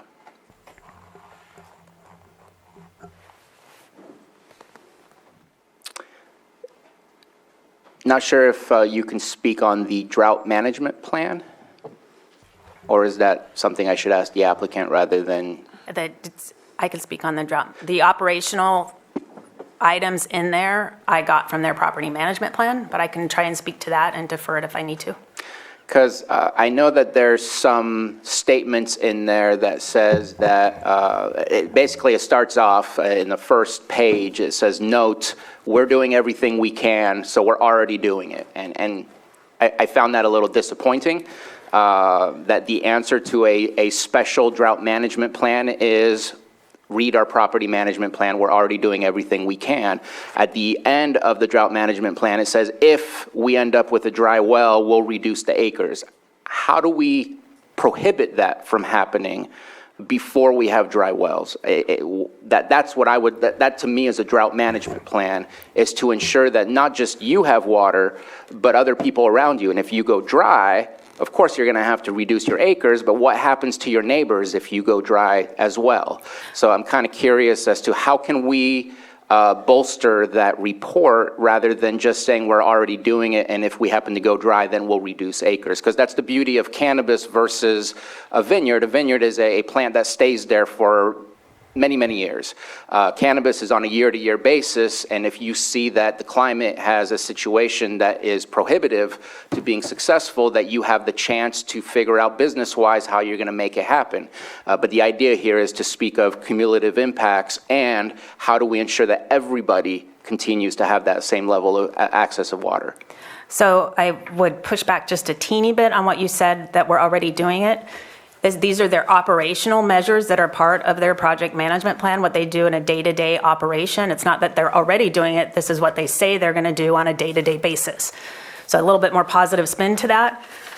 And then in case of a drought, there are multiple items recommended in terms of what they can do to reduce water usage. I mean, in the end, this is an agricultural operation. If there's no water, they have no operation. I mean, that's typical of my understanding, agricultural operation, but the critical component to address what you just said is the well monitoring program that would monitor the well during fall drawdown and spring recharge. And typically planting would occur after that spring recharge. If that spring recharge doesn't occur, that's an indicator right there that they may not have sufficient water. And then the recommendation is also to monitor not just how much water they use. So there are two things that we're talking about: the rate at which water is used to water the plants, and then water level monitoring, which is how the well level responds to using that water. So to make that something that is a beneficial tool to the applicant and to the county on how their water is changing, their water availability is changing over time. It's important to monitor it over the season, both how much and the level, and then what does the drawdown look like in the fall, and did it recharge in the spring? If it didn't recharge, that's going to show in the monitoring data, and they need to submit an updated water availability plan and how they're going to cultivate if they have sufficient water to cultivate.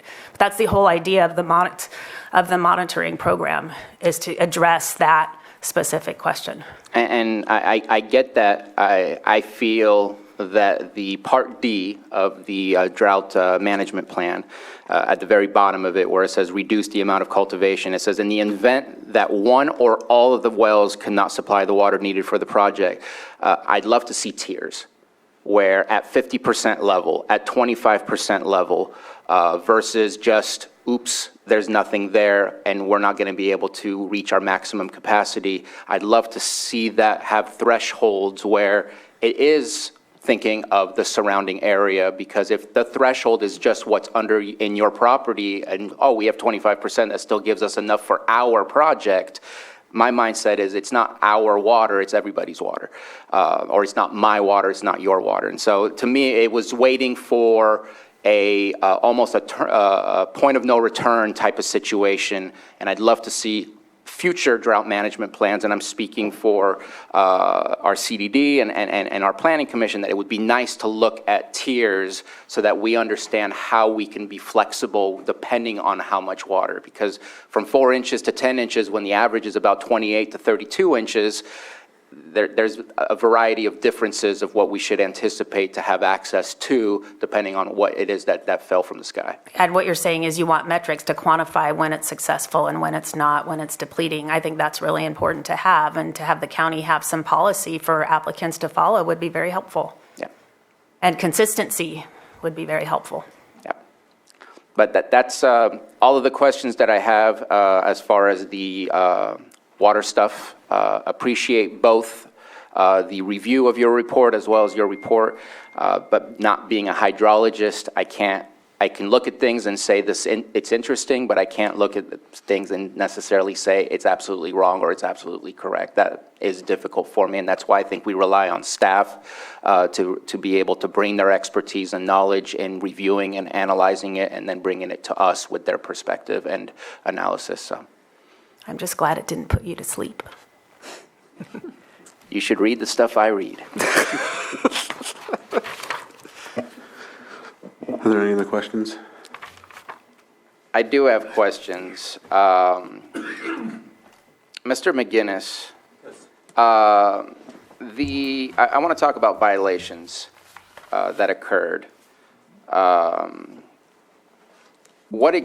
you describe to us, and I know this is the part that's going to be really difficult, because a lot of our staff were not here when these violations occurred, and so this is either knowledge of the rough summaries that were written down into our system, which I hope that has enough information to really understand what exactly we found out there.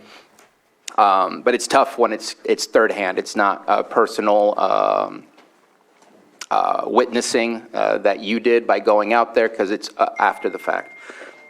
But I'm wondering if you can describe what exactly was the grading that occurred, what was the potential damage to the area, and then talk about the remedies that were put in place and how those came to be as well. Well, I mean, I could start by reading just the two accounts in Acela. Please. Okay. This is the first of two. On May 7th, this is just the wording from the enforcement agent. Not your words. Not mine. Right. On May 7th, did site inspection of 2050 Augulin Canyon with Ag Department, invited on site by male driving a white pickup named Dan. He escorted myself and the Ag inspector through the site visit. Per Dan, there were 40,000 high THC cannabis plants at the site, and that info was verified also. 56 rows of hoop houses over approximately 6 acres with no permits for hoop houses. They are in all stages of construction on an upper site of same per cal, I would say, large amount of grading and terracing has been done with no permits. Also found people living in ag exempt barn and told Dan that the barn needed to be vacated immediately, and as of the end of site visit, barn had been vacated. The second one was dated 5/14/2020. Site visit with Cal Cannabis to reinspect cannabis plants still on site. So that actually is a week later, on the 14th of May. To reinspect cannabis plants still on site, more hoop houses constructed. Meet with Adam, Dan, and Mike, served NOV, notice, violation for cannabis and building without a permit and grading without a permit. Adam and Mike admitted to grading and building without a permit in front of myself, A.W. Fernad, and Cal Cannabis Inspector. So that's in our county's Acela link. And AW is for Andy Williams, I take it? Yeah. Okay. And can you speak to the potential damage of not going through an environmental process to review prior to doing a grading, and what the remedy actually has done to restore or remedy the potential damage that was created without going through the typical process that anybody doing grading would have to go through? So we have different procedures for grading, right? If you have a grading permit, for instance, or if you're pursuing a grading permit based on the cubic yards that are likely to be removed or the fill, if it's dredged materials, for instance, we have different procedures in the county that trigger different impact assessments and review. If we're talking acres and acres of grading, there's likely a lot of material moved, topsoil, depending on when the grading took place. This is in spring, perhaps, early spring, because it's May when this is being noticed. There's pollination. If it's habitat removed, we're talking chaparral. There could be within that chaparral, some site-specific species of concern. There could be some burrowing going on, some nesting going on in graded material. There could be some threatened or endangered species within that chaparral, or a special status species like a manzanita or a ceanothus that's unique to the region. So if you're grading chaparral and habitat and removing habitat on steep slopes, you're likely to have substantive erosion potential during rain events, into hydrological modification of the site if it's steep slopes. They were terracing, so I would imagine there were slopes involved. The steeper the slope, the more erosion, the more sediments entering into aquatic areas, potentially, the more impact on aquatic species. I think one of the things that concerns me when I see illegal grading or a violation in grading personally is, were native grasslands removed? I don't know what the nature of the site was before the grading took place.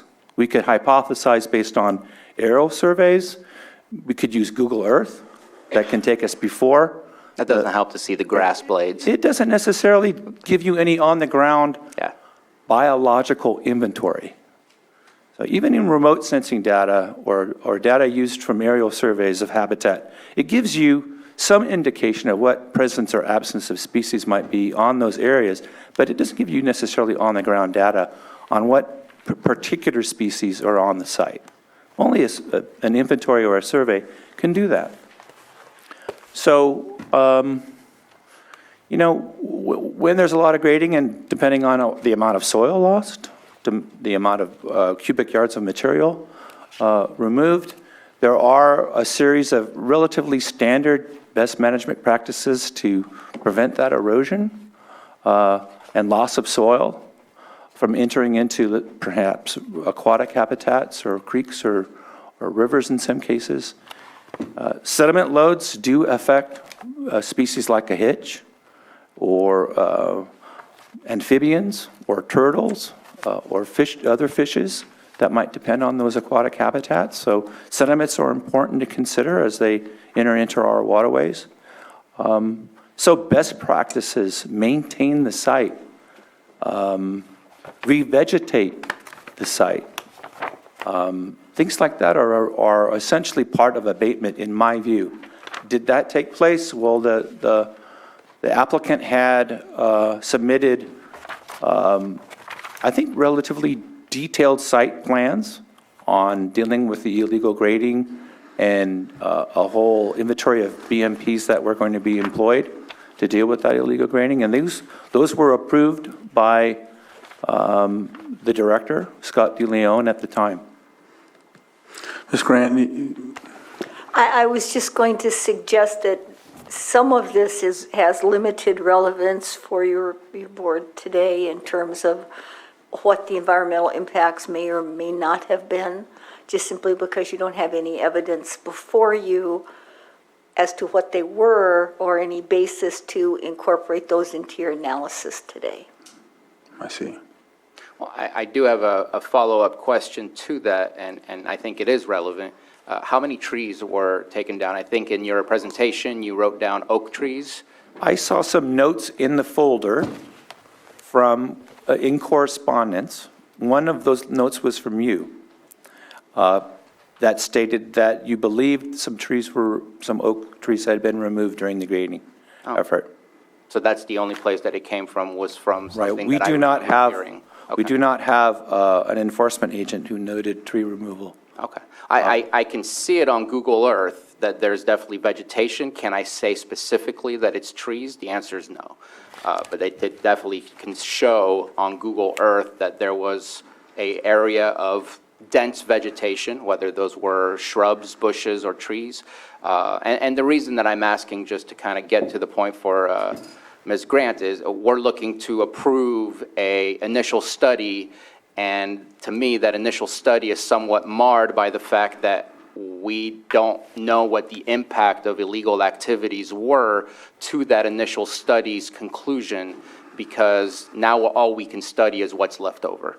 And so that is one of the reasons that I'm asking the questions. And I think it's important to go over the violations that we have, and I'll go ahead and move on. can I add to something? Please. Just because you were going on from grading to something else, right? Are you going on to something else next? Okay, I just wanted to highlight grading. How much, because just how much grading was done, and if there was what was their practice or their plan in case they came across some sort of cultural resource? I know that I've noticed in the documents it stated they've reached out to different agencies and tribes and whatnot. However, when grading's done, usually you have somebody on site to see if something's found according to AB 52, which has been in place since 2014. So if there was grading done, was there someone there to monitor? If there was a tribe contacted if something was found? How do we know? That's another thing to add I wanted to ask. Go ahead. I mean, Chair, you bring up something that is also, and I apologize, the grading can have significant and substantive impact on cultural resources. And it's something that we need to really focus on, given state guidelines for consultation. Some of that knowledge that we have within our department or within other state inventories is perhaps missing in terms of the fact that tribes also have information that is their own intellectual property, their own intellectual private rights to have. And so when we do allow grading, it's very important that we have, an inventory of cultural resources at hand before we approve it. That also did not take place. Right. The amount of grading on Site B in terms of our general overview of the enforcement and the violation is 56,640 square feet on Site B. 1.1, 1.2 acres. Right. Can I, just point of order here, Mr. Chair, if I can, the actual, that's the that's identified as the square footage, but the actual cutting and filling, the cut and fill was balanced out at 1,315 cubic yards. Okay. And I believe that 50 yards is the trigger for grading? Yeah, if I can I set the stage a little bit with respect to the grading issue? I was involved in the project at that point in terms of having helped prepare the application, and it is my understanding that the property owner contracted with a third party to engage, and this was after the early activation was issued, to engage in the cultivation activities under that early activation. And it was at that point that third party, I guess, hired a cultivator from out of the area, had no involvement in the project at all, other than having now been brought in, and went way too far, obviously. And I'm not trying to make an excuse here. I think ultimately the owner has responsibility here. Full responsibility. Correct, yes, no question. Which they assumed, unfortunately, after the fact. And it was shortly after that there was a parting of ways between the third party and the owners. They're no longer involved or around at all. There But was. to be clear, the applicant did allow this to happen with that third party. So they're completely 100% responsible for this, and it's really a moot point if they're not involved with each other anymore, because they're responsible for the Yeah, entire all I'm trying to do is sort of set the stage here, and just reiterate that there were remediation efforts and actions taken immediately to resolve the issues. And grading plans were prepared and submitted to the county. Stormwater runoff mitigation was employed. And, I mean, there were other issues involved. There was debris, and there was a mess on the site. That was all cleaned up. So if you were to go to the site today, you would see where the grading activities occurred. There was a series, I think, of 3 different terraces installed. But the stormwater mitigation measures are in place. The site has been seeded. In terms of stabilization, it's stable. Was there cultural resources, personnel on site to analyze for or check for resources? No, that did not occur. And I agree, that's an issue whenever you've got grading. You need somebody on site to be checking that soil. Well, the local tribes have made it known that they're willing to be a part of these plans, so they could put together a plan ahead of time in case something is, and when grading takes place without that, there's potential resources that are not found. A lot of, tribes have been here for quite a long time. We know that. The other thing is we're trying to put together, as tribal people, we're trying to put together the pieces of our history by finding those type of resources in some instances. So that's a potential area where we won't know, but right, that's why I bring it up. So I'm finished with my question. I don't know if you had more to add. Can I also respond to the tree issue? I had never heard until today that there was potentially some oak trees that were removed. It's my understanding that... I would say strike that from the record. Yeah, I don't If it's a belief that I shared, it should not be discussed. Yeah, I can show you Google Earth where we can see the No, I think, the vegetation, but I think it goes without saying that if you do grading, you're going to get rid of some vegetation as well, so. Yeah, this was an area, as far as I recollect, may have been an old orchard, walnut orchard. And so there were some remnants of some, I believe, walnut trees up in this area. They weren't doing well, and I think there may have been a few of those old walnut trees removed. That's my recollection, but I don't remember any trees coming down. Ms. Grant? The only thing I was going to say was that certainly a lot of the anecdotal information has limited value. However, the point that's been raised that these violations may have exacerbated or modified or in some way altered the environmental conditions that were initially studied, that is a bona fide area of inquiry for your board because you're looking at whether the environmental review to date is sufficient. Thank you. Go ahead, Supervisor Sabatier. Yeah, my next question is the notice of violation. In the Planning Commission, the only thing that was discussed was illegal buildings and illegal grading. And I'm just going to be frank, I was a little frustrated that that was the only comments that were made. Nice. Sorry. Even in the presentation, there was just 2 bullet points that did that, but I don't have it in front of me, but the notice of violation had a bunch of other violations, and one of them was no permits, or not all permits had been obtained. Can you speak to that as far as what was the status of those permits?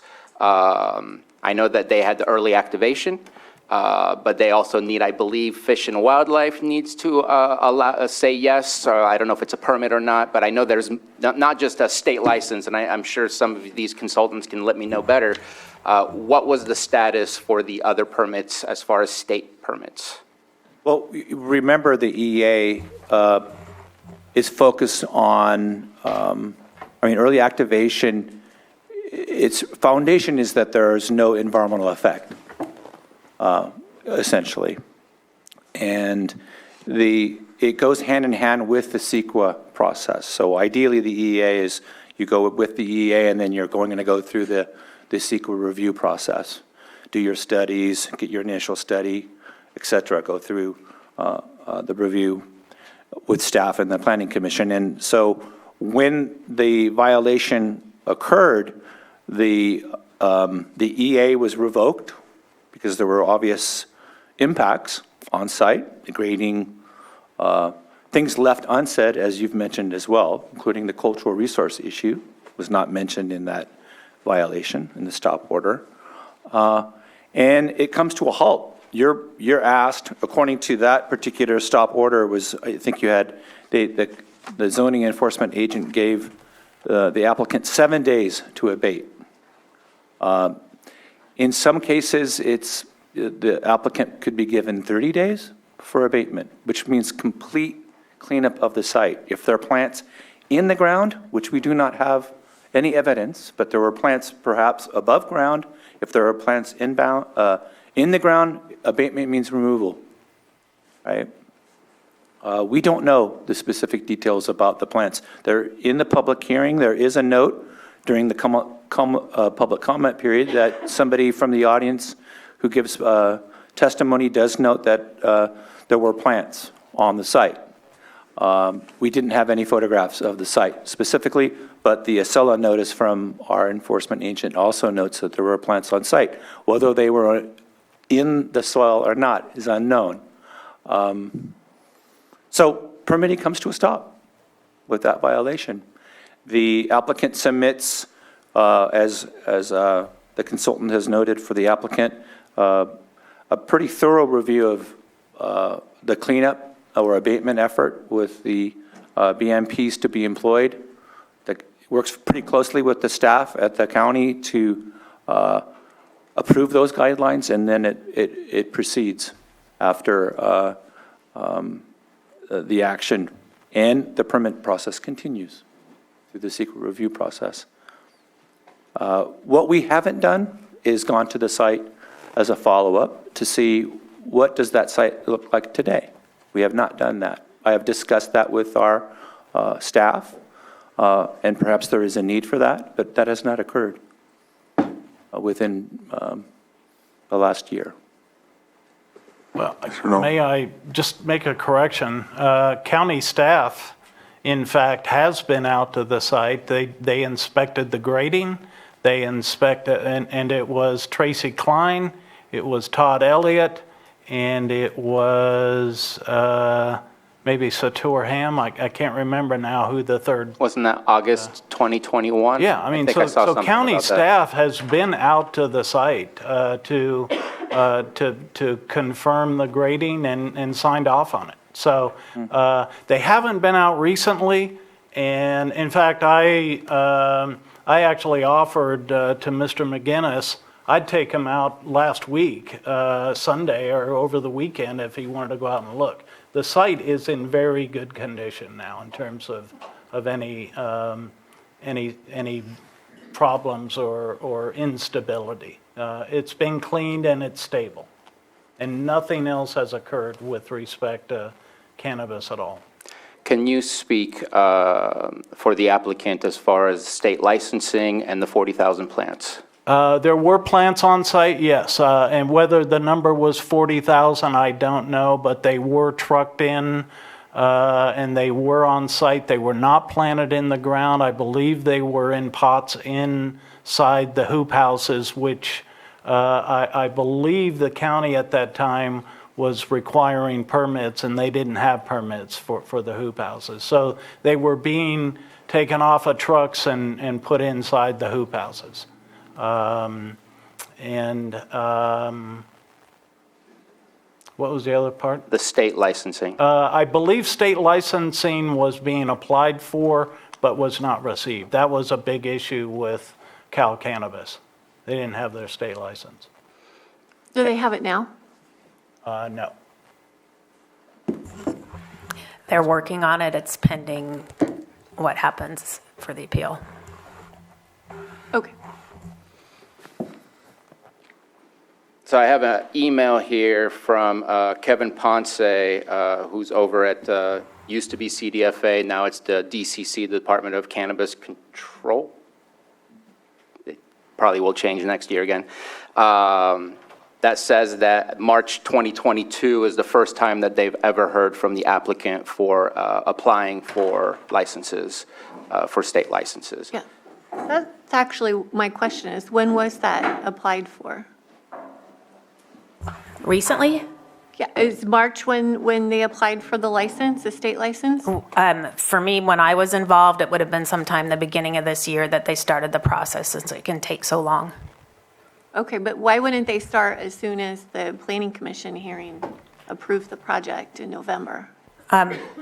They could have started with the attorney sooner, and you have to prepare the mapping and all the background documentation, so it does take some time to collect all that. And there's a number of, they're all 10,000 licenses. I know there's a procedure to enter all those in the system, and it just takes a while to get all of that done. I can't say why it took it just took time to get it in there. And I'm certain that the appeal and possibly the time frame being November, that there wasn't necessarily a fire to get the applications as long as it had been received prior to the season starting. But the point I wanted to make is that potentially 40,000 plants, let's just say a lot of plants, and no state licensing and no application from what I've received from the DCC to apply for those 40,000 plants. I'm very curious, but I'll just say it and leave it alone. Curious where those plants went to, just because they had to go somewhere eventually. But I want to go back to the numbers. The numbers are a little bit everywhere. I have different numbers for the initial study than I do for the site maps, than I do for the presentation that we've received both today and from the Planning Commission. Both today and Planning Commission, same numbers were presented. And those numbers of the canopy specifically equals 15, but it's very different on the site maps, which the site map doesn't give us cultivation area, it just gives us canopy area. And so the initial study cultivation area is 6 acres. On our presentation, it's 5.09. Initial study cultivation area is 6.5. Our presentation is 6.56. Initial study cultivation is 3.4. It's 1.45, and I'm going down A, B, C, D, E. The numbers are everywhere. And then on the site map, the initial study says 5.1. Site map says 3.9. And the last one, which is Site E, initial study is 7.8, but the site map is 9.5. That's the one that kind of stands out as to what's going on. I get it that inside your application, it's stating you want flexibility, and that the maximum will be 15 acres. But I'm just going to be honest with you. With the history of this site, I have no trust that that flexibility will be utilized in the best of ways. I would love for it to match what we're being presented today, which is Site A will be 4.07, Site B will be 5.25, Site C 1.16, so on and so forth, where our canopy does equal 15, and we know specifically where they will be. But when I see the initial study have certain numbers, the site map have certain numbers, and our presentation have different numbers altogether, it doesn't make me feel comfortable as to ensuring that I know what's happening where on that property and how we're even supposed to inspect it. It's nice to be able to inspect something and not have our team trying to figure out what flexibilities did you guys use this year. It's a whole lot easier if we can just say, hey, this is where you're supposed to be and this is where you are. There was some in the site map, just to at least elaborate on that, where it looked like you had dots for where the plants should be and it was inside the setbacks from the creek. I'd like to make sure that those are gone. It should be just a simple erase mark, but for some reason on the site map, it's still there, and that makes me, again, nervous. But between the issue of the violations, the issue of not even trying for the state license, I'm not going to bring up because it's not a zoning issue, but not quite sure what happened with workers being found living in a ag-exempt building. That, to me, is horrific. All of those things combined doesn't make me comfortable that the numbers are all over the place. And then add on to that, I have no idea what the true environmental impact of the grading is that you did, other than we tried to rectify it so that there would not be any further impact.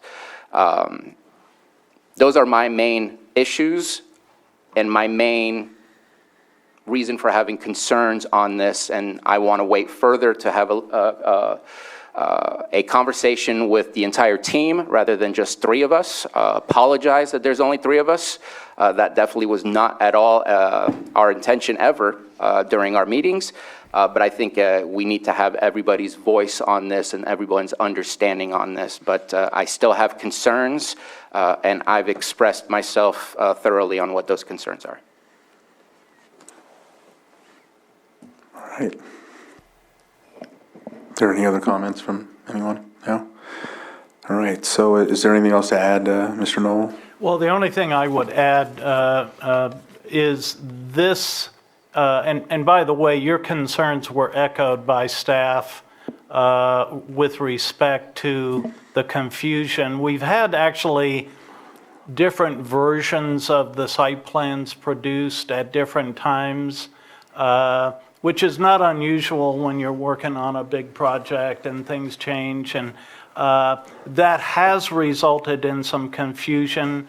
County staff, Community Development Department staff wanted a definitive number. This is it. What you see, what has been presented to the county, this is what the cultivation and canopy areas will be.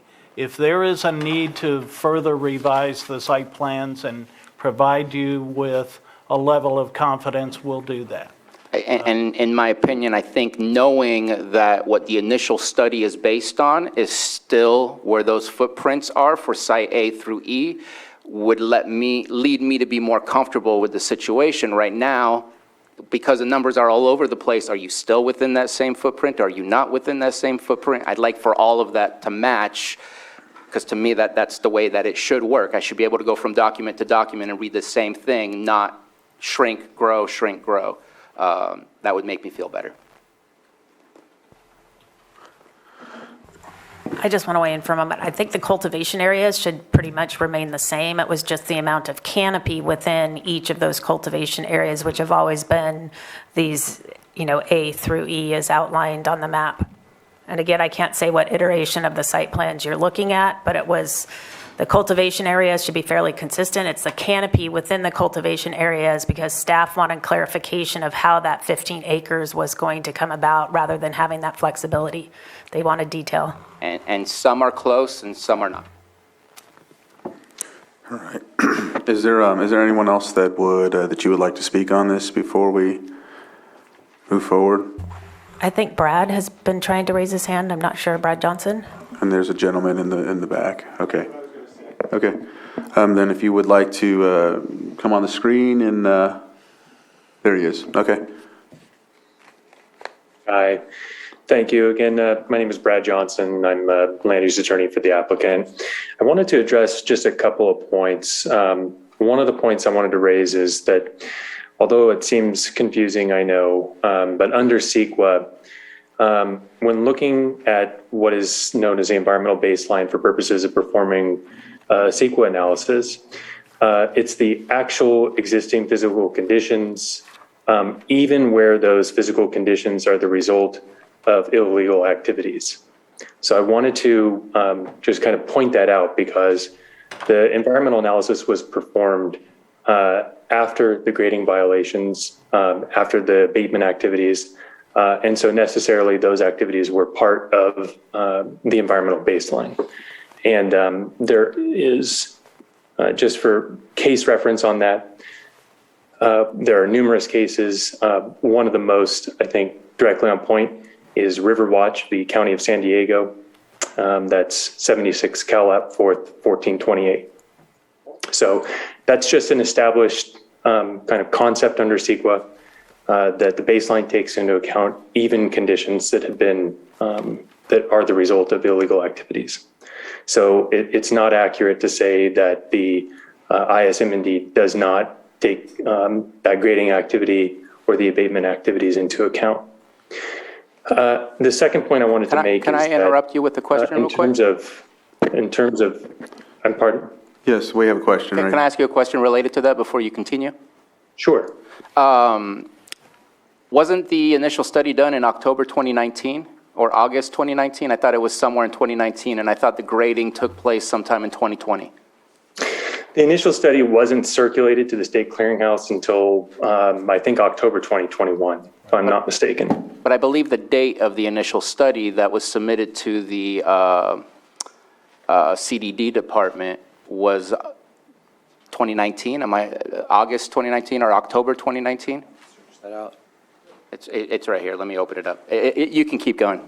Just wanted to add. Yeah, but that is, the department did have an obligation to review that initial study and confirm that it was accurate at the time that it circulated to the state clearinghouse. So for purposes of understanding the date of that environmental review, we take it as being the date that it was submitted to the state clearinghouse, even if the bulk of it had actually been written into the ISM&D form prior to that date.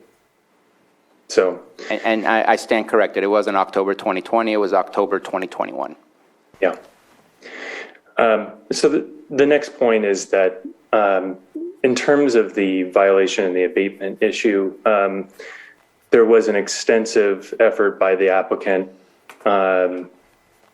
following discovery of these violations to work with staff in close communication and coordination with Mr. De Leon, with county council, with other staff members, and identifying how the situation could be abated, rectified, and how the applicant could return the site to a state of compliance.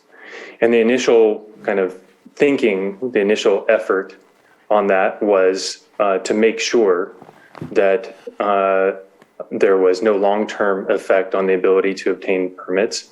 But there was also hope early on that the early activation permit could be reinstated if the applicant cut ties with the operator that was out there and adequately addressed the violations.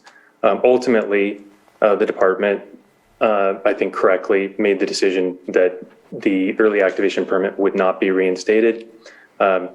Sometimes there are real and lasting consequences, and that was the consequence to the illegal activity. And so since that time, the abatement activities have been completed. That was confirmed by staff, as has been confirmed today. So I just wanted to kind of underscore that there was a significant effort by the applicant to address that issue and to make right what was done. Thank you. Is there anything else you'd like to add, or? No, thank you. I appreciate the time. Thank you. All right. Any other questions? All right. From here, I think we've got your insight and answers. I don't know if there was any other questions from the appellant. The appellant. I guess my only question would be if we're going to... Can you come to the microphone then? Because I think what we'll do here is, if we're finished, we'll carry this forward to next week. That way we can move forward and we'll deal with deliberation at that point. Are we closing the public hearing or continuing? Okay, we'll need a motion, date and time by motion is what's stated, so. I guess my only question would be if we can have public comment at the continued hearing. Yes. I don't have a problem stopping where we're at. Ms. Grant? Well, if you're talking about the presentation of their cases during the appeal, if you're closing the public hearing, then no, it will just be your deliberations. If you're continuing the public hearing, then you can't pick and choose. Everyone who's a party will get another opportunity to speak. How many people would want to be part of the public comment? Can Go I ahead. just ask a question first? So we have two supervisors that aren't here, and they may have questions for the appellant and the applicant. So if we kept it open, and they would have the opportunity to ask those questions, then I think that would be appropriate. And then the folks that you're talking about would have their opportunity to speak as well. Yeah, I think we might have had someone on Zoom, but I think they can speak next time due to the hour, as long as. Yeah, we'll It's up to your go. board. I think that's the route we'll go, yeah. And so with that, they'll have their opportunity to speak. And so we are going to go ahead and, what's that? When? Yeah, come back to the board and we'll decide on when that date is, if we know for date certain. Ms. Grant? Right. So that's what we'll do, is continue it to a date certain. So what do you think, Johanna? Is there time? Is there? Next week is light, so I would Yes. suggest Yes. the 10th at 9:45. The 10th at 9:45. Is it? All right, that looks like a good time and date, thank you. We will need it by motion, yes. I want to make sure that both the applicant and appellant, I don't know if there was a yes or no for that. I see one applicant saying yes. Yes. Okay. Okay. Then, Mr. Chair, I move to continue this public hearing onto our May 10th agenda at 9:45 a.m. Second. I have a motion and a second. All in favor? Aye. Aye. Opposed? Motion carries. And so, thank you for that. We will see you next week at 9:45 on that item. And so with that, we will move on to, actually, do you need a break? Did you need a break? Everybody needs a break. Okay, so we will take a 5-minute break. And then we'll come back to our 6.12. All right. All right, welcome back, everyone, from our break. We're going to move on to our item 6.12, our consideration of presentations and updates of community efforts to include Risk Reduction Authority and California Wildfire Mitigation Program and Clear Lake Environmental Research Center and Tree Mortality Task Force and Community Wildfire Protection Plan. And this, we'll give this over to Supervisor Pyska. So I want to thank everybody for hanging out a little bit longer than we anticipated. And I want to apologize to everybody. This is a culmination presentation of a lot of the work that we've been doing and I've been alluding to with you guys, so you get to hear some details. I am sorry that Supervisor Simon isn't here to join us today because this is really important work for both of us.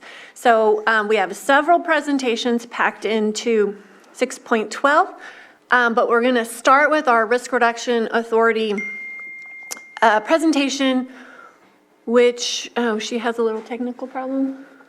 She seems to be on. But I will say, a year ago, when Supervisor Simon and I came and approached the board for funding for the Risk Reduction Authority, we promised to do 4 updates a year, 1 per quarter. And the last one we did was in the fall.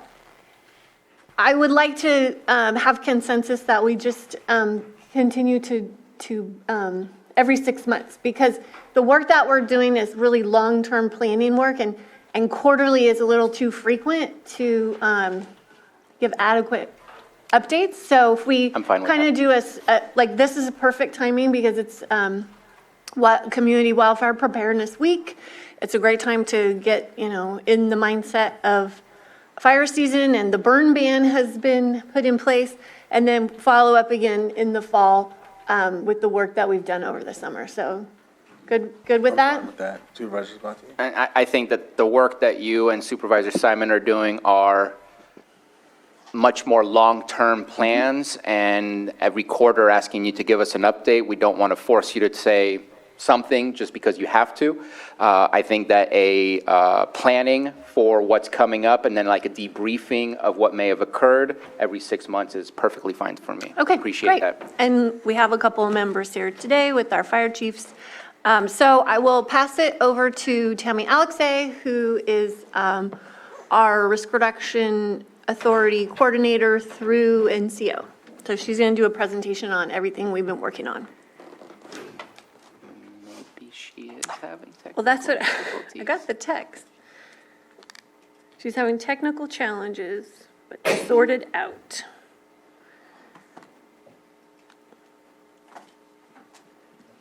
Tammy? Did she make it back on? There she is. She's unmuting now. Okay. Okay, there we go. Thank you for this opportunity. Okay, I'm going to try to share my screen now. That's a pretty cool logo. That was your work. I know. Hi, thank you for this opportunity to be able to share an update for the Risk Reduction Authority, May 2022.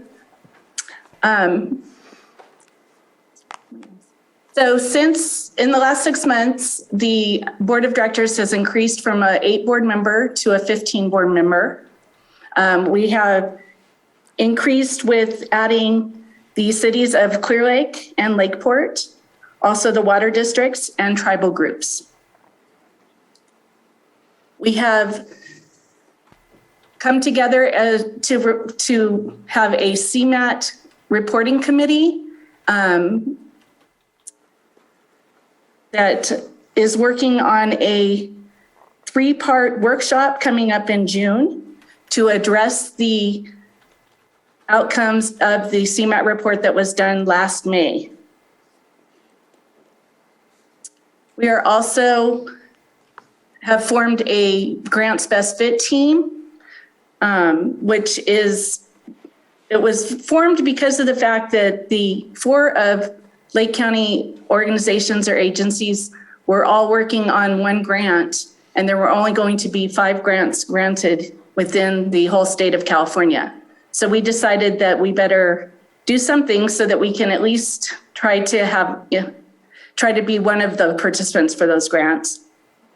So at those best fits grants meetings, we look at who's interested in applying, who's eligible to apply, who's the best fit to apply, what would be the best path to apply, would it be a joint application? And also we've found that it's a great resource for letters of support. This is just a sample of a weekly spreadsheet that goes out that tells about the grants that are up, and it's sent to all of the team members. We meet on the third Thursday of every month, and if you're interested, just shoot me an email and we will make sure that you get on that invite list. We also have a tree mortality and forest health task force now. There was a virtual town hall on March 10th, and we are meeting monthly, and more updates to come later in this presentation.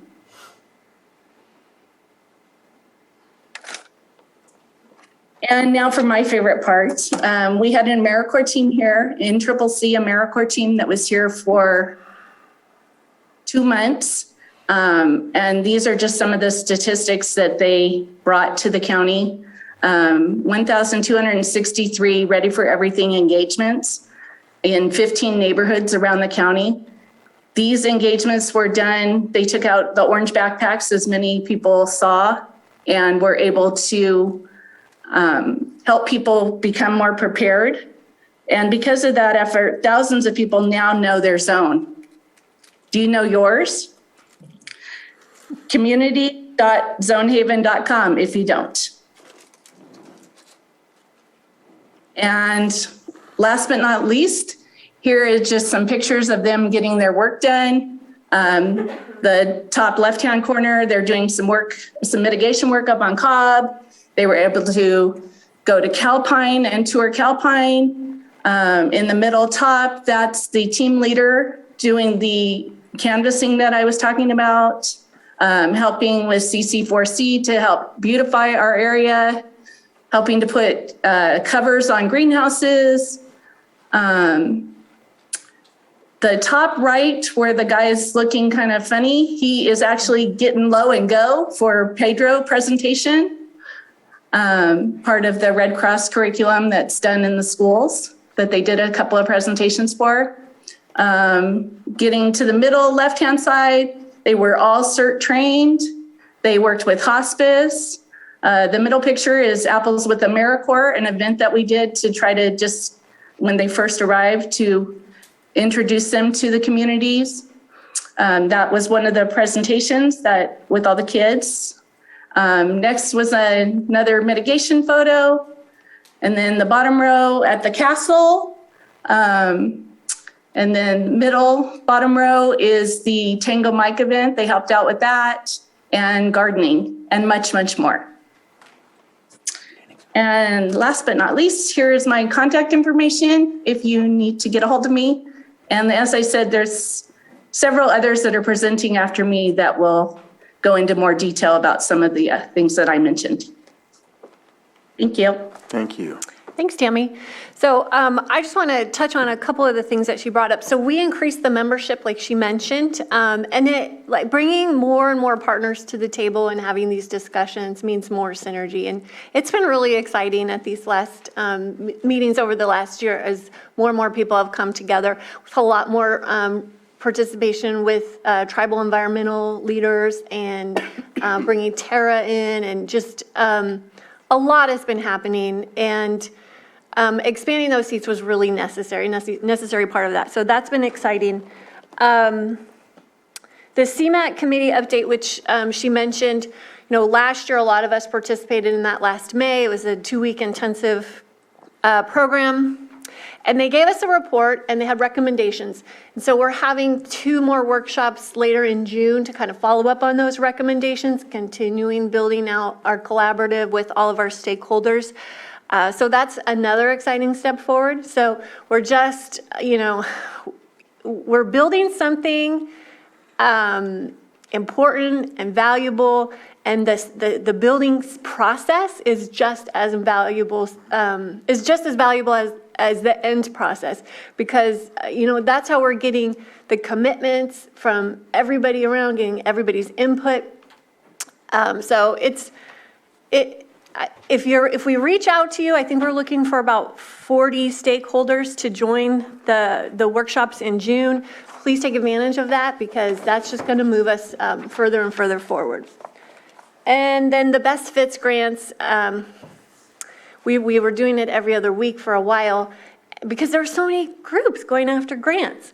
We didn't want to be competing with each other, and we wanted to support each other. So just developing that process has been really beneficial for everybody. So big props to Tammy and Angelina for kind of guiding the RRA this last year, and looking forward to much more to come in the years. We're just getting better and stronger and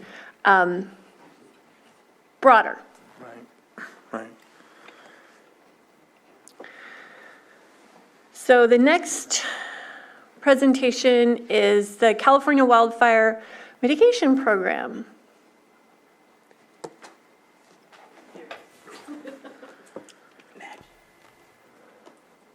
Good afternoon, Board of Supervisors. Thank you for your time this afternoon.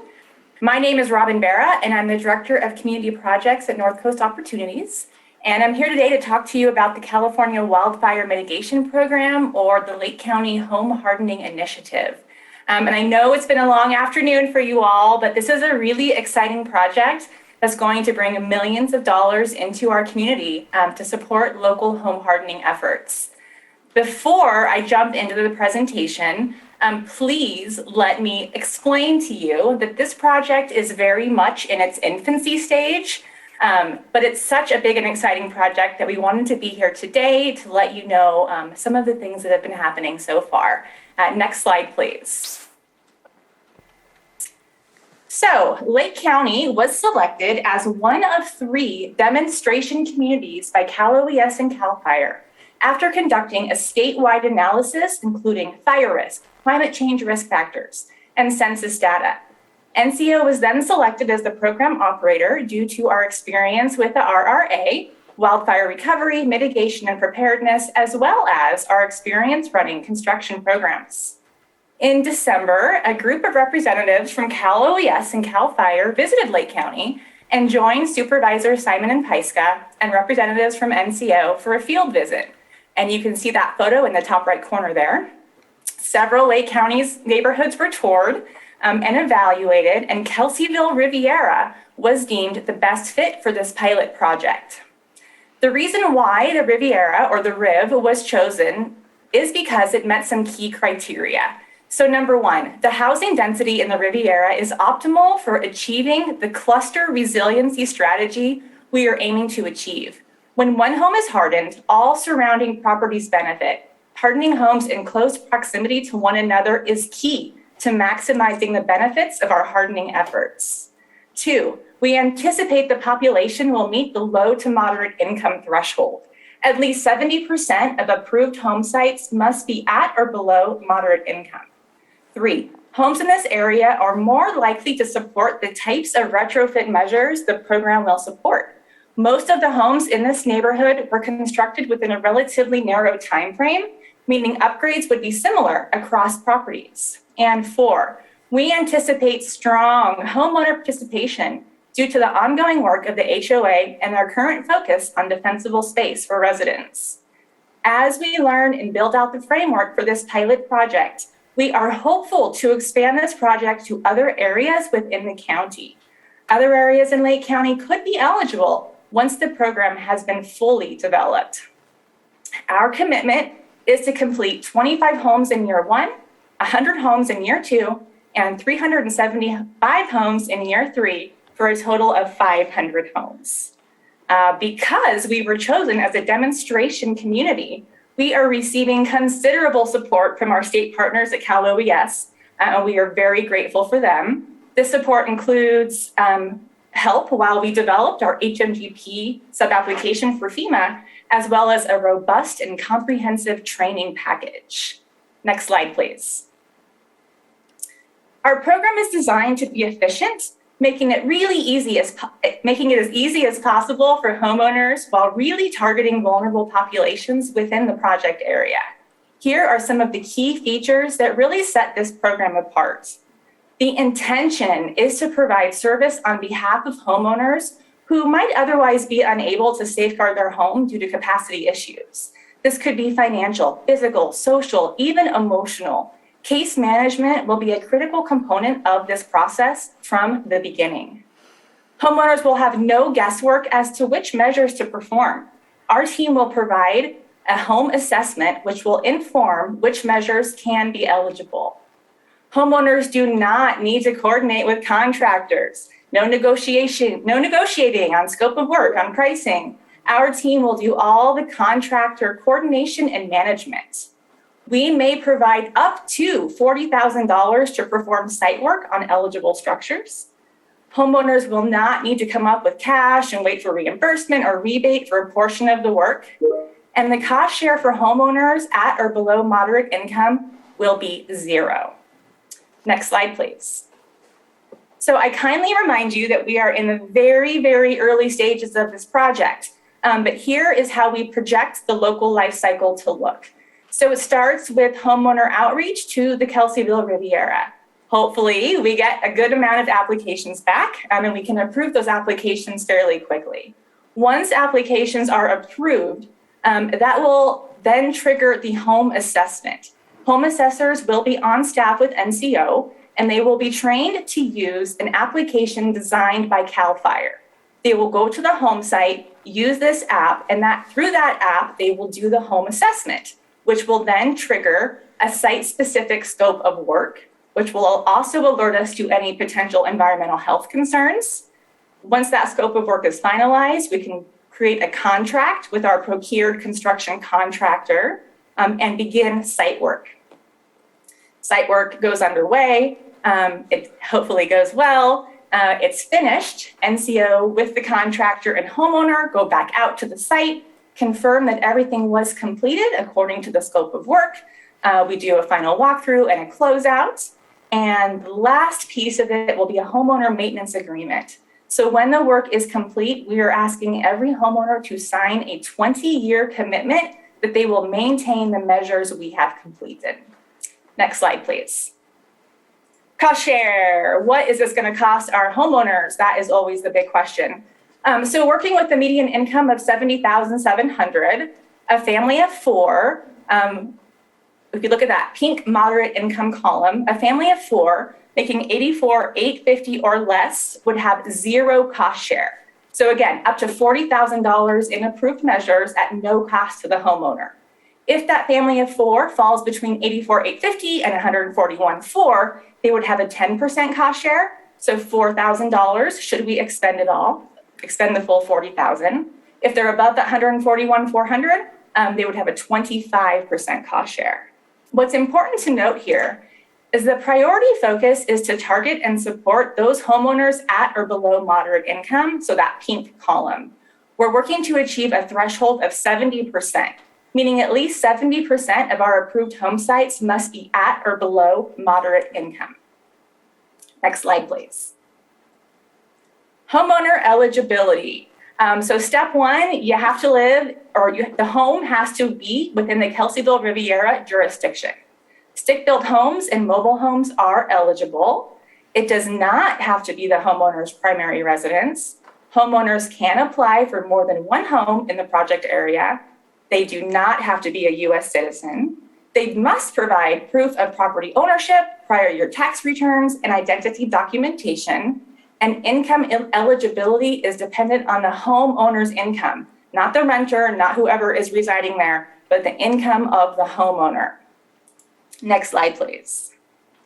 So a very brief sampling of some of the defensible space activities, removal of dead and dying trees and branches, replacement of combustible fencing and gates, creation of vertical space, creation of effective horizontal space, and then removal of any dead and dying debris and fuels. Again, this is not an exhaustive list, just a brief sampling. Next slide, please. And the same with our retrofit measures, not an exhaustive list. But some of the things we can do are recover roofs with Class A resistant materials. We can install metal vents and flashing. We can add non-combustible metal screens and weather stripping. We can install double pane windows and tempered windows. We can close and plug holes. We can replace exterior wall covering with non-combustible materials. And we can install non-combustible skirting on mobile homes. Next slide. A couple of really key considerations. Eligible measures have been informed by the latest in fire science research to mitigate against ember, radiant heat, and flame vulnerabilities. Defensible space measures will be required before retrofit measures. So it all starts with that deep space. Not a menu. This is not a menu for homeowners to pick and choose the measures they want to do. That home assessment, again, done by NCO staff, will spit out the required measures that must be completed first. Should there be room left in that home site budget and there's additional measures to complete, we may do those as well, but we have to do the required measures first.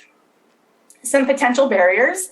Anytime you launch a new project, you always have to plan for a few barriers.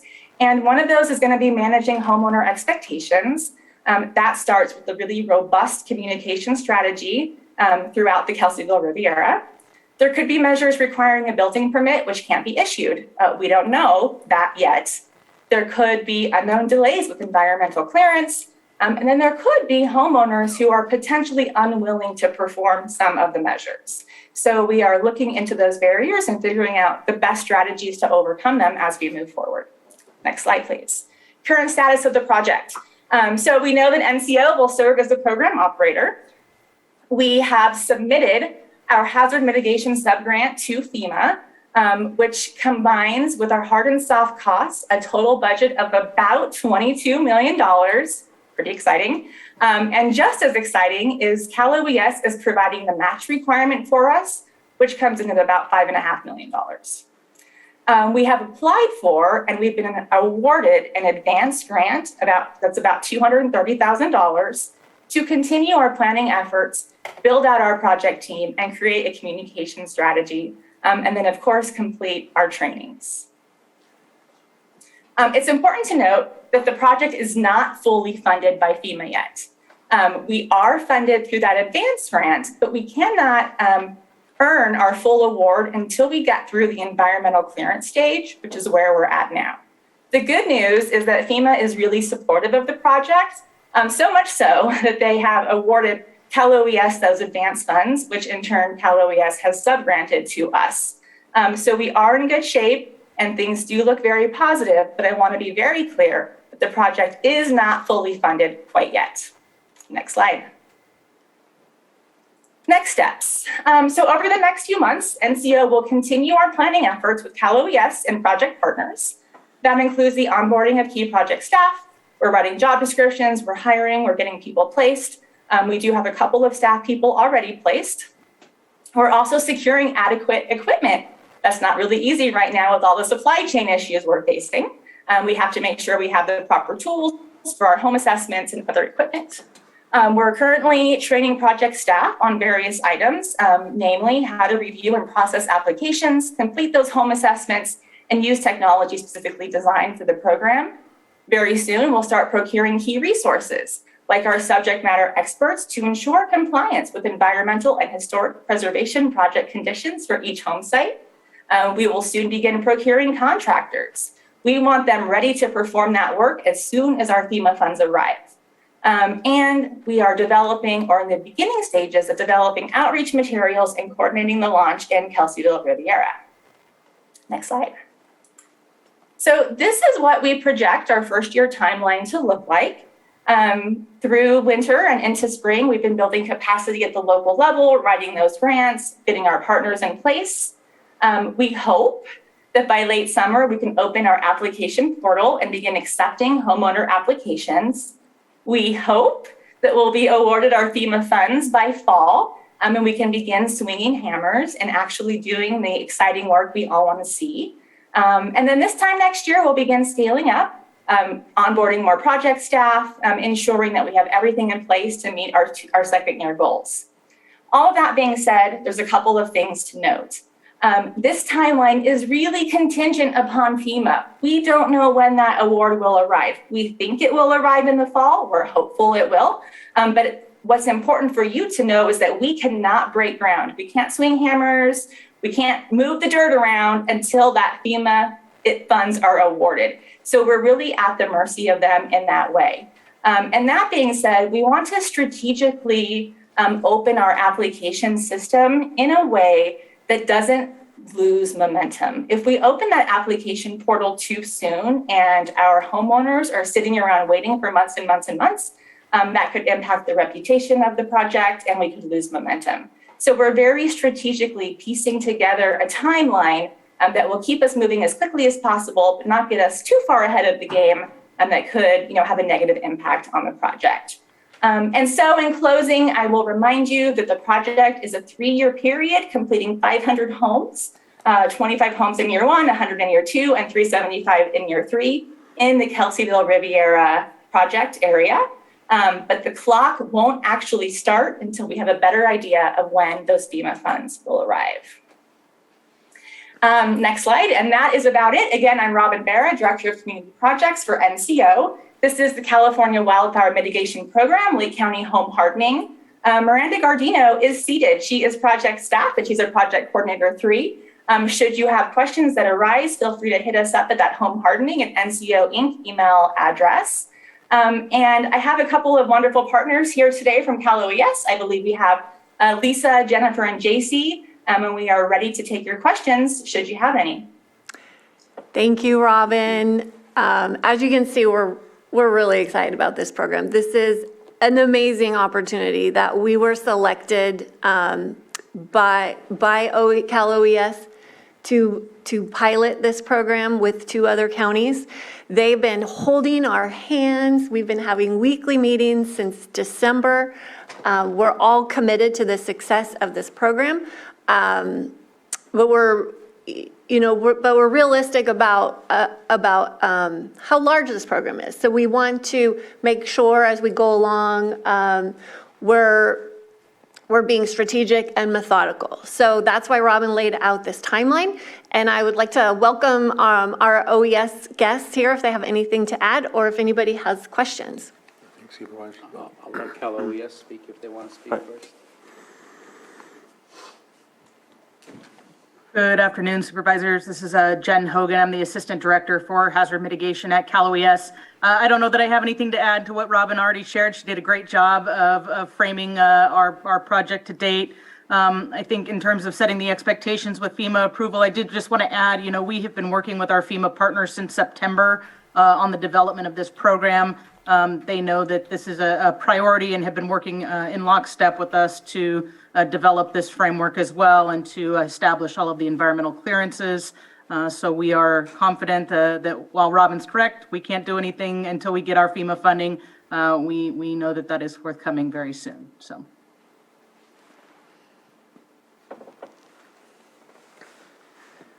All right, thank you. Supervisor Sabatier. So, wonderful program. I understand my colleague from the city of Clear Lake who's bummed that the city of Clear Lake was not chosen as a pilot program for this because this is what every community needs.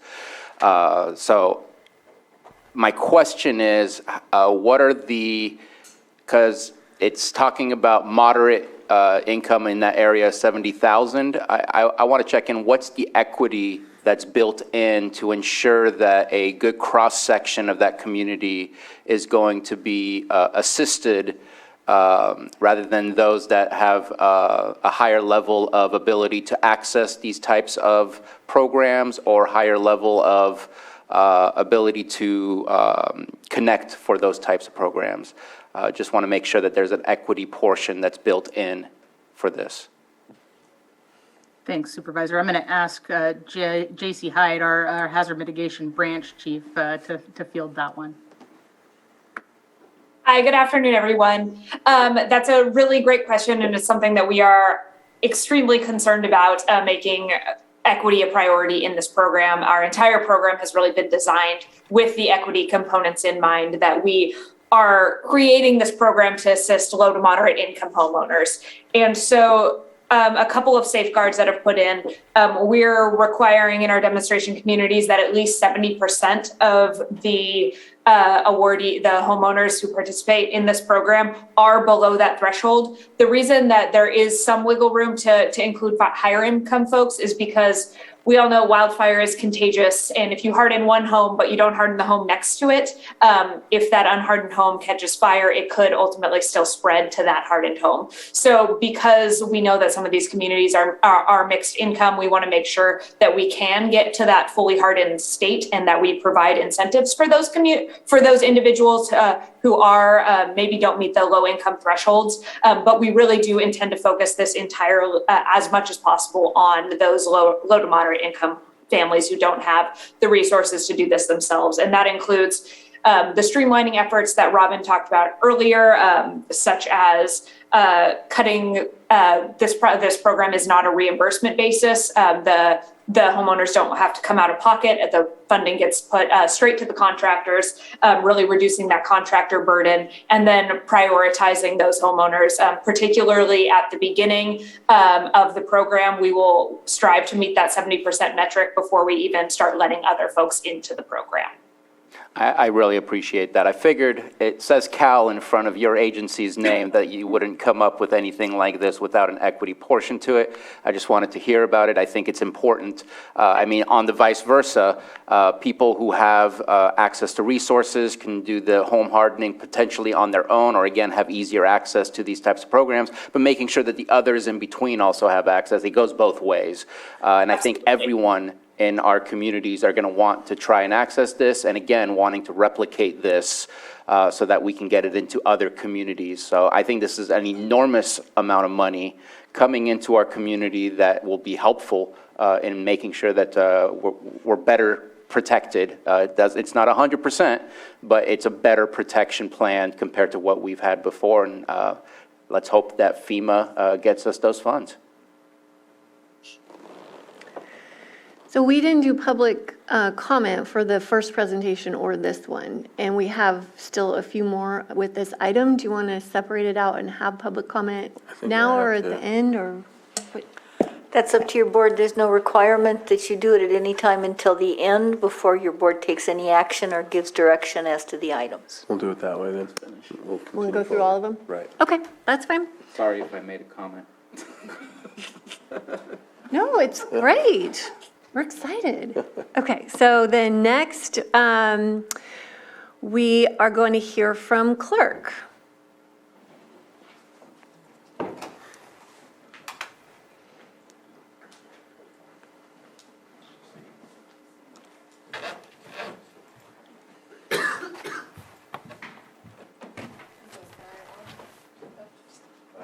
Yes.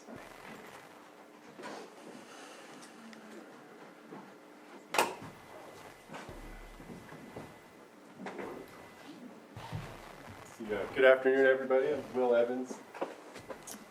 Good afternoon, everybody. Will Evans, the Executive Director of the Clear Lake Environmental Research Center, clerk as we go by in the community. I don't have a really lengthy presentation today. I just wanted to give an update on our big projects, and then Christina, our Civic Spark Fellow, is going to discuss our new projects dashboard, which we just launched yesterday.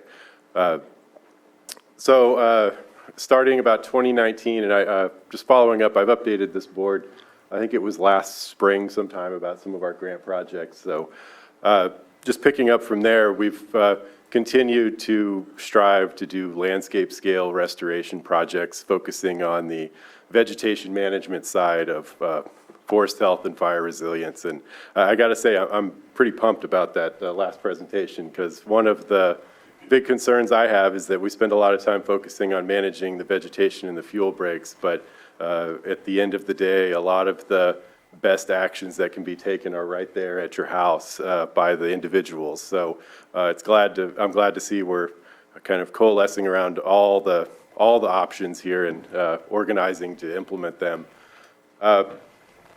So one of the questions that's come up, over the last 3 years, we've managed to get several large grants from CAL FIRE covering thousands of acres and millions of dollars, and we're in the process of rolling these out. And people ask for updates of, well, how many acres have you done, and where is the projects happening? And it's kind of gotten to the point that, which is the good thing, that I can't just rat off the top of my head the stats, because there's so many stats to rat off. So we created this dashboard that Christina has done, and she's going to kind of walk you through it for a second.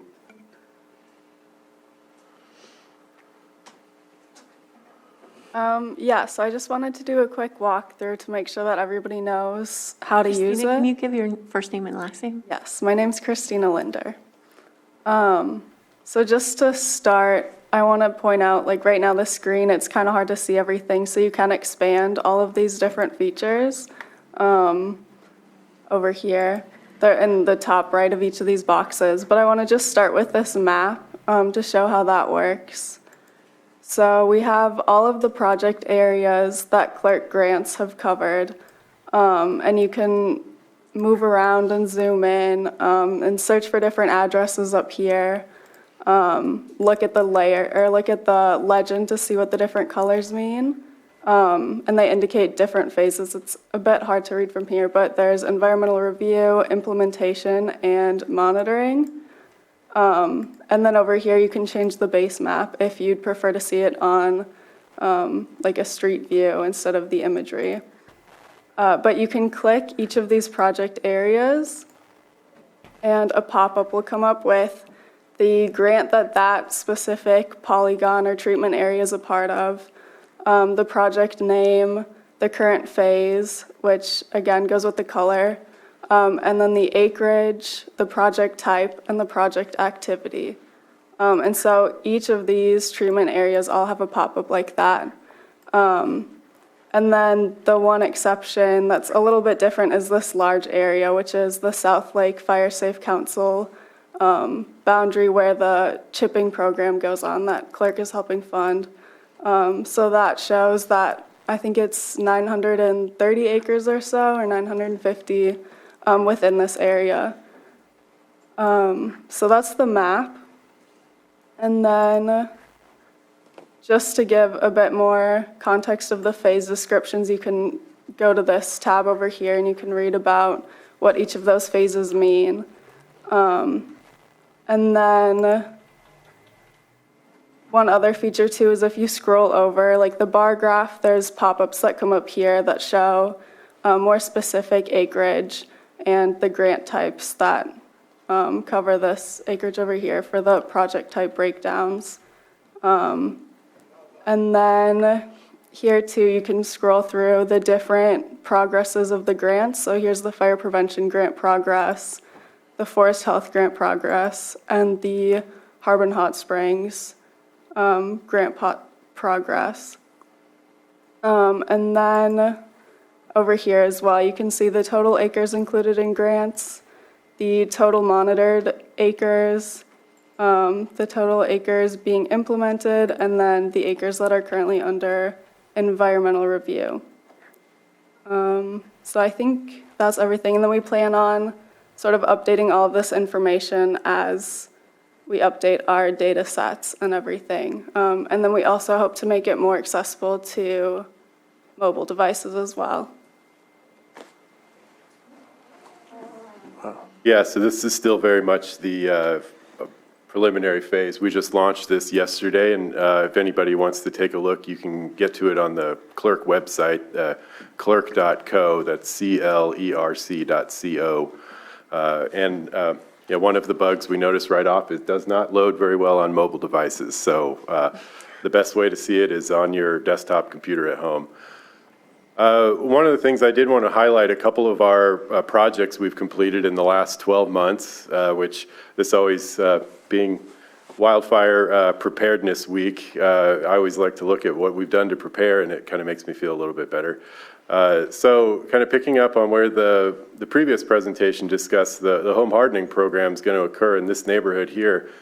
So we've been working right now, our contractors are out re-establishing the fuel breaks around the Kelseyville Riviera using a combination of hand crews and heavy equipment. And over here in the Riviera West and Riviera Heights neighborhood, we've worked with the HOAs over there. It's been a great collaboration where they've helped us find contractors to do this work, which is right in their backyard, so it helps streamline the process. So we completed this last year, and it's still looking in good shape for this year. Although I've already kind of planned in my mind that in the next 12 months or so, we're going to be going after more funding to keep it that way. Going over to the city of Clear Lake area, this is the what's known as the Davis Fuel Break, which was completed about this time last year. It was last May and June. This was a collaborative effort involving the Bureau of Land Management, the county, and 2 private landowners. And this, I always like to show this as a great example of how we really fast-track projects, because this thing had been discussed for years, and then it kind of came on clerk's radar at the end of 2020, and then we looked at, how we could get this done before last fire season, and everybody got together through, federal agencies and Lars and Anita with the county helped getting the rights of entry signed for the landfill property, and we really helped get this happen, very quickly.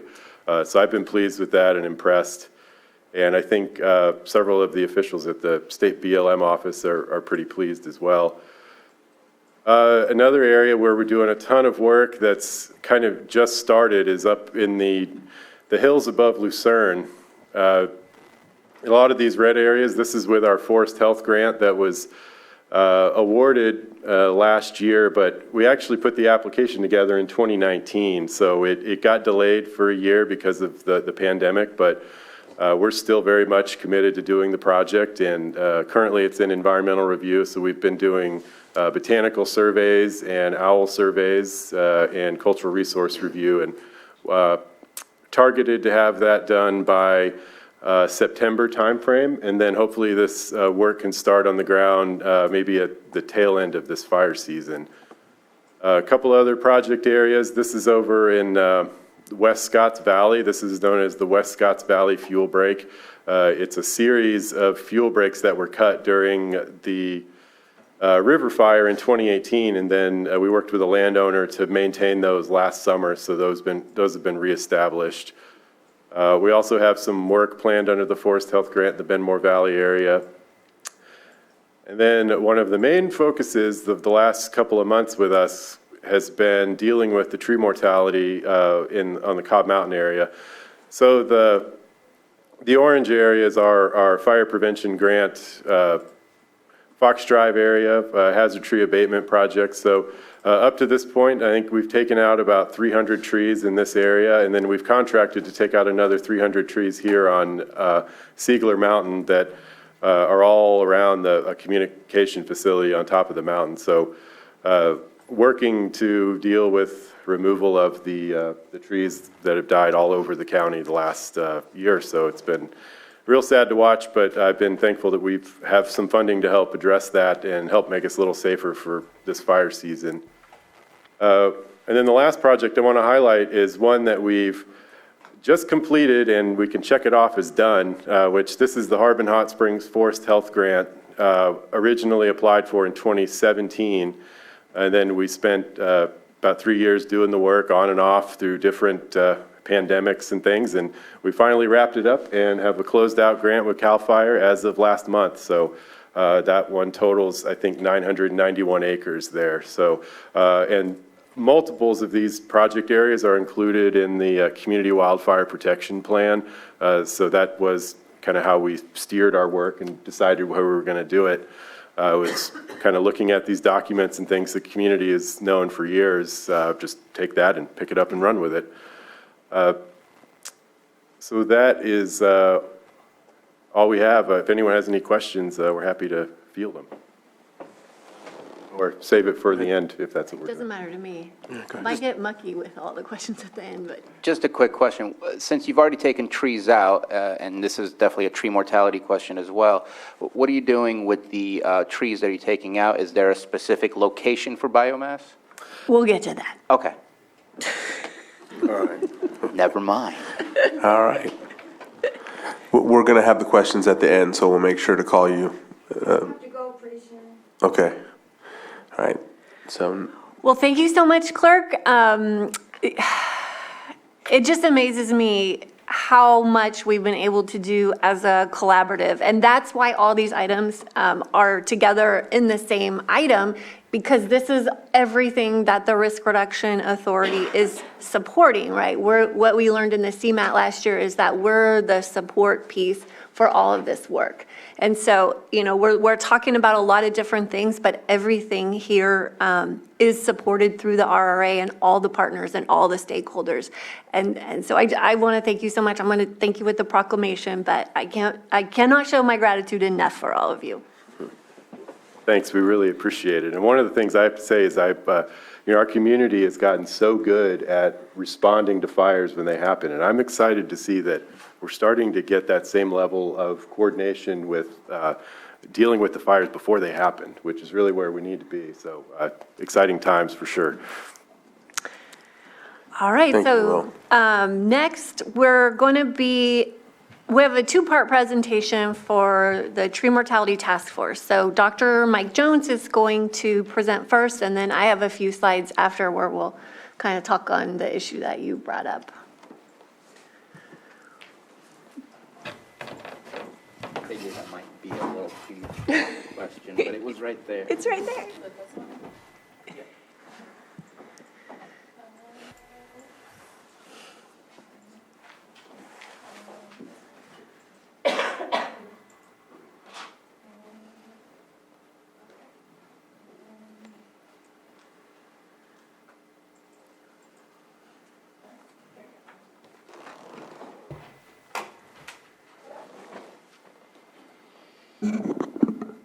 Great. Well, thank you. Good afternoon, Chair Crandall and Supervisors. Thank you for having me. My name is Michael Jones. I am the University of California Cooperative Extension Forest Advisor for Mendocino Lake and Sonoma counties.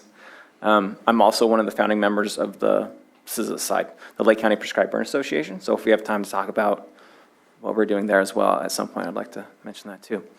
So I'm here right now to talk about the mortality that we're observing in the county. And this is not just the county, this is regional. It's rather extensive, and we'll kind of get into what's going on. And really, this is in response to, what the, Supervisor Pyska was really interested in understanding what's going on and what can we do about it. So I'm here just kind of present the biology and the ecology of what's going on and kind of our management options to help with, as clerks doing their work and as you're pursuing more resources to deal with the issue, kind of what the strategies are for managing bark beetle outbreaks, which essentially what this is a landscape level outbreak of native bark beetles. So, I'm an entomologist by training. I specialize in forest health. My whole career has been on integrated pest management. And so it's always crucial to contextualize what we're dealing with. I know we see dead trees and that's what we're focused on, and that's certainly the point of why we're here. But we need to frame this in a way that we recognize that it's not just a one-off, we're seeing dead trees. It's a much more complex issue in forest health that we're dealing with. And so it's not just about dealing with trees. Certainly there's priority short-term goals of dealing with the dead trees and the dying trees. But it's thinking about the holistic approach to forest management, forest health, and how we manage our forests to prevent outbreaks like this from occurring again. So 3 key things here. Forests are dynamic. I know we see green trees. It seems static, but there's chaos. They're just crazy places. Disturbances are important, right? And disturbances, a huge right now is drought. We know drought's really an incredibly important part of what's driving the current issue and what's a huge factor in forest health in general. And then fire. Fire is a really important one here, right? We're in a fire-adapted ecosystem. It's crucial, a disturbance that has shaped the way the forests and the vegetation in California look today. And then lastly is dead trees are important. Actually, they're really crucial parts of the forest ecosystem. And so it's not that we're, or I'm suggesting that we need to get rid of all the dead trees. We need dead trees in the landscape. They have very, very important roles in a lot of different reasons that we could spend all day talking about. But the point is that we're not trying to eliminate dead trees off the landscape. We're trying to manage the issues that are causing excessive amounts of dead trees and how to get back to a state of more, it's not equilibrium, but more of a healthy condition in which the forests are sustainable and resilient to these disturbances that we're dealing with right now. And so what happens is when you have a series of disturbances, right? So I'll talk about in a second of what kind of a very simplified version of the outbreak dynamic. What happens is your disturbances align, right? Fire's always going to occur, drought is always going to occur, but what happens when they align is you get these landscape level mortality events. And what's driving it is not the insects themselves, but it's the disturbances that have created the conditions in which the trees are stressed and they're more vulnerable to these insects and diseases. And so that's how you get from individual trees across the forest dying, which is important, to pockets of mortality, then landscape level mortality. And this is a classic picture, the inset in the upper left, and I love this picture because, right, what we're seeing, this mortality, is attributed to an insect the size of a match head, right? So that's really what we're seeing, is these tiny little insects have this incredible power to affect our forest ecosystems and us in turn. And like I said, it's not specific to Lake County, right? This is regional. So we're seeing mortality, significant mortality events at an unusual time. Typically, we see the most mortality occur in late summer, early fall, when trees are most water stressed because of the drought of the dry season. But we started observing significant mortality early in the spring, over winter this year. I know Supervisor Pyska, you just did a second aerial detection survey with CAL FIRE, and even since the last one, which was a month ago, it's probably tripled. And unfortunately, I'm going to hypothesize that by the end of the summer, we're going to see a tenfold increase or more mortality. So it's not going to get any better in the short term, unless we're going to get a lot of rain over the summer, which would help a lot. But Keep pushing. So how do we get from individual trees to landscape level mortality? Here's the basic kind of, this is the simplified model. I try to make it really simple and with lots of little, well, I think they're cute, but you can make up your own mind. What happens is we have a disturbance. We have, when it comes through, fire is unfortunately a very common disturbance in Lake County. Insects, forest pests love fire-stressed trees. That's their role. As the insect in the forest ecosystem, their role is to recycle dead, dying trees, to recycle that nutrients back into the ecosystem, to facilitate and help open up the forest structure for regeneration. They're food. They're incredibly important food source for woodpeckers and all kinds of wildlife.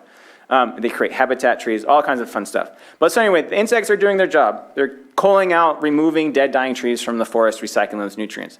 But what happens is when you have fire, now you have trees that are infested, so you've created, we call it infestation, you've created localized populations of your bark beetles, right?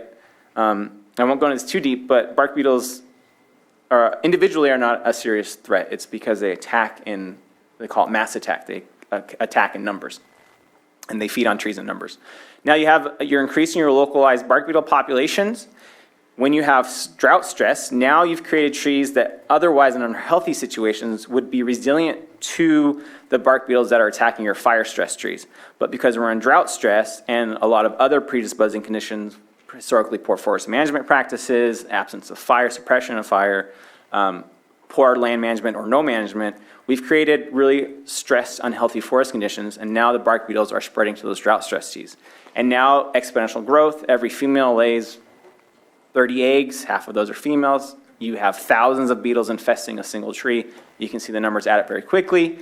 Now you start to spread across the landscape. We call it mass attacking, as I mentioned.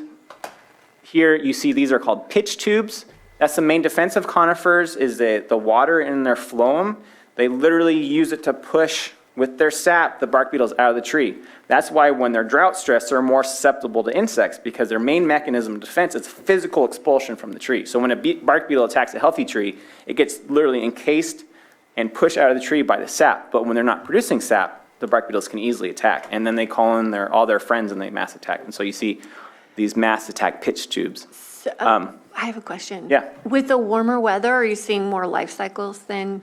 That's a really good point. So these bark beetles have multiple life cycles. And if we're in the Sierra, for example, they have a dormancy through the winter. They go into a hibernation, if you will, like a torpor. And they kind of hang out and wait till it warms back up, and then bam, they take off. For us, because we've been so warm lately, we're not really seeing a dormancy anymore. And they're actually getting like another full generation in some instances, or even a half cycle generation, meaning that their numbers are growing even faster than traditionally expected. So what happens is the beetles infest the tree, they feed on the tree. These are called galleries, or the feeding structure. The galleries are in the cambium, or the outer bark, the outer wood right under the bark. When they feed all the way around the main stem of a tree, we call that girdling, and that basically it starves the tree to death, right? It can't transpire water, it can't pull nutrients out of the canopy. The tree starves to death, and then you see it slowly go from a healthy green, yellow, to brown when it's dead. Right, so now you've started killing trees in a small region, and now the bark beetles, because there's lots and lots of them, they're competing, they're dispersing across the landscape, and now we've created the conditions for a landscape level outbreak, and that's currently where we're at right now. It's not quick, it takes several years, so I've been tracking this mortality for at least 3 years now, with the expectation, knowing that we're going to get to this point. So it's something that we can kind of see coming, but it's hard to proactively manage that, because it's hard to convince people, like, if you don't do something right now, you're going to have millions of dead trees. And we know this because we have already been through this in Sierra, where we saw it coming and we tried to do the best we could, but it just isn't enough. So I'm not going to go too deep, but I just want to show you what particular insects we're dealing with right now. These are very common. They're all native, which is important, right? We're not dealing with invasive insects that are creating unhealthy or that are killing healthy trees, taking advantage of the ecosystem. These are native pests doing their natural cycle of working in the forest. Western pine beetle and our ponderosa, red turpentine. As you can see, a lot of these are generalists. These are all in pine. Ips species, the bark beetles, these are about a match head. These are even cuter and smaller. They're, a couple of millimeters. They all attack pines and firs. And what's particularly tricky with the ips is that they can infest the vegetative waste material, so the slash, if you will, the material that we create from thinning and managing forests, infest the slash if it's not dealt with, and then reinfest healthy living trees or living trees. And so they're a pretty problematic species to work with. So that's something that we certainly have to think about, and managing these systems is dealing with the material that we're creating from active management. And then in our Doug fir, we have flat fir borer and Doug fir engraver. So this is a suite of insects. Some of them are very specific to individual hosts, but a lot of them are generalists, and we see them concurrently attacking the same trees.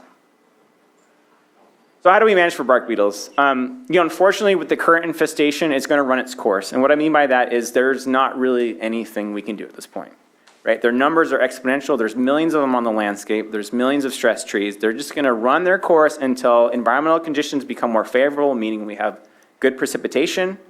It cools down over the winter.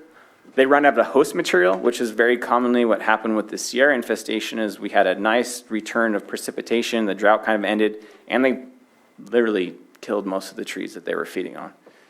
And so we're kind of in that phase that we're going to see this continue for a couple of years until they essentially run out of food, and then they disperse or their populations collapse. There's also predators that kind of build like that predator-prey curve that you see. As the bark beetle populations build up, their predators build up and help kind of suppress the growth. But at this point, it's an incredible population density that we're dealing with. So for management, what we're looking at is it's not impossible. There are management things that we can do to kind of mitigate the impact, and especially when we're thinking about communities and high-value resources and high-value trees, we can certainly prioritize our efforts on those trees. But it's always an integrated approach, meaning there's no one right solution. We're dealing with a lot of different tools here. We're using them together, and we're using them smartly so that we're not creating additional problems and that we're actually solving the problems. With the areas that experience a lot of mortality, really, it's just about dealing with the hazards. It's really about removing dead trees that present hazards either because they can hurt people or structures or they're wildfire risk, and it's fuels reduction, so removing the trees from landscape for fire safety.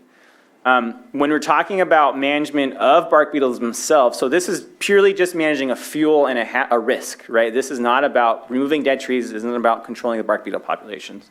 When we're dealing with the bark beetle populations, what we're really interested in is removing the trees that are currently infested and dying. That's where all your bark beetles, so here in this little graphic, here's our dead trees. There's no bark beetles there. We're not really worried about them from an infestation or management perspective for controlling bark beetle populations. What we're worried about is these trees that are just newly infested, that are just starting to show signs of decline and that are just starting to die. That's where all your bark beetle populations are. And so that's where, if you really want to mitigate or slow down the rate of spread, that's the trees that we need to be thinking about removing, in addition to fire risk.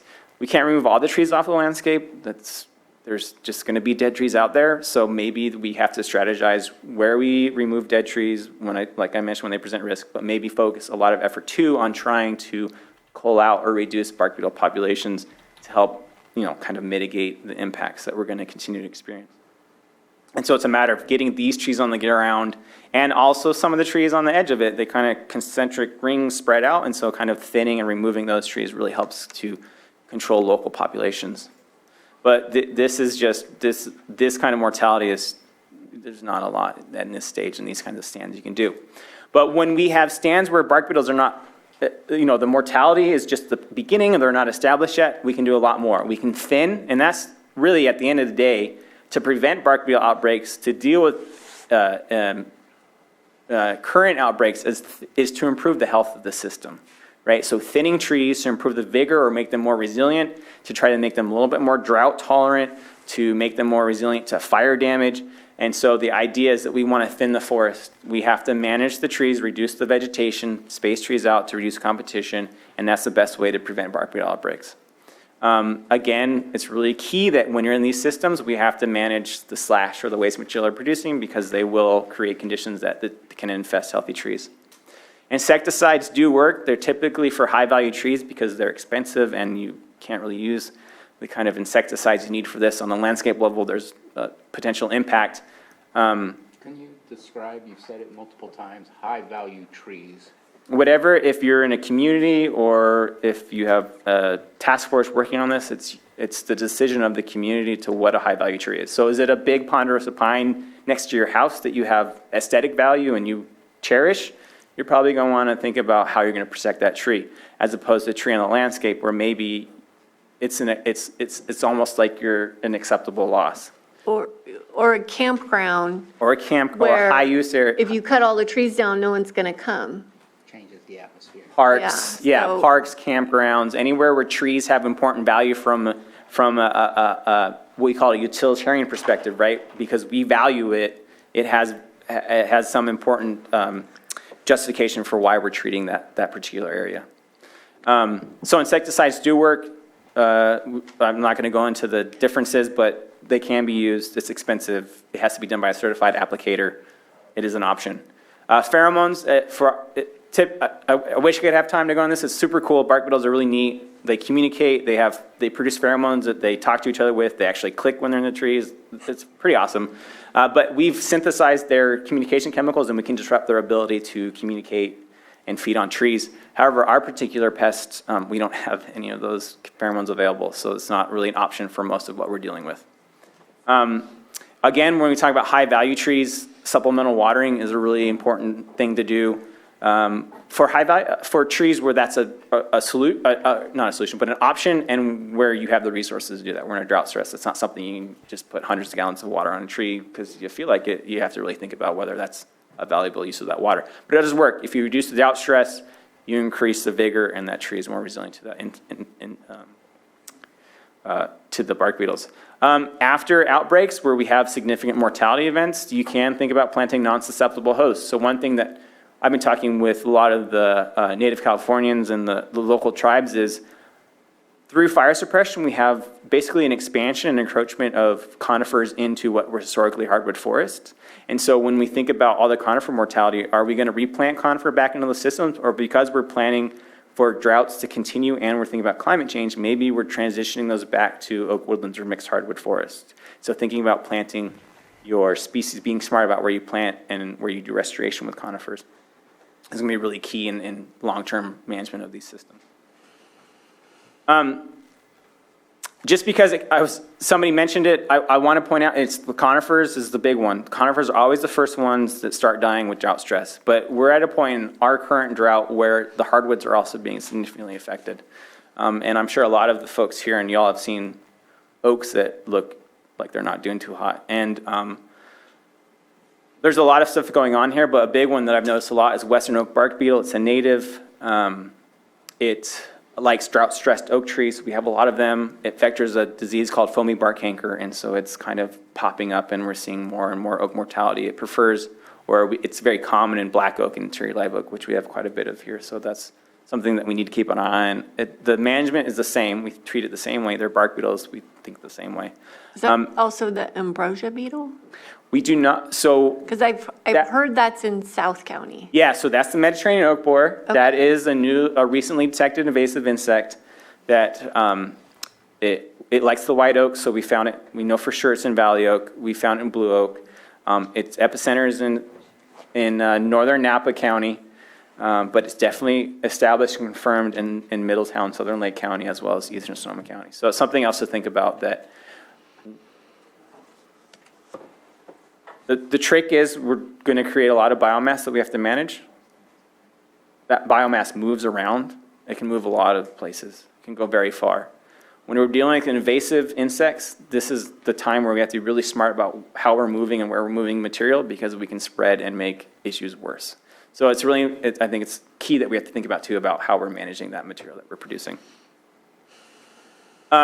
This is a lot of information, but there's a lot of great resources on dealing with these forest pests. A lot of the material I have already compiled onto our website, use CCE Mendocino Forest Health and Forest Resources web pages. And so we can just spend days and days talking about this if you wanted to. But there is a lot of good information that will help you make those decisions as we move forward and then figuring how to deal with this. One thing I don't have up there is financial resources. The short of it is there aren't really any designated resources for dealing with forest health issues. You have Clerk, who has some of their grants, and CAL FIRE has forest health grants that we can go after as a community. But for most private landowners and the local, the LRA, there is not, the state's not going to send a task force and say, like, all right, cool, we're here to solve the problem. It's up to you guys to figure out what to do. And if you haven't already, more and more landowners are going to expect you to do something, which we need to talk about. But I think part of that conversation needs to be about it's just like pre-fire management. We need to think about pre-forest health outbreak issues and talk about management before it gets to this point. And so that's definitely an important part of this conversation, is preventing this from happening in the future. All right, so that's real quick. Roland, are there any questions specifically about what we're talking about? Do you guys have questions for him, or you want to just, we'll do it at the end, but if you want to talk about the PBA during public comment, it'll just be 3 minutes, but I think we can get a little update on that. Great. Awesome. Thank you, Mike. Thank you. Thank you, Mike. Okay, so now I have some slides to talk about kind of the other side of the issue. He's explained the issue, and now kind of what's going to be our response and what are we looking at. So I think Matthew's got those slides. And so yesterday I participated in a second aerial survey. We went out in December, and Chief Duncan and Chief York, who are in the back there, were with us. And what I expected to see was double mortality from December. And I was blown away. I can't even quantify what I saw. It was absolutely incredible. Depressing. We were joined by Diane Dillon, supervisor from Napa County, and also staffers from Senator McGuire and Assemblymember Cecilia Aguiar Curry's office. I really needed them to see what's happening. They got a lot out of the meeting. Last week I also had a meeting with Supervisor Dillon and Supervisor Haschek from Mendocino. And this is happening to all three of our counties simultaneously, so it's really important that we take that regional approach. So we'll kind of just go through these talking points. That is a picture of right below Siegler Mountain, in between Mount Hannah. So that's in the Salamina Valley area, which was in Mike's slides. Probably didn't quite know where it was, but that has changed exponentially too. So let's take a look at our tree mortality task force, which came out of the Risk Reduction Authority in February. We've had a handful of meetings. Sheriff Martin was present for one, or maybe more, I can't remember. It's been kind of difficult to figure out what the strategy is. Like, what do we do? This problem is so massive. So the very first thing we decided to do was to do an educational town hall, which I think a lot of people watched. I think a lot of people got a lot out of it. It's important to understand the science behind what's going on and what we can do. So all the risk reduction members and participants are invited. So we have a lot of people that have come to some meetings, and we're just starting to get some traction and momentum, but and also trying to figure out what is our goal, what's our mission, what are we going to do. So engaging PG&E and Caltrans is really critical. Caltrans technically hasn't come to our meeting yet, but I'm talking to them in other ways, and the same with BLM. So just getting all of the partners to the table to, at least at minimum, parse out the work, who needs to do what, right? So PG&E they're responsible for their infrastructure. So PG&E, you go after your trees, report back to us what you're doing. The trees that could fall on power lines, that's great, because otherwise we're going to have clerks spending their hard-earned grant money on trees that are somebody else's in the responsibility area. So trying to get those priorities aligned with whoever's responsible is kind of been the beginning of all of this work. So Caltrans was not intending on doing any more vegetation work for the next 2 years here.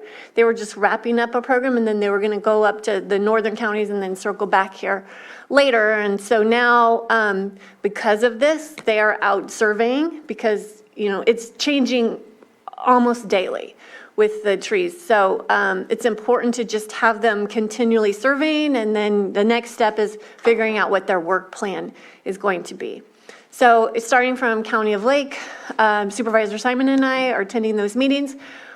We have Public Works there because, you know, we have a lot of these hazard trees in our right-of-ways and along our roads. And so that's going to be part of the strategy we're going to talk about a little bit later.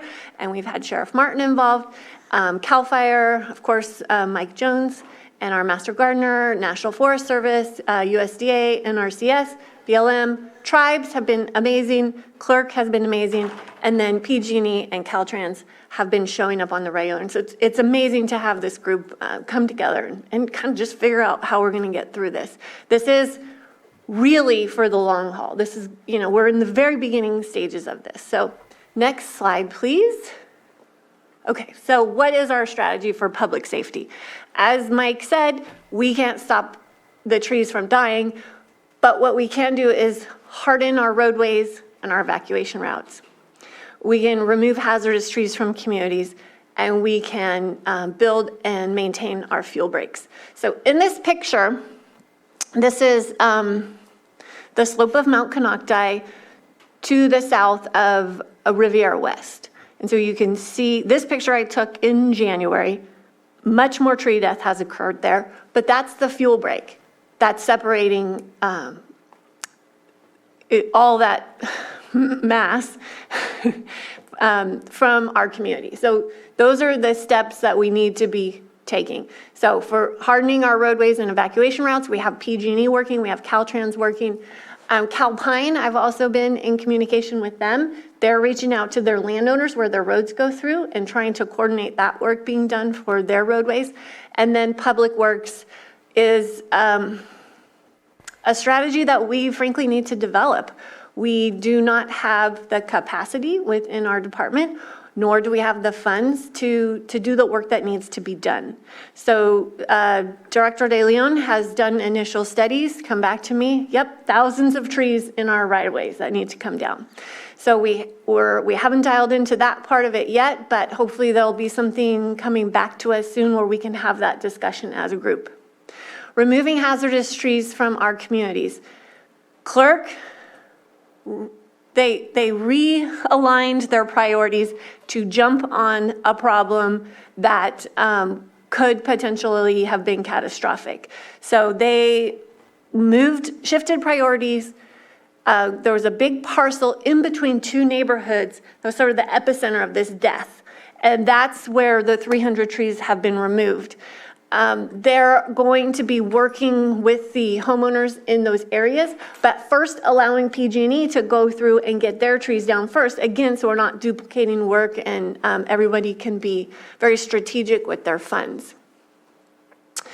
So that's the work PG&E is doing. They're also surveying the Konocti corridor down in the Rivieras. They've been working with the HOAs, which I'm happy to see 3 out of my 4 HOAs here because we work very closely together on all of these strategies too.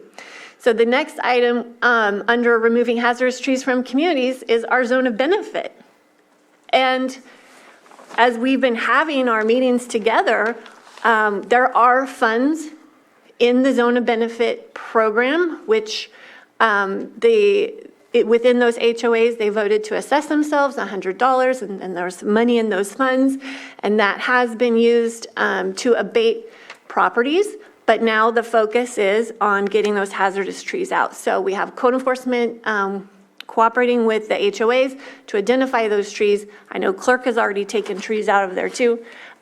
So, you know, a lot of moving parts, but a lot of partners and some progress being made, thankfully. Fuel breaks, we have clerk working on the fuel breaks, and we are promised by BLM that they will get to that fire break.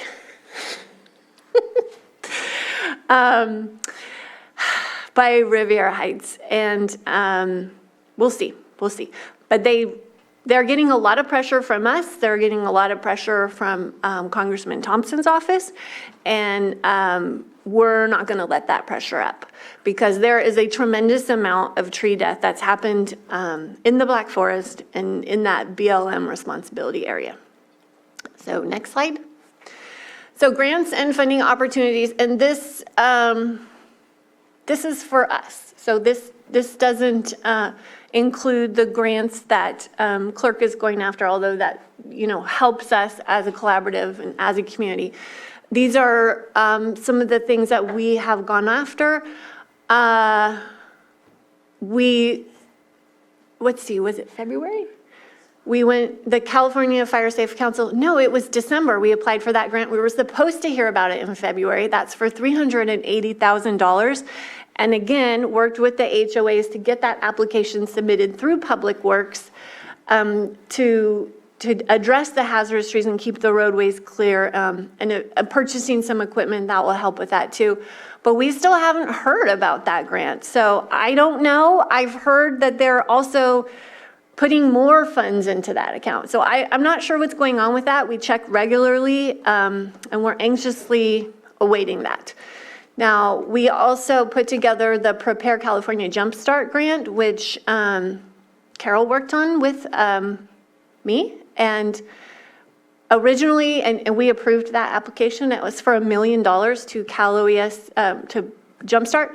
That's for our Chief Climate Resiliency Officer for 5 years. Originally, it was for $1 million because we were going to have that officer have support staff, but we kind of heard that we needed to dial it back a little bit, so we did. So that's $636,000. We were supposed to hear about that in April, but that is going to be the staff person that is going to help as a liaison between these different departments to help manage grants and identify these opportunities within our county staff. And that is not something that we've ever had before. So that is a critical piece as we move forward with all of these climate change issues that we're seeing every single year develop more. So we're waiting on that. That red check mark is supposed to be by the zone of benefit. Because that represents the only funds that we have in hand. But I'll go back up to the home hardening initiative, which we just heard about, $22 million that potentially is coming to the Kelseyville Riviera. And again, that includes defensible space. So the zone of benefit funds, that's the check mark. Those are the money, that's the money we have in hand that the county can use to address the problem. So you can see we have a lot of work to do. We have opportunities. We're going to keep hunting more opportunities, and I hope to be bringing you more updates soon, but that's where we're at right now. All of these outstanding grants, well, I guess I can talk about that when we get a little further down the road, but we have to make ourselves we have to show how proactive we are being, and that, we need to win these grants. There's just no question we need to win these grants. So everything that we can do to make ourselves look like we deserve them, we have to do. So next slide. So critical needs, and here in this picture, just south of Riviera West, and this picture was just taken the other day. So much more death has happened since the picture I took in January. So critical needs, we need a local emergency. And we need that to be on the radar of the state. And this week, Thursday, is the forest Wildfire and Forest Resiliency Task Force, which was put together by the state. The meeting is in Santa Rosa, so I will be going there. And I've been instructed, I guess we'll say, it's been recommended that we have a local emergency so that we can continue to get their attention. So the director of that task force made that recommendation to us. What I continue to ask for from our state and federal electeds and RCRC and CSAC is a direct funding source that is agile. So we see that this tree problem quickly changes. We have to be able to address things as they come up. And so that was what was so amazing about clerk's money funding that they already had in hand, is they were able to reprioritize a situation that was way out of hand. That's what we need. We can't keep going after all of these grants. CAL FIRE has $1 billion in grants, and we are a county that has grant fatigue. Clerk has grant fatigue. We're overwhelmed with the grant writing process. So getting that chief resiliency officer in place to help manage some of the grants is going to be helpful, but we have to have access to money, and small counties like us have the same request. So that's what I've been pushing really hard on. I haven't gotten anywhere yet, but we're going to keep pushing on that, because the way this grant cycle is designed, it's not going to help us in time.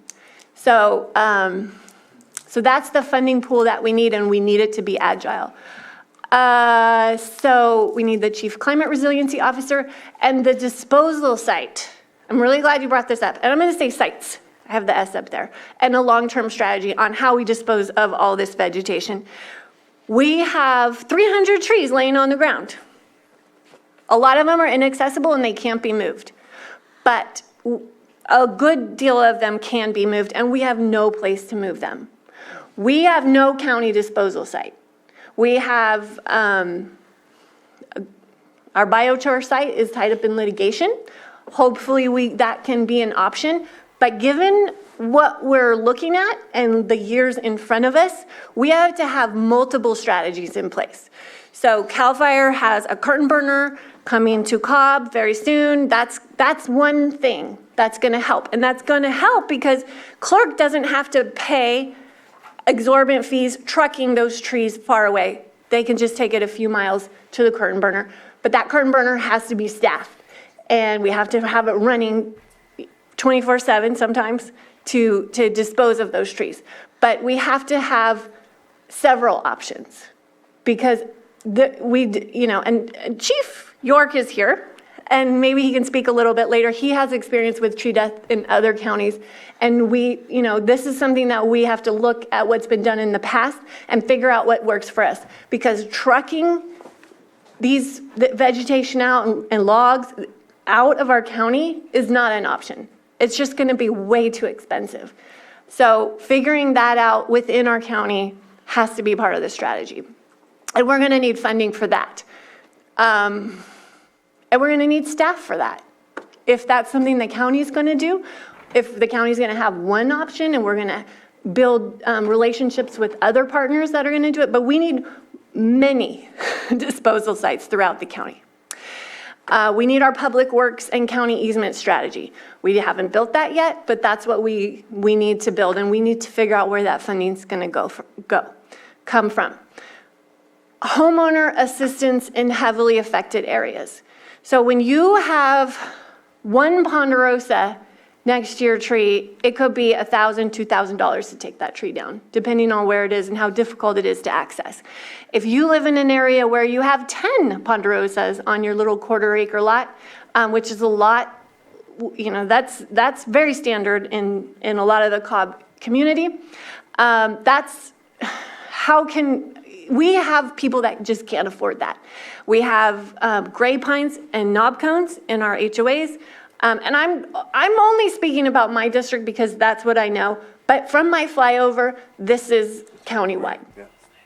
So when we talk about the home hardening program, we talk about clustering, right? So we want to have many homes hardened in a community. It's the same thing with this. We can't have dead hazardous trees hanging out in our neighborhoods because one person can't afford it.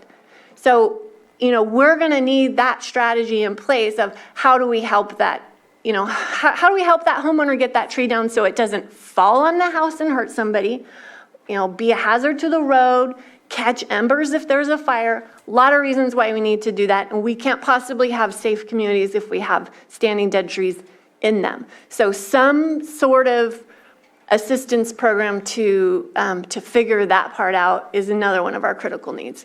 And then capacity, contractors and crews. And we've been doing a good job actually of developing this workforce. We have obviously room to grow with more contractors and crews. But people are understanding that this is part of our new economy. And they're making the investments in the equipment that is needed and developing their crews. And so I'm happy to report we're making progress, but we don't nearly have the crews that we need for these problems. Okay, next slide. So next steps, I just want to point out this picture. I took this yesterday, and this is just south of the Middletown Rancheria. That's Highway 29, and you see that cluster of dead trees before it goes up to the mountain. I believe that's Middletown Rancheria, and you can see the tree death from the top of that ridge all the way down to the bottom of the picture.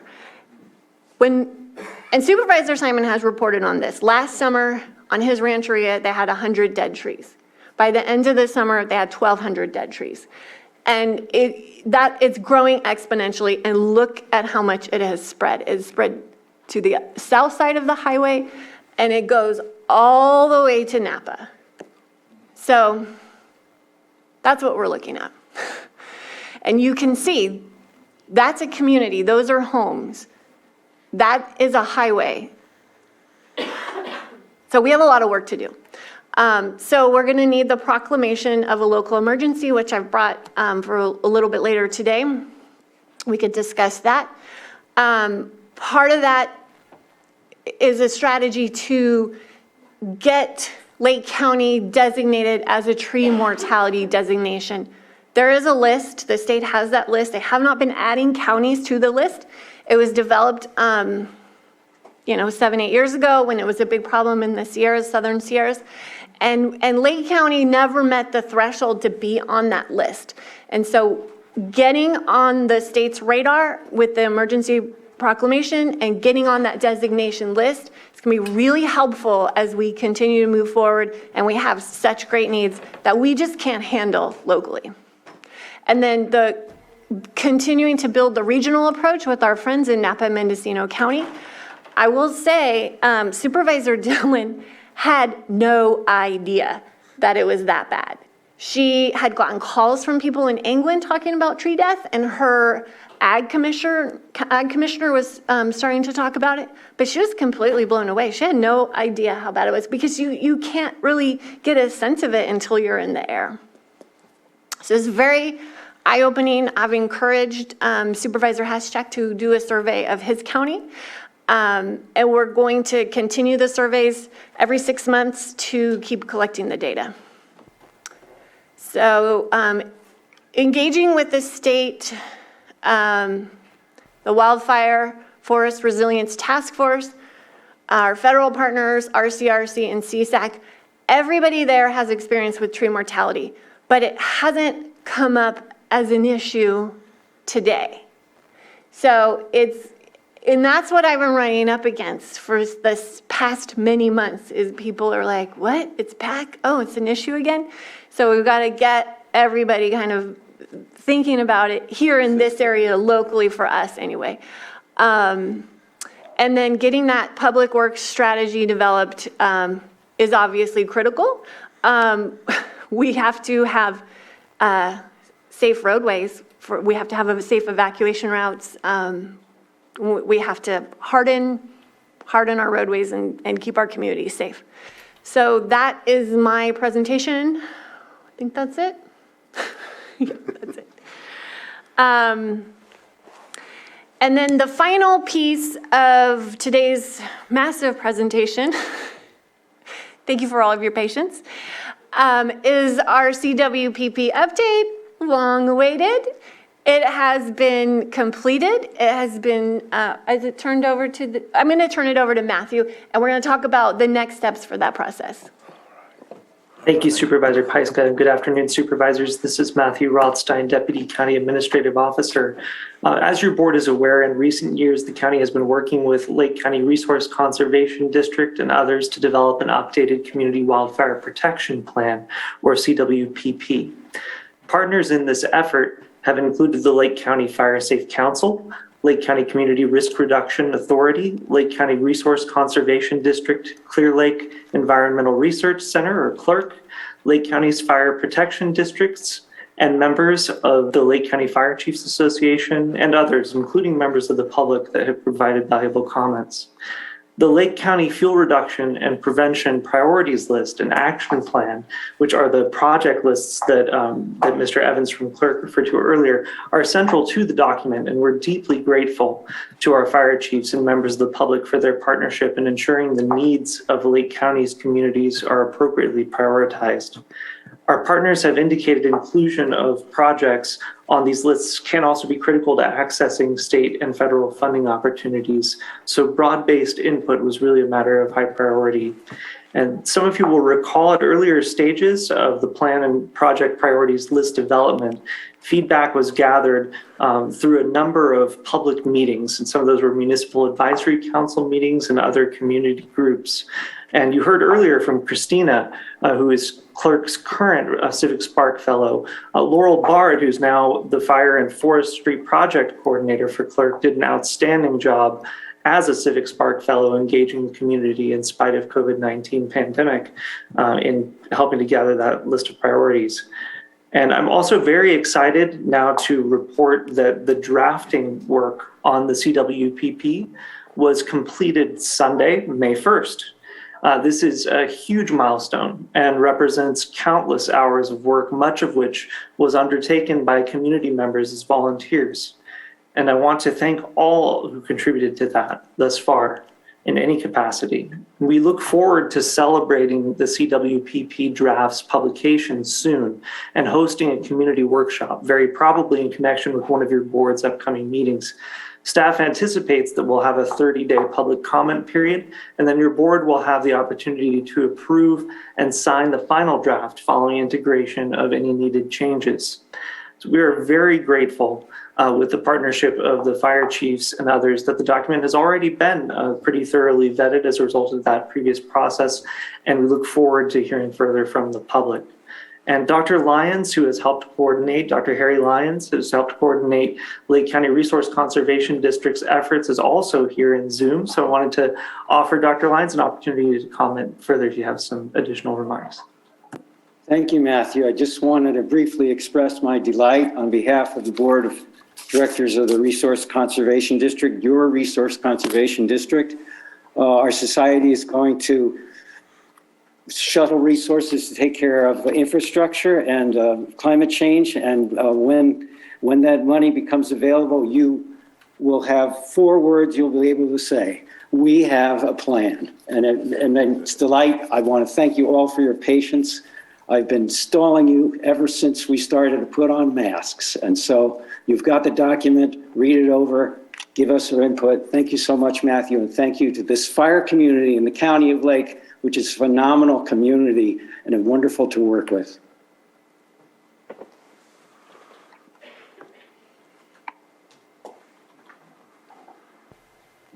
Thank you very much, Harry. And that concludes our presentation.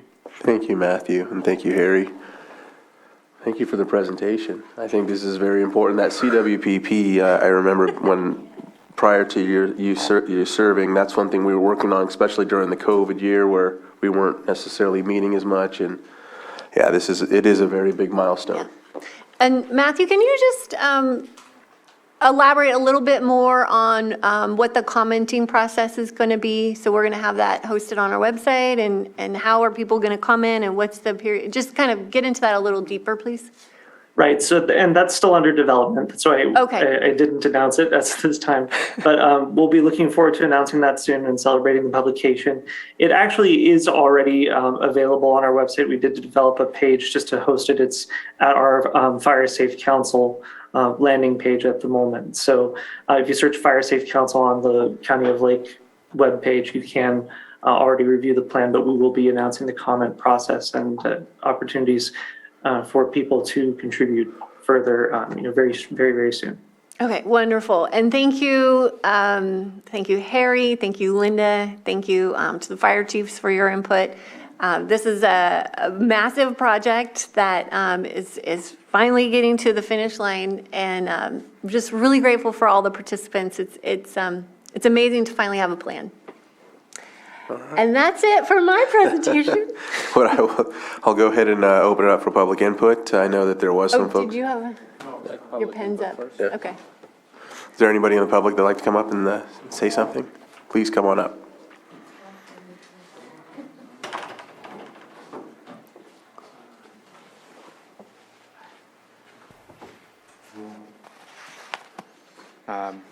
As an old instructor, I can't talk without having a handout.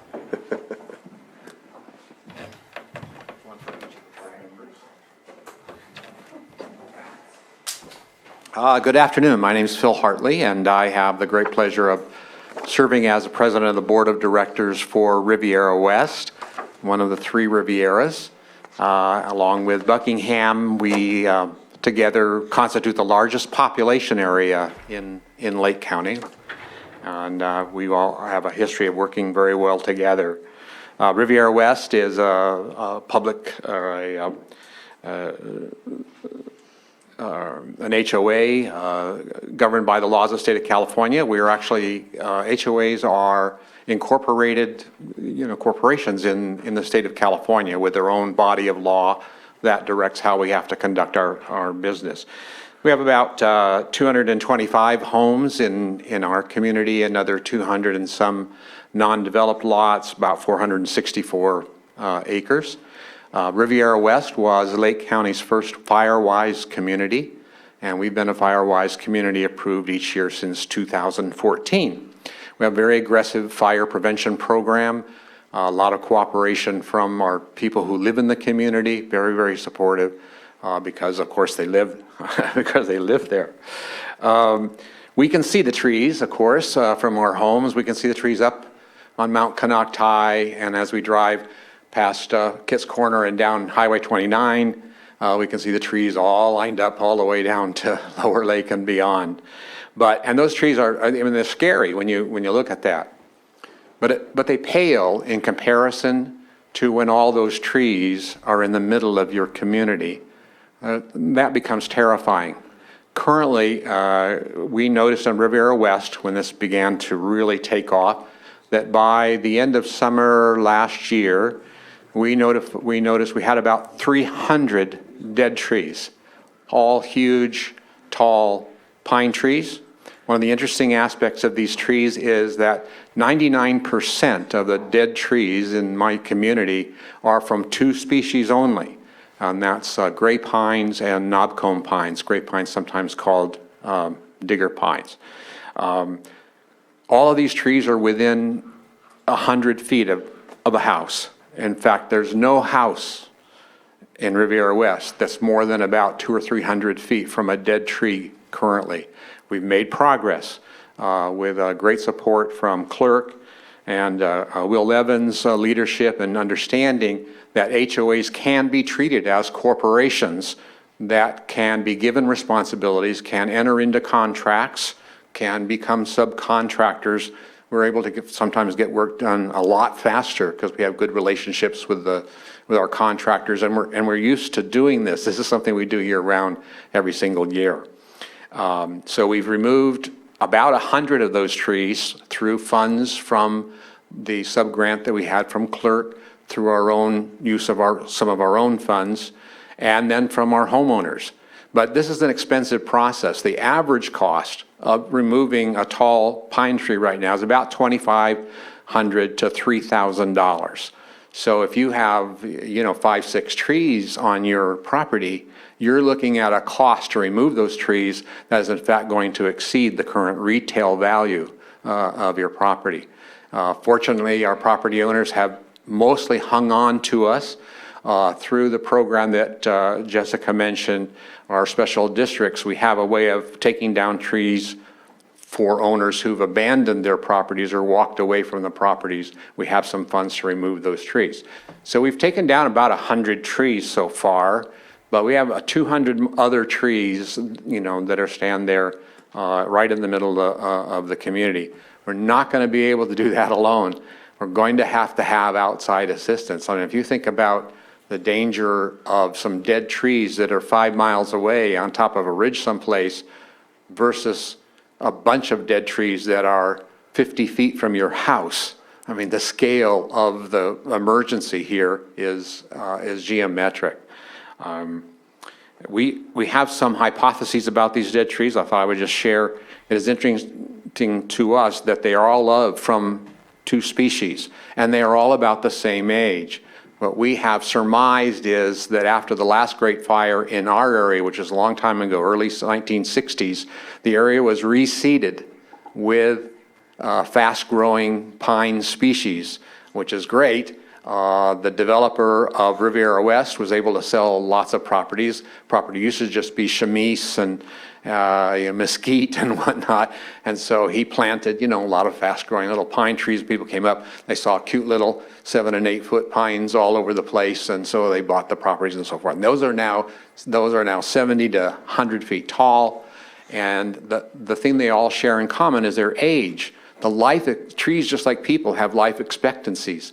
And the life expectancies of these 2 species is in the 40 to 50 year range. So let's see, planted in the 60s, and here we are 50 years later, and they're all dying. Literally 10 trees on a lot will all die within the same week. It's really an amazing thing. If you come drive through Riviera West, people are really shocked by what they drive by. So we 100%, of course, in support of the efforts to have an emergency declaration. That helps certainly with getting the attention of outside vendors. So that's my contribution. Although I'd be remiss if I didn't take this opportunity on behalf of Riviera West to express our appreciation for our supervisor, who's doing an absolutely terrific job. She's brought together departments in the county with our community to work cooperatively together. She supported all of our efforts that we've undertaken, and plus she, as you see today, is generating initiatives that are going to effectively reduce the dangers in our community. So, Jessica, on behalf of my community, thank you very much. Thanks. Thank you.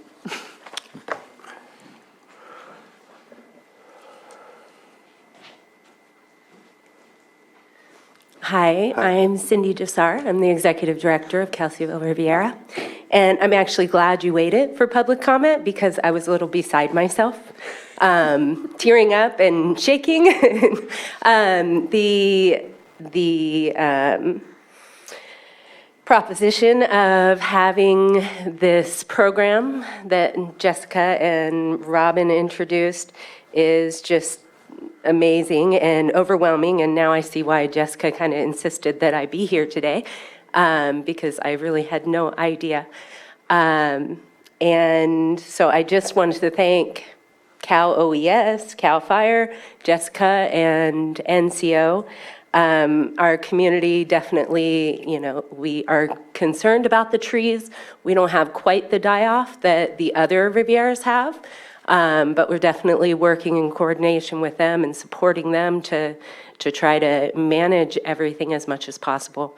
But the concern that I have had, the immense concern, is the home hardening and the age of our homes, the density of our homes is so great that it really concerns us, a fire coming around that mountain or embers cast in our community. So this is huge, and want to express the gratitude of my community for sure.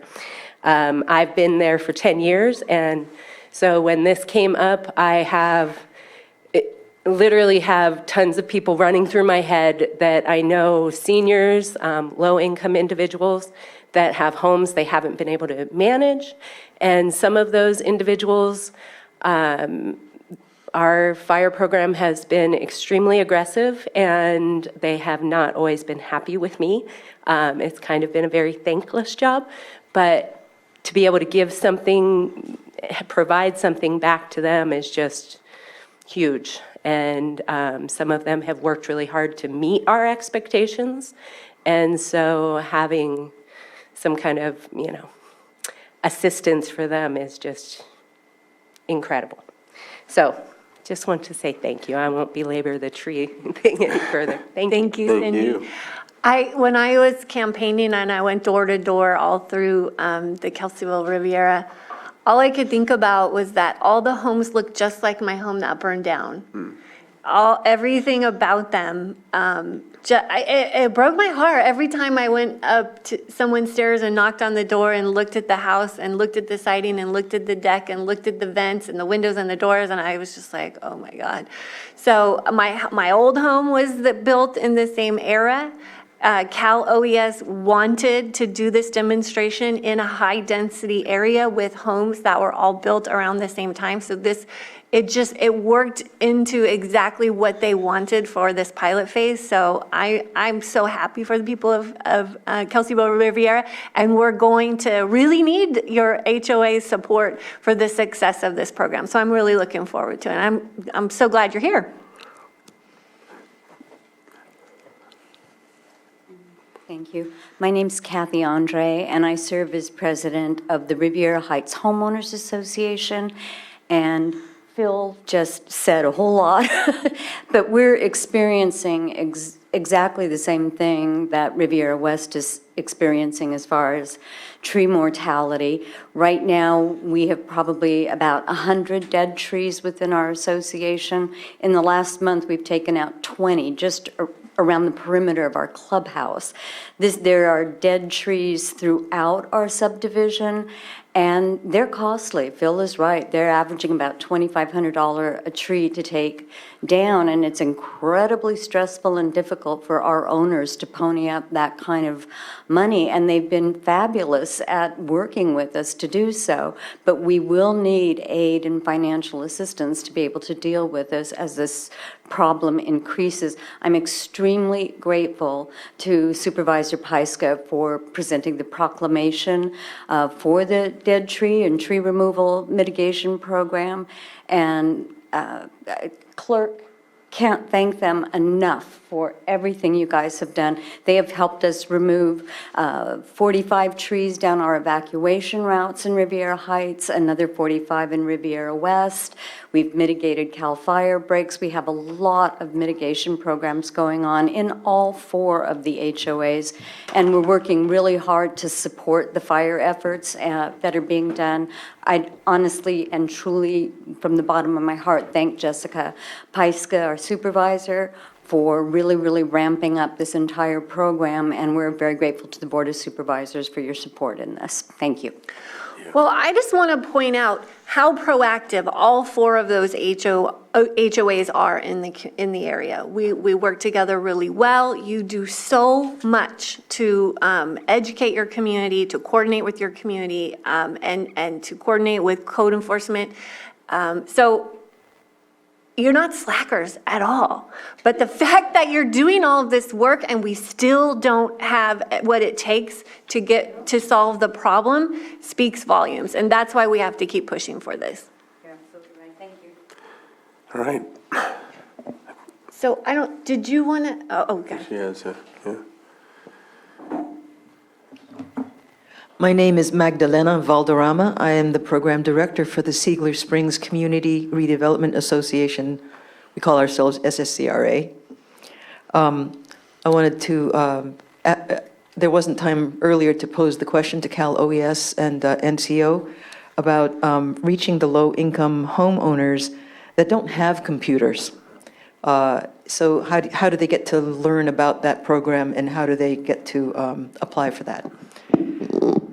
Are they still on there's Robin. Yeah. Okay, That's one thing that we've definitely been working through, Magdalene, but I'm going to let Robin handle that. Cool.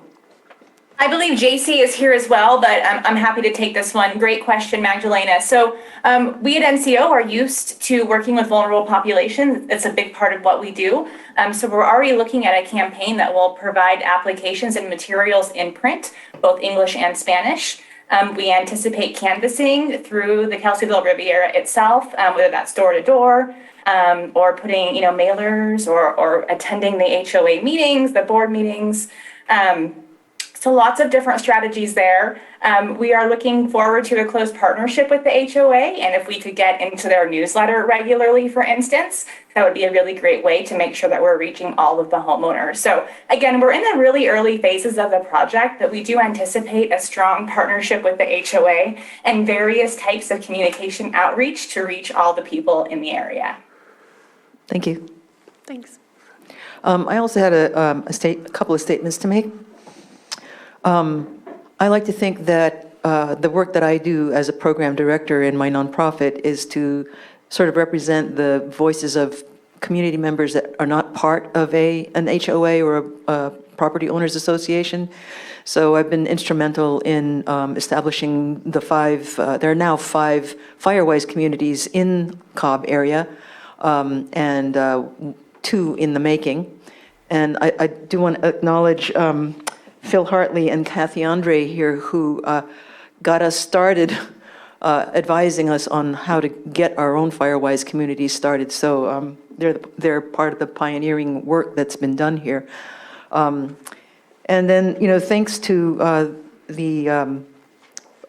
so I'm just going to say that we've also sponsored a toe chain cover kit.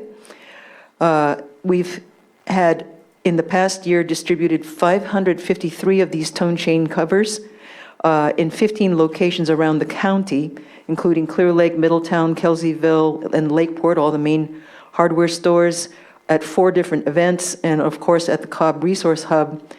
And anecdotal evidence says that there are 50 fires that get sparked by toe chains. So this is a big deal, and I thought that the board should know about that. I also wanted to let you know, I have these for you. Awesome, thank you.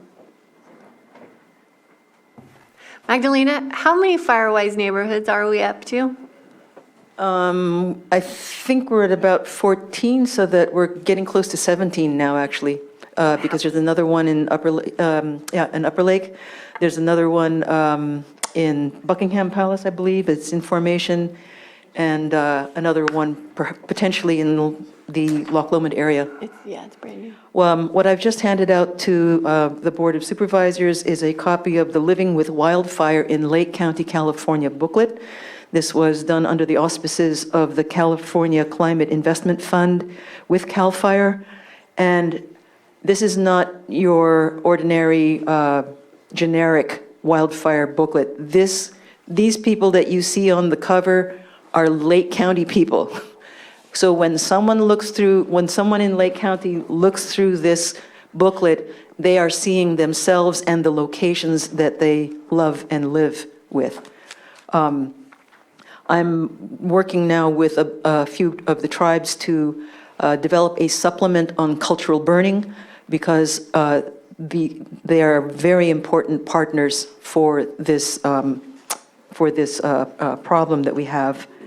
And I welcome the formation of a new CAL FIRE division on, let's see, it's called,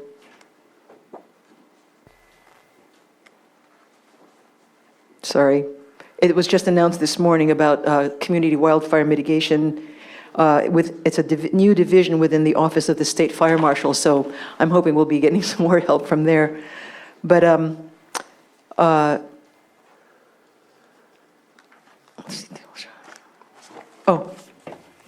this is also so new that we include Zone 0.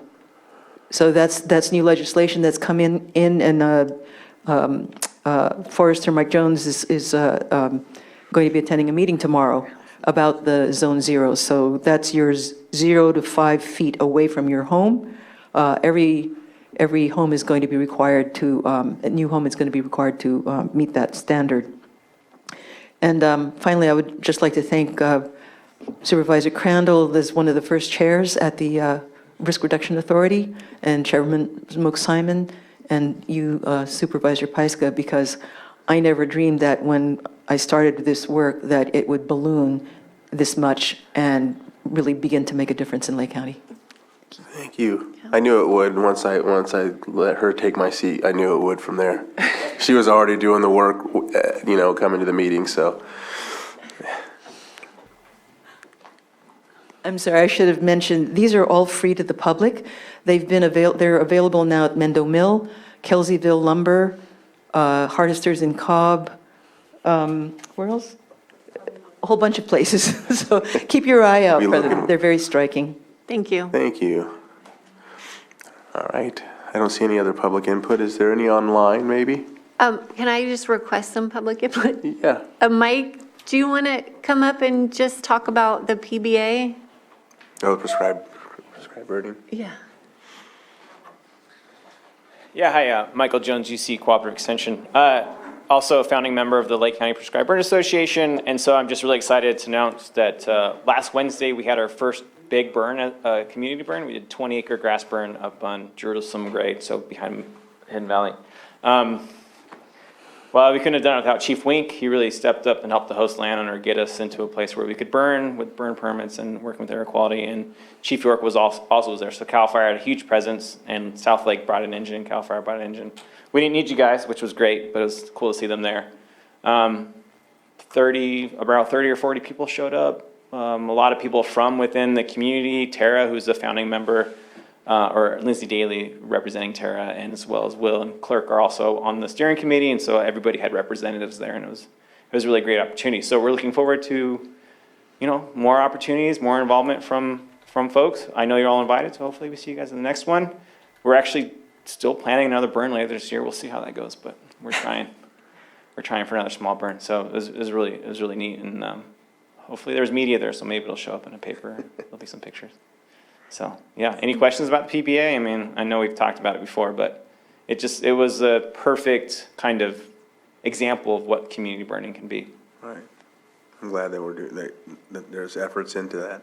Yeah, we're all really excited, and we have a TREX too, if you know that, the training exchange, Prescribed Fire Training Exchange, which the PBA is helping Tara host this season. So we'll be doing a lot more burning coming up in the next couple of years. And it'll be community style, so people will be able to participate if they're interested.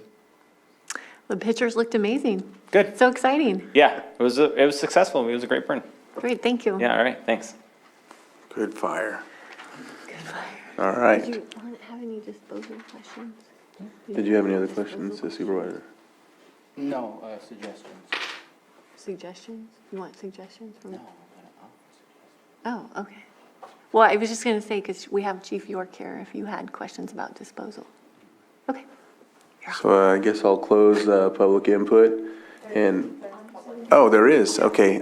Sorry, I didn't see. Can you? Chris, if you can go ahead and unmute, we'll give you your 3 minutes. Can you hear me? Yes. Thank you, Supervisors. My name is Chris Lee. I work for CAL FIRE as a forest health specialist. I work throughout the North Coast counties and the counties kind of just to the east, including Lake. And I've been working with Supervisor Pyska, with colleagues from CAL FIRE, and with Mike Jones to get a handle on sort of the extent of some of this mortality. I just wanted to make a really quick point that is a technical point, but it links to a bigger point about the trees that have been dying around the Rivieras, especially the knob cone pines. Is very true that those pine trees have a short life expectancy, but the ones that are there are very old. You would really typically have expected them to have a much shorter life expectancy because those trees have evolved along with a lot of our coastal pines. They're very similar. They've evolved to live with fire.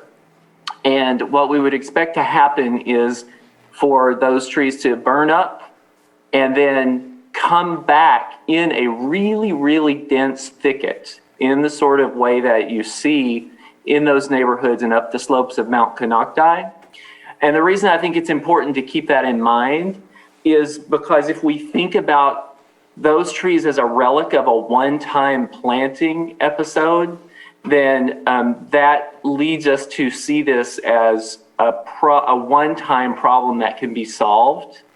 And I'm glad that Mike just talked about the Prescribed Burn Association, and other people have talked about how it's important to get to a place where you think about land management before the climate change problems really start to compound, because it's going to be a very long-term management problem and something that climate change is going to make worse and worse, and something that it's going to be crucial to develop capacity to address over that long term.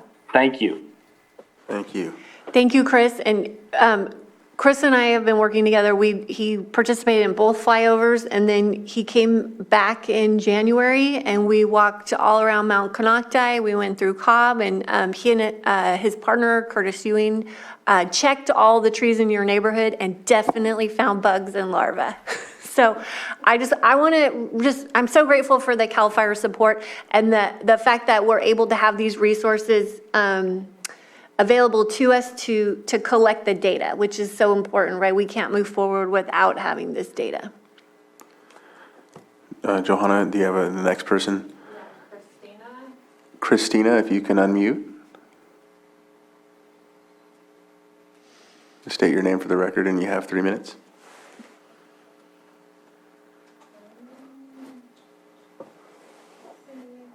Well. Can you hear me? Yep, now we can. There you go.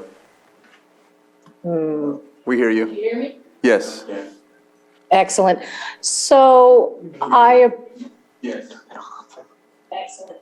So I am a survivor of the Valley Fire, somewhat, meaning my life survived, but not my home, and moved away from the Cobb area after the fire and moved into Riviera West with a bit of naivete, not realizing the level of challenges that all the area has, and have been an active person in terms of mitigation within the property I have now.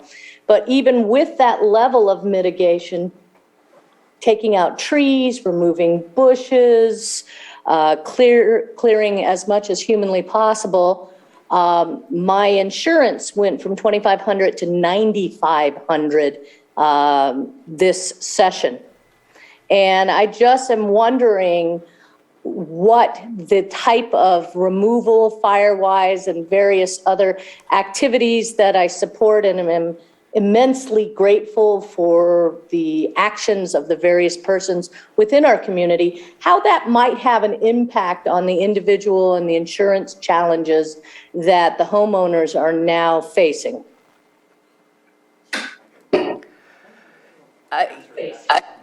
Yeah, and Christina, I think it was today, I posted it on my Facebook page. There was a webinar from the insurance commissioner. I think it's today. Was it today? And so none of us are able to watch it. But that webinar talks about that transparency on how scores are calculated, and kind of moving into that area of being able to have some benefit to the responsibilities that you carry out around your home to make it more hardened and more fire safe. But we're not able to participate in that because it's on a Tuesday. So hopefully somebody watched it, and hope maybe we can find that recording and try and get some more information. But it sounds like Phil may have a little bit more to fill in. But you have to come up to the microphone. Come to the microphone,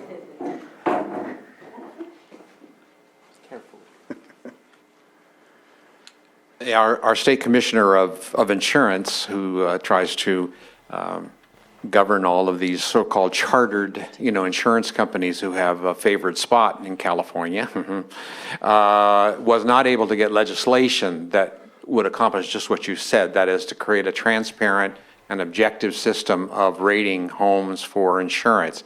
But he did manage to get a cooperative agreement with about 12, 13 of the major insurance companies to offer discounts if they would meet certain standards. Some of them have to do with home hardening, some have to do with clearing space around your house, and the one I like is you get a discount if you live in a fire-wise community.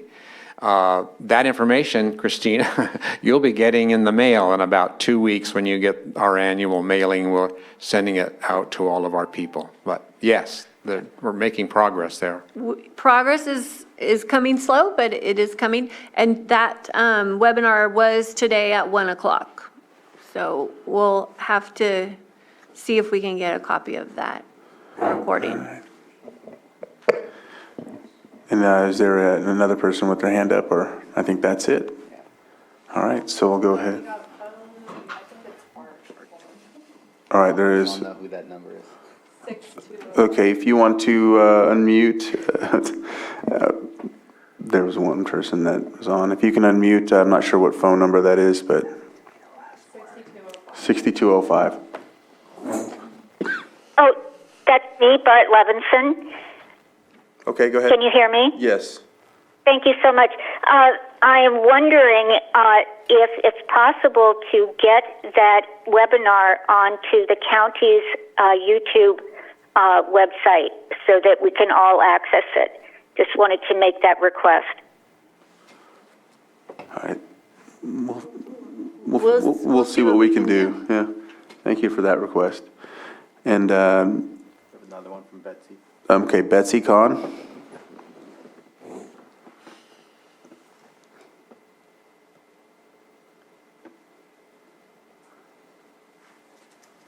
Our internet looks choppy. Okay. She muted again. She's unmuted. Is our internet working? There she goes. Thank you very much. Can you hear me now? Yes, we can hear you. It takes a while for the process to end. So I just have a question. You started out with the proposal for a declaration of an emergency, and I wonder if that's actually on the agenda for today as an action item, and if it is, regardless of when it's going to be scheduled to be an action item, if we'll have a conversation about actual emergency preparedness related to the conditions that you've just spent a good deal of time describing. That would be for the actual item. Yeah, we do have that as an item, so we'll be getting to that a little bit later. Right.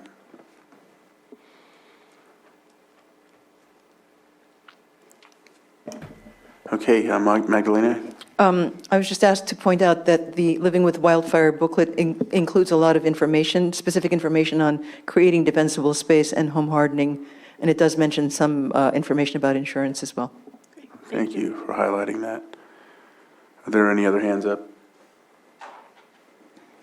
No, don't see any, so I'll bring it back to the board and close public input at this time. Supervisor Sabatier, you had something? So I've been thinking about insurance this whole time. I know that I took down some trees around my property and called my insurance and got the wonderful word that we don't help you until it falls on the house. We don't do prevention. So I'm sure that I'm not the only one dealing with that level of insurance where it does not help you to prepare for saving your house. It only helps you after the fact. There are things that are changing at the state level. Senator Dodd passed a bill with $20 million for helping us having liability insurance for prescribed burns. And I think that maybe we need to looking at that same type of insurance from the state for tree mortality. If they can recognize us as being a county that's dealing with that, maybe they can recognize us as having access to a pool where we can, through approval processes to ensure it's not being abused, maybe that's one avenue that we can use. One of the thoughts that I had for biomass, and you were saying sites, which makes perfect sense. Sometimes we forget that the county owns specific properties that are completely dead, and they are old landfills. There's one, I believe, in Kelseyville. There's one, I believe, in Upper Lake. They're kind of old school, lost properties that we have to continue to maintain and meet state guidelines. Maybe those are easily available type of properties where we can do that type of work there. I think we'd still have to contract with somebody to be able to move things around and eventually break it down, but it would be a open space area that would probably be able to handle that type of workload, and that would be a good collaboration from something we have, an asset that we can work with others in order to achieve the goal of ensuring that we can do something with this biomass that we're going to produce. Oh, that's exactly right. There is a site actually in Cobb, and I've had conversations already with Director De Leon about that, and it was a possible site for the air curtain burner. And that's exactly what we need to do, is look at what we have already in our portfolio and figure out which type of disposal works best for each site. So, if we have a chipping operation on Cobb, then we have to haul the trees to this place, and then we have to haul those chips somewhere else. So maybe that's more appropriate for curtain burning. I don't know, but that's kind of the holistic strategy that we need to develop, because we need to have those sites countywide. Yeah, it helps when you have those assets. And then the other part is, I know what's happening in District 2. We did some work that was kind of showed off by Clerk. Thank you very much, Clerk, for being the saving grace to getting us the CEQA approval. I know that Chief Wink had been working on that NEPA approval for 4 or 5 years. BLM is very active in our conversations with us. In fact, I'm meeting with them on Friday, I think it is, to look at Phase 2. But it's such a slow, ongoing process, which really, to be honest, it irks me that we have that much paper pushing to do and trying to beat the next fire rather than being able to do something proactively so much more efficiently. But I know what's happening in the district I serve. I've heard a lot of what's happening in the district you serve. You're talking about zone and benefits. You're talking about the home hardening. I hope that we are spreading the opportunities throughout all the districts, because obviously by looking at the maps, especially when Mike Jones was showing us the locations of the area where we're seeing this, that we are proactively working for each area to have some sort of plan. I don't think that we can eliminate every possibility in one district and not make sure that we're also doing something else. I know Phase 2 for us, you saw a line going on a ridge, the Davis Ridge. We're looking at the other ridge going to the east. It'll make a triangle. Once we have that triangle done, we're looking, I think that might be the 2,200 acres. I think it's a little bit less than that, but we're looking at a massive control burn in that area to really create a zone of protection for the city of Clear Lake, where there is a large population as well. So I know that I know the work that's happening locally for where I am. I just hope that everyone else is having the same level of progress, because it's all about chipping away at every place. Yeah, so I'll respond to that. We have the Risk Reduction Authority Board has so many members across the county, and the cities are seated on it, and we have tribal nations seated on it. And the work that we're continuing to do, that I alluded to earlier with the workshops in June, is to build a countywide fire safe council. So we technically have a standing committee that is called the Lake County Fire Safe Council, and it meets and it discusses items.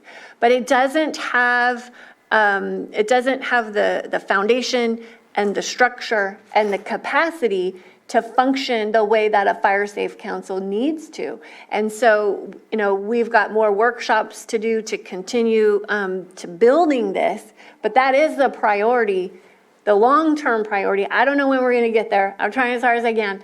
But that will be the countywide organization that the Risk Reduction Authority will support, because the Risk Reduction Authority is supposed to go after all risks. The Fire Safe Council will act as it does in other, the countywide Fire Safe Council will act kind of as it does in our neighboring counties. It has a lot of power, and it can get a lot done, and it can really prioritize the whole county by having a board with representation from everybody around the county. It'll be developing those fire-wise neighborhoods. It'll be able to go after grants and go after the priorities that are laid out in the CWPP. So those are the functions that we need our Fire Safe Council to have. We're just not there yet, but we continue to chip away at it. And I feel confident that it's a lot of workshops to get there. But that's how you empower the people to step up and do that, right? Because these are all volunteers. Right. A lot of volunteers here today. So that's the process of getting that set up so that we will have a more countywide approach and we'll have that Fire Safe Council be a partner. And then ultimately we'll have our climate resiliency officer in our admin office that can also coordinate with the Fire Safe Council and also coordinate with our different departments and our nonprofits to keep that, that long-term vision to covering the whole county with these priorities. All right. I think that's all for a presentation on that one, right? So, any other questions, any comments? No? We done? We're good. Okay. All right, so let's move on to actually, before I do that, we're gonna just real quick talk about 7.2, 7.4, 7.8, and what we're gonna do is continue those when we have a full board. I didn't know if there's anything that we needed to do in order to push those forward till next week. We just can go ahead and decide it right now. That way we don't belabor Okay, so 7.2? Yes. The 7.4 and 7.8, and those items are talking about the District 4 supervisor filling the role, the recruitment for CAO, and then also 7.8. Marina said she can do that next week, so. Okay. Yeah, so you can go ahead and your next item is the, Do we need to take an action to move them? no, she said we can. We just move them? Yeah, Okay. yeah. So 6.13, presentation of proclamation in support of Clear Lake Environmental Research Center. Jessica Peiska.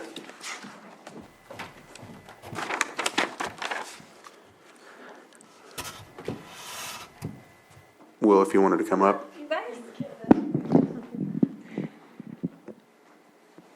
We have gone on and on about how grateful we are for you all, but here is your official proclamation. In support of Clear Lake Environmental Research Center, whereas Clear Lake Environmental Research Center, also known as CLERC, brings science, education, government, tribal, and business groups together to resolve issues involving Clear Lake. And whereas CLERC coordinates projects to help combat the impacts of wildfire, promote positive regenerations of burn areas, and preserve the forests and woodlands that have not been destroyed by fire. And whereas since 2019, CLERC has secured over $8.7 million for community projects in Lake County. And whereas CLERC collaborates with local partners and stakeholders to address priority projects in the Community Wildfire Protection Plan in the communities of Cobb, Loch Lomond, Middletown, Clear Lake Rivieras, City of Clear Lake Oaks, Lucerne, Scotts Valley, and within the Mendocino National Forest. And whereas CLERC hosts 2 Civic Spark Fellows who have contributed toward building our local fire resilience capacity by providing updated GIS data for the Community Wildfire Protection Plan, public outreach at municipal advisory councils, coordinating with the AmeriCorps teams, completing property assessments, organizing volunteer events such as Broom Busters, and public outreach. CLERC has completed the Mount Conocti interface fuel break around the Clear Lake Riviera, Kelseyville Riviera, Riviera West, and Riviera Heights, and CLERC has also completed the Davis fuel break, the West Scotts Valley fuel break, and the Harbin Springs fuel break. And whereas, as of April 2022, CLERC has completed mitigation treatment of over 2,200 acres and removed over 450 hazardous trees. Now, therefore, be it proclaimed that the Lake County Board of Supervisors supports the Clear Lake Environmental Research Center and its effort to develop and maintain sustainable ecosystems and healthy forests and reduce the wildfire threat to our community. Thank you.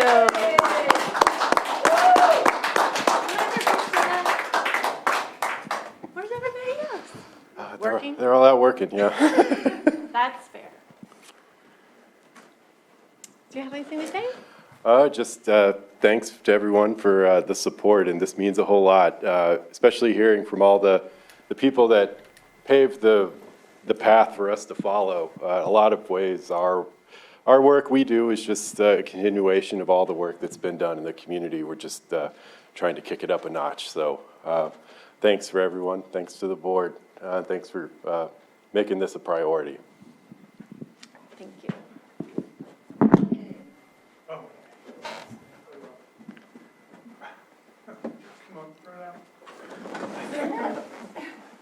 Thank you.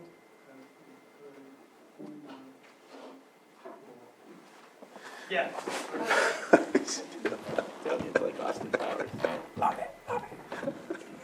All right. Any comments or any public input? Brought both. No? All right, so we'll close that item, 6.15. Wait, I'm sorry, 6.14. Presentation of proclamation in support of Wildfire Community Preparedness Day, May 1st, 2022. Supervisor Pyska. Both of you. No, Sam can take the pictures. Come on. He's good. Where's Mike? He left. Okay. The Board of Supervisors, County of Lake, State of California proclamation in support of Wildfire Community Preparedness Day, May 1st, 2022. Whereas wildfire significantly impacts Lake County's environmental, economic, and social well-being, and whereas residents of Lake County's fire-prone communities need to accept responsibility for living in high fire hazard areas, and whereas residents, property owners, utility providers, evacuation corridor owners, and essential service providers must prepare to survive wildfire by ensuring proper management and vegetation reduction surrounding their locations and construction and maintenance to resist ignition and fire spread.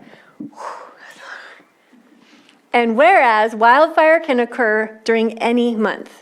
And whereas residents, property owners, utility providers, evacuation corridor owners, and essential service providers must stay continuously vigilant and prepare for wildfire throughout the year.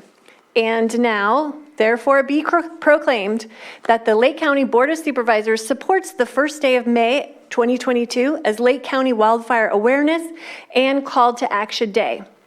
Request that residents and property owners create 100 feet of defensible space, reduce fuels, and have your address clearly posted. And request that providers, phone, cable, fiber, electrical, et al. Create defensible space and reduce and or remove all fuels within 100 feet of infrastructure stations and transmission systems and have their addresses clearly posted. And request that evacuation corridor owners, federal, state, county, and cities are requested to create defensible space and reduce and or remove all fuels within 100 feet of roadways, and request that essential services providers, hospitals, medical clinics, fire stations, police stations, government facilities, senior centers, care and shelter locations create defensible space and reduce and or remove all fuels within 100 feet of their infrastructure and have their address clearly posted. And request that, lastly, all community members request alerts, LakeCo alerts, review your evacuation checklist, place your emergency supply kit and go bag in your vehicle, and build a stay box for when you can't leave, and know your zone. Passed and adopted this third day of May 2022.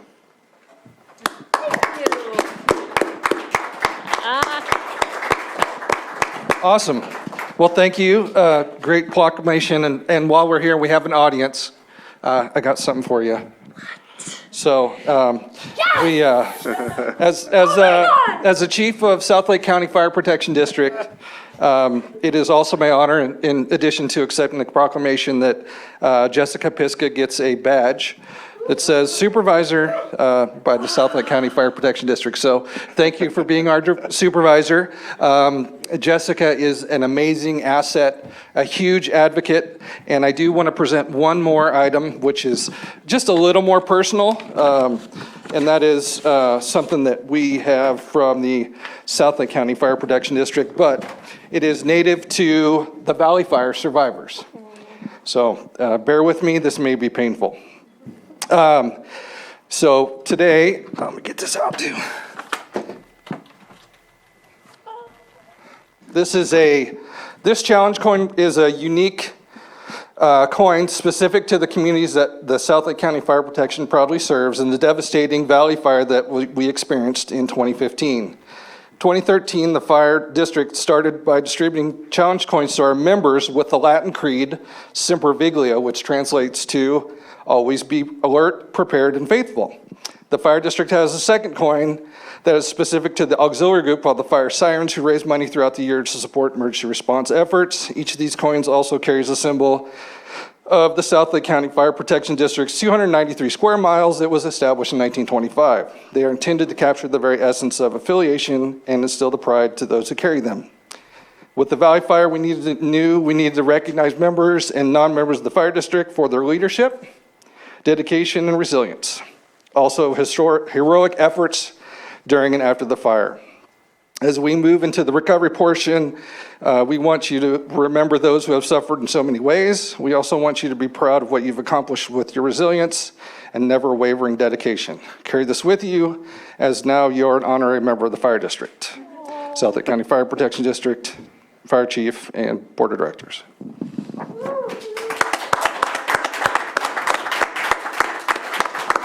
Thank you.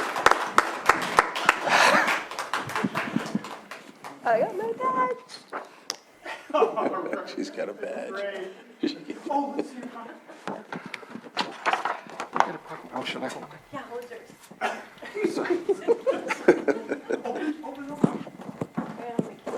Oh, this one. There. Oh, okay. Oh, cool. Great. Oh. Thank you. Oh, wait. Thank you. Nice. One more.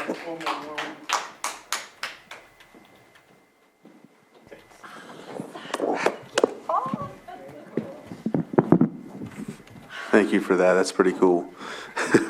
All right. 6.15 is consideration of resolution proclaiming the existence of a local emergency due to pervasive tree mortality. And from what I understand, we would need a full 5 in order to pass this, or Supervisor, you'd need 4. you need 4, and right now we only have 3. So this may be something we need to carry forward to next week. Your board can just indicate by consensus that you support it today, but you can't take formal action to pass it until you have at least one more supervisor. Well, I support it for sure, and I know that I won't speak for the others, but Well, can I talk about it first? yes, go ahead. Thanks. So I did a lot of reach out to other supervisors in other counties, and I had a really long conversation with Supervisor Rosemary Smallcombs from Mariposa County. And when they were in the beginning phases of their tree mortality situation, they, everything that we're talking about and doing right now, they were in the throes of that. So we've learned a lot from their experience. And so she coordinated with her surrounding counties too, Mariposa and Tulare, and they all agreed to do their proclamations like this, emergency proclamations, with the intent, just like I've put forth the intent to have the attention from the state. So when I met with Mendocino and Napa supervisors, I shared that this is something that we could all do together too. I sent this to them. They were very interested in it. And as I mentioned, the task force meeting shockingly is in Santa Rosa, which is a statewide task force meeting this week. So I will be there. And I did receive word that director would like to see this come from our county to help with more efforts down the road. So it's just a call for help, really. That's what we're doing. We used those proclamations. We use a lot of the language because it's similar language. It's not just fire fuels we need to worry about, it's our watersheds, it's tourism. I have a lot of the old resort communities in Cobb. People come up for the trees and all the trees are dying around their cabins. So that's gonna change those communities and could impact tourism. We have loggers, we have the Prather family, their forests, meticulously managed forests are also being impacted. So as it's spelled out in the proclamation, there are a lot of concerns. The tree mortality issue will affect us broadly, quite broadly.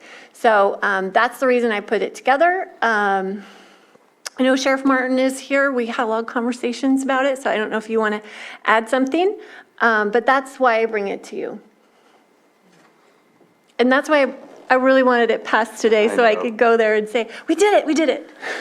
I understand. Supervisor Spatier? Yeah, to be honest, I wasn't sure if it's a proclamation like what we've done before, because I saw the word resolution in there as well. And so I was a little confused as to what exactly, because a proclamation, I'm perfectly fine with that.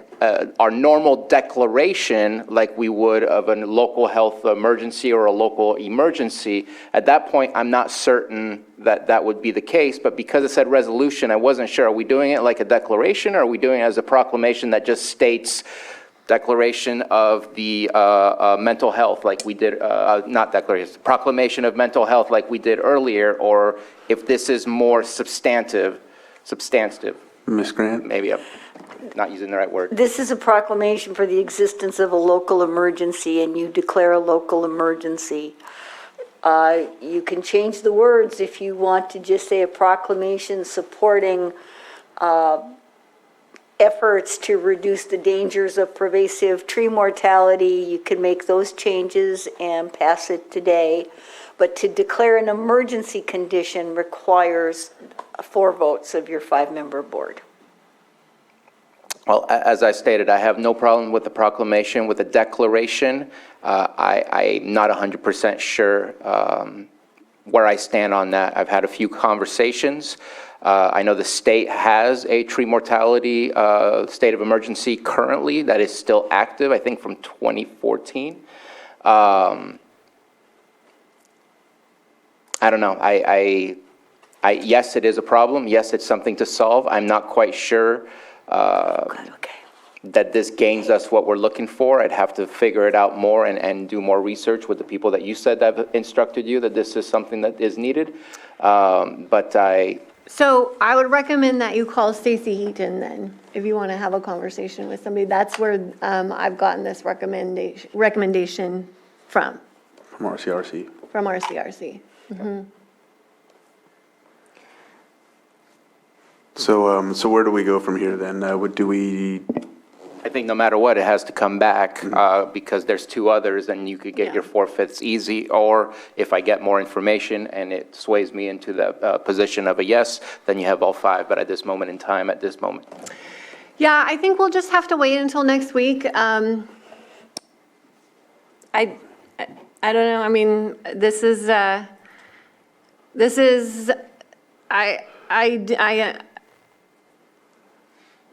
I mean, I'm guessing that you had conversations with Sheriff Martin. Is that who? That was one of the people. Okay, so do you want to come up and talk about it? And my reason for reaching out to Sheriff Martin is I'm thinking a declaration of emergency, OES, are we asking anything from them? And from what I understand, we're not. But I'm still, and I know it might sound ridiculous, but we're emergencied out.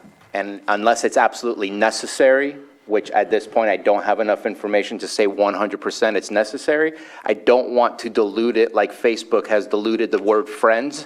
I want emergency to really mean emergency. And when you're in a 2-year emergency, you start to forget that you're in an emergency. When we're in a short-term emergency, then yes, it's easy to, rapid changing action or a rapidly changing crisis is my definition of emergency. And so I struggle with whether or not it's needed, but again, I'll reach out to some of the folks I have not reached out to. Yeah. But thus far, I'm interested in the discussion, but I've not been completely convinced that this is a necessary. Well, I think we're at the point right now where we can't do the work that needs to be done with the resources that we have in the county. And so that's why we need help, and that's why we need resources, and that's why I've made this request, and why the request was recommended.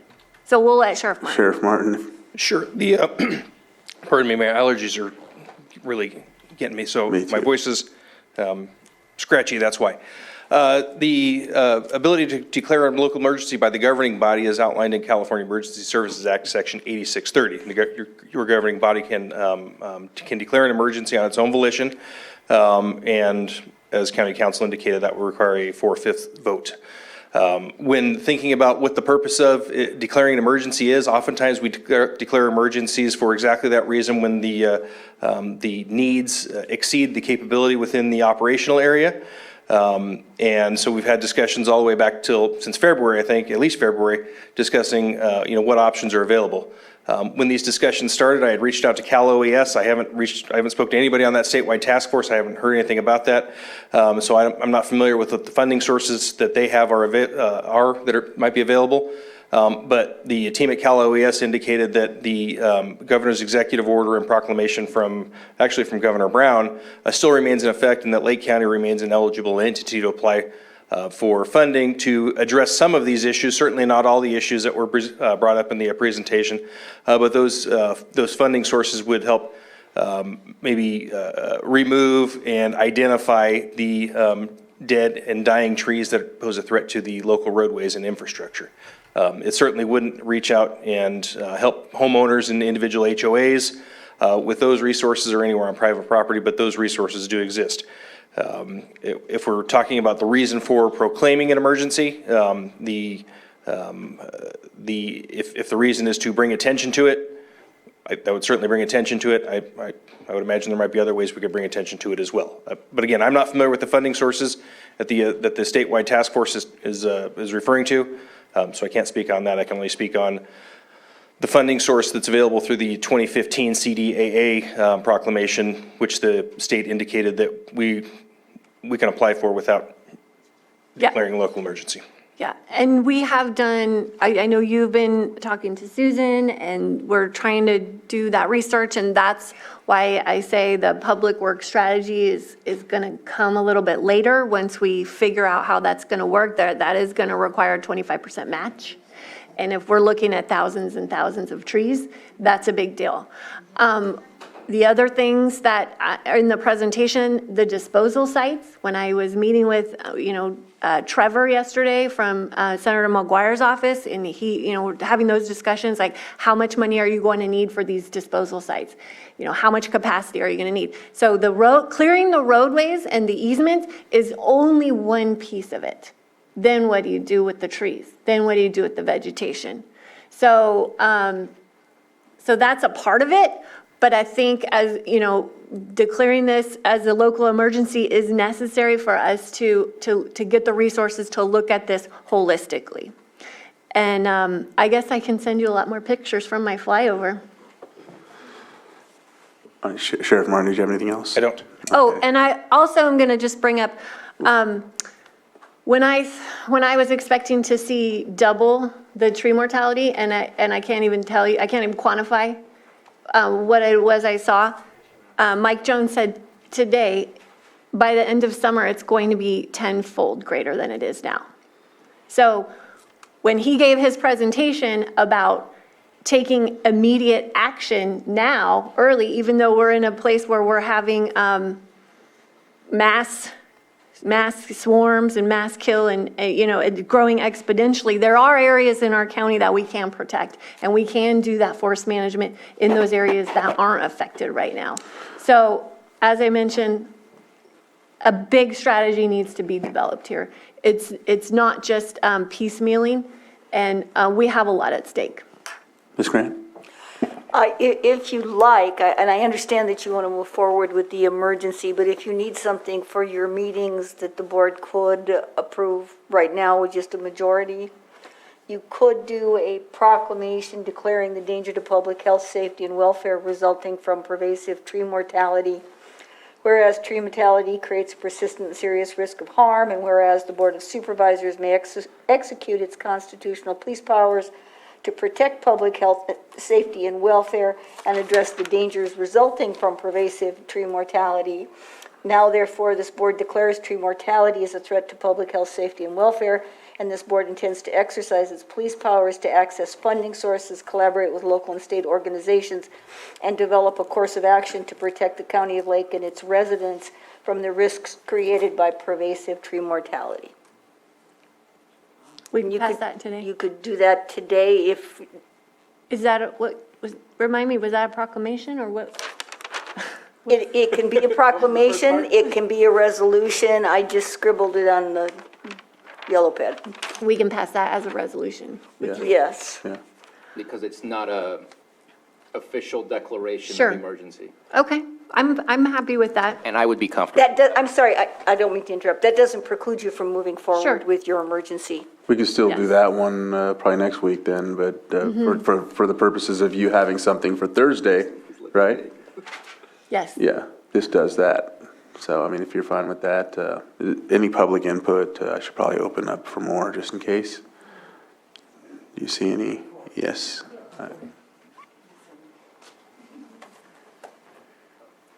When you're talking about a rapidly changing crisis, please come to our associations and look and see the dynamic difference and impact that these trees have had.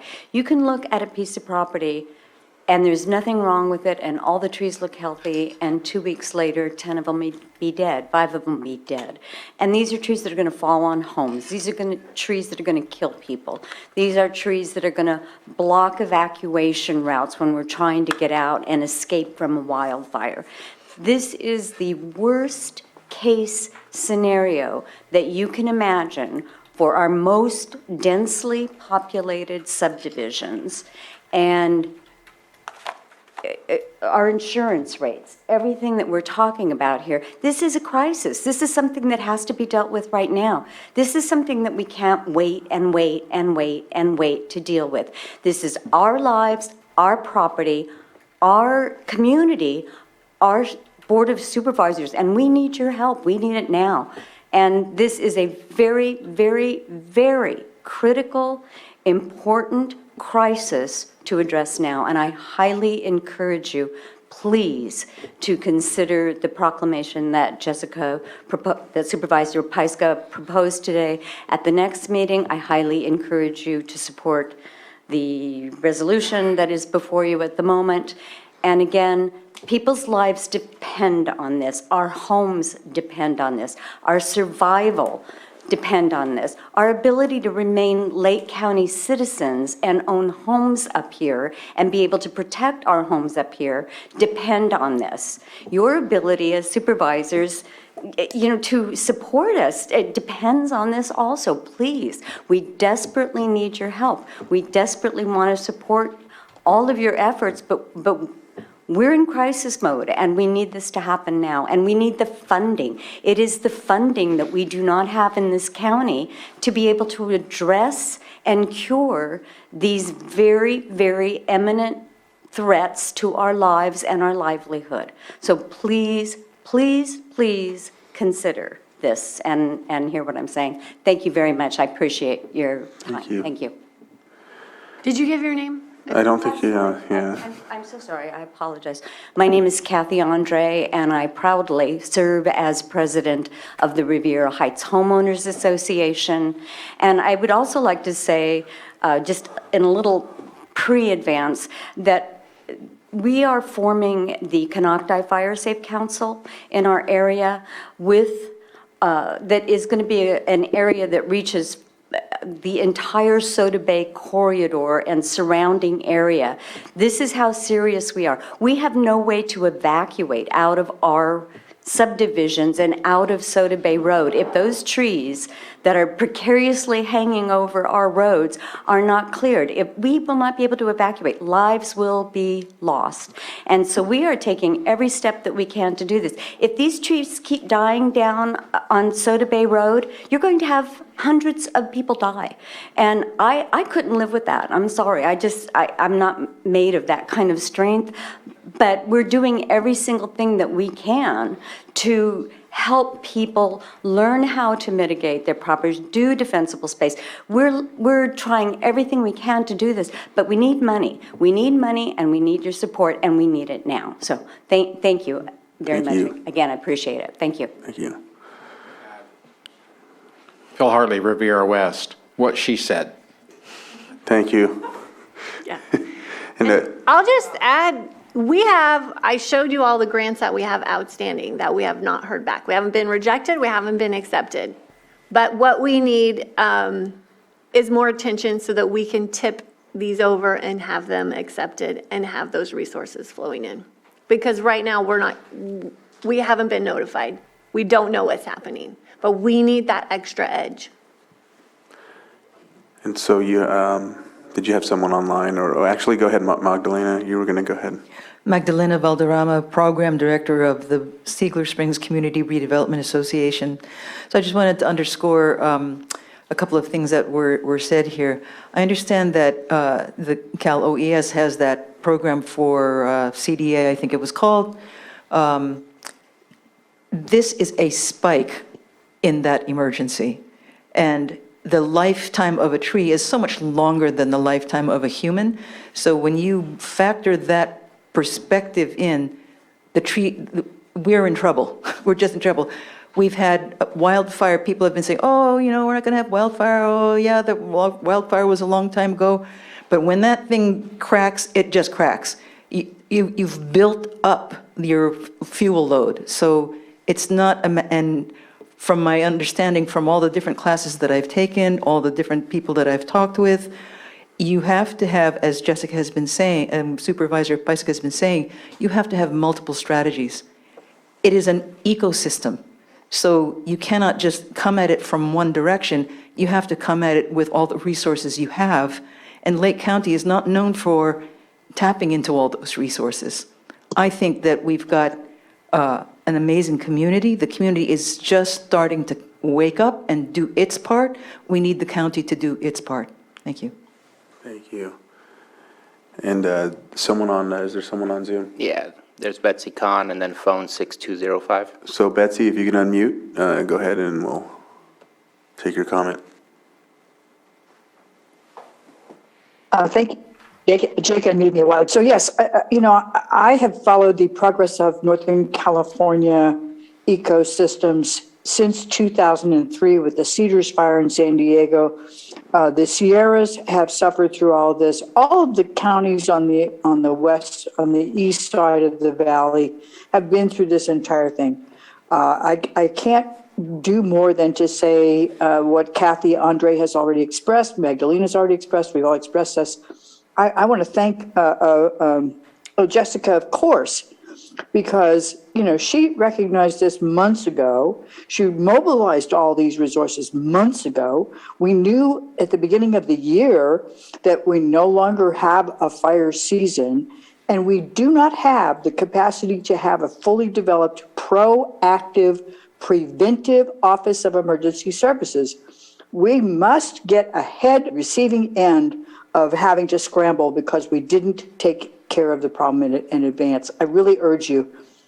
Certainly thank you, Anita, for whipping out that resolution. Get that done, bring it back, declare an emergency, and move forward. You're on the brink of this incredible level of leadership. Congratulations to all of you. Now just go ahead and do it, please. Thank you. Next, phone 6206, if you can unmute. Oh, 6205. I thought I remembered it. But... Hi, can you hear me? Yes. This is Bart Levinson. I want to echo everything that's just been said, especially by Kathy Andre. I live in another area of the Rivieras. Just surrounding my house alone are 12 dead trees. 2 of those are directly across from where the new siren for the Riviera has been installed and where a giant wood water tank exists, which is a major storage place for water in our neighborhood. And what you all need to envision is we all know about the winds that whip through our county. So these are like giant matchsticks, hundreds of feet in the sky. And embers are going to start flying.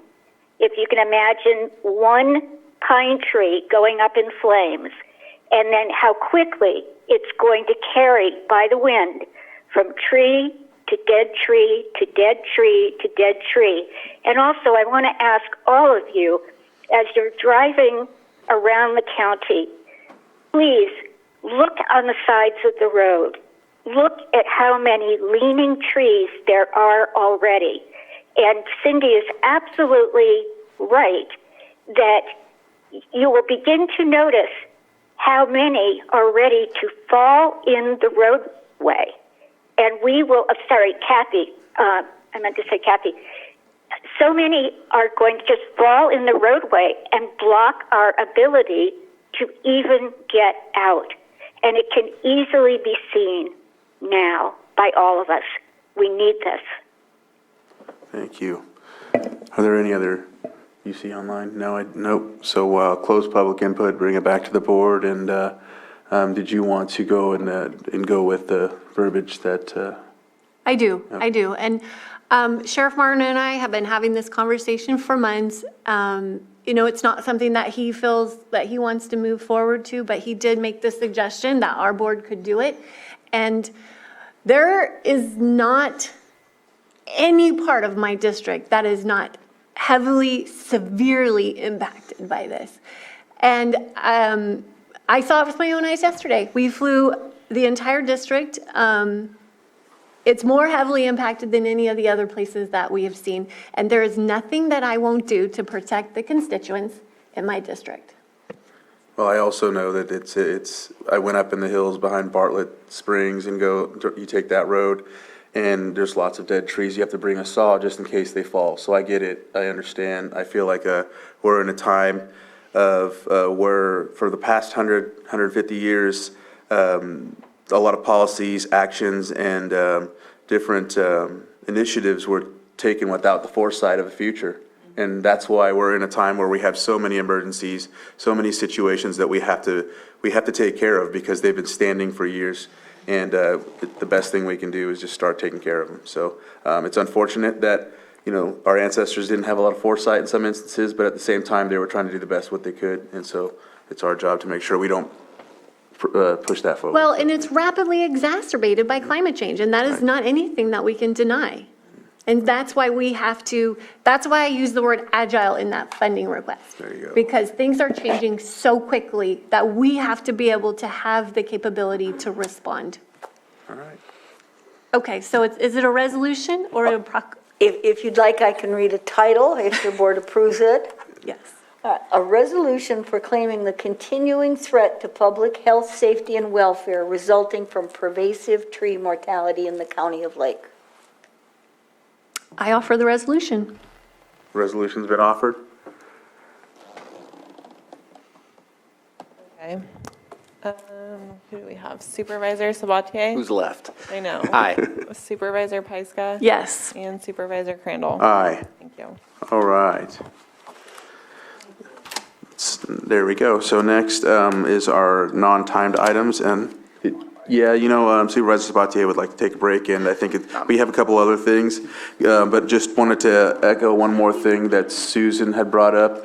Thank you, is that the 7.5 would need to carry over to next week because it's a title or it's a ordinance as well. So, but with that, we'll take a 5-minute break and then come back and finish the rest of our non-timed items.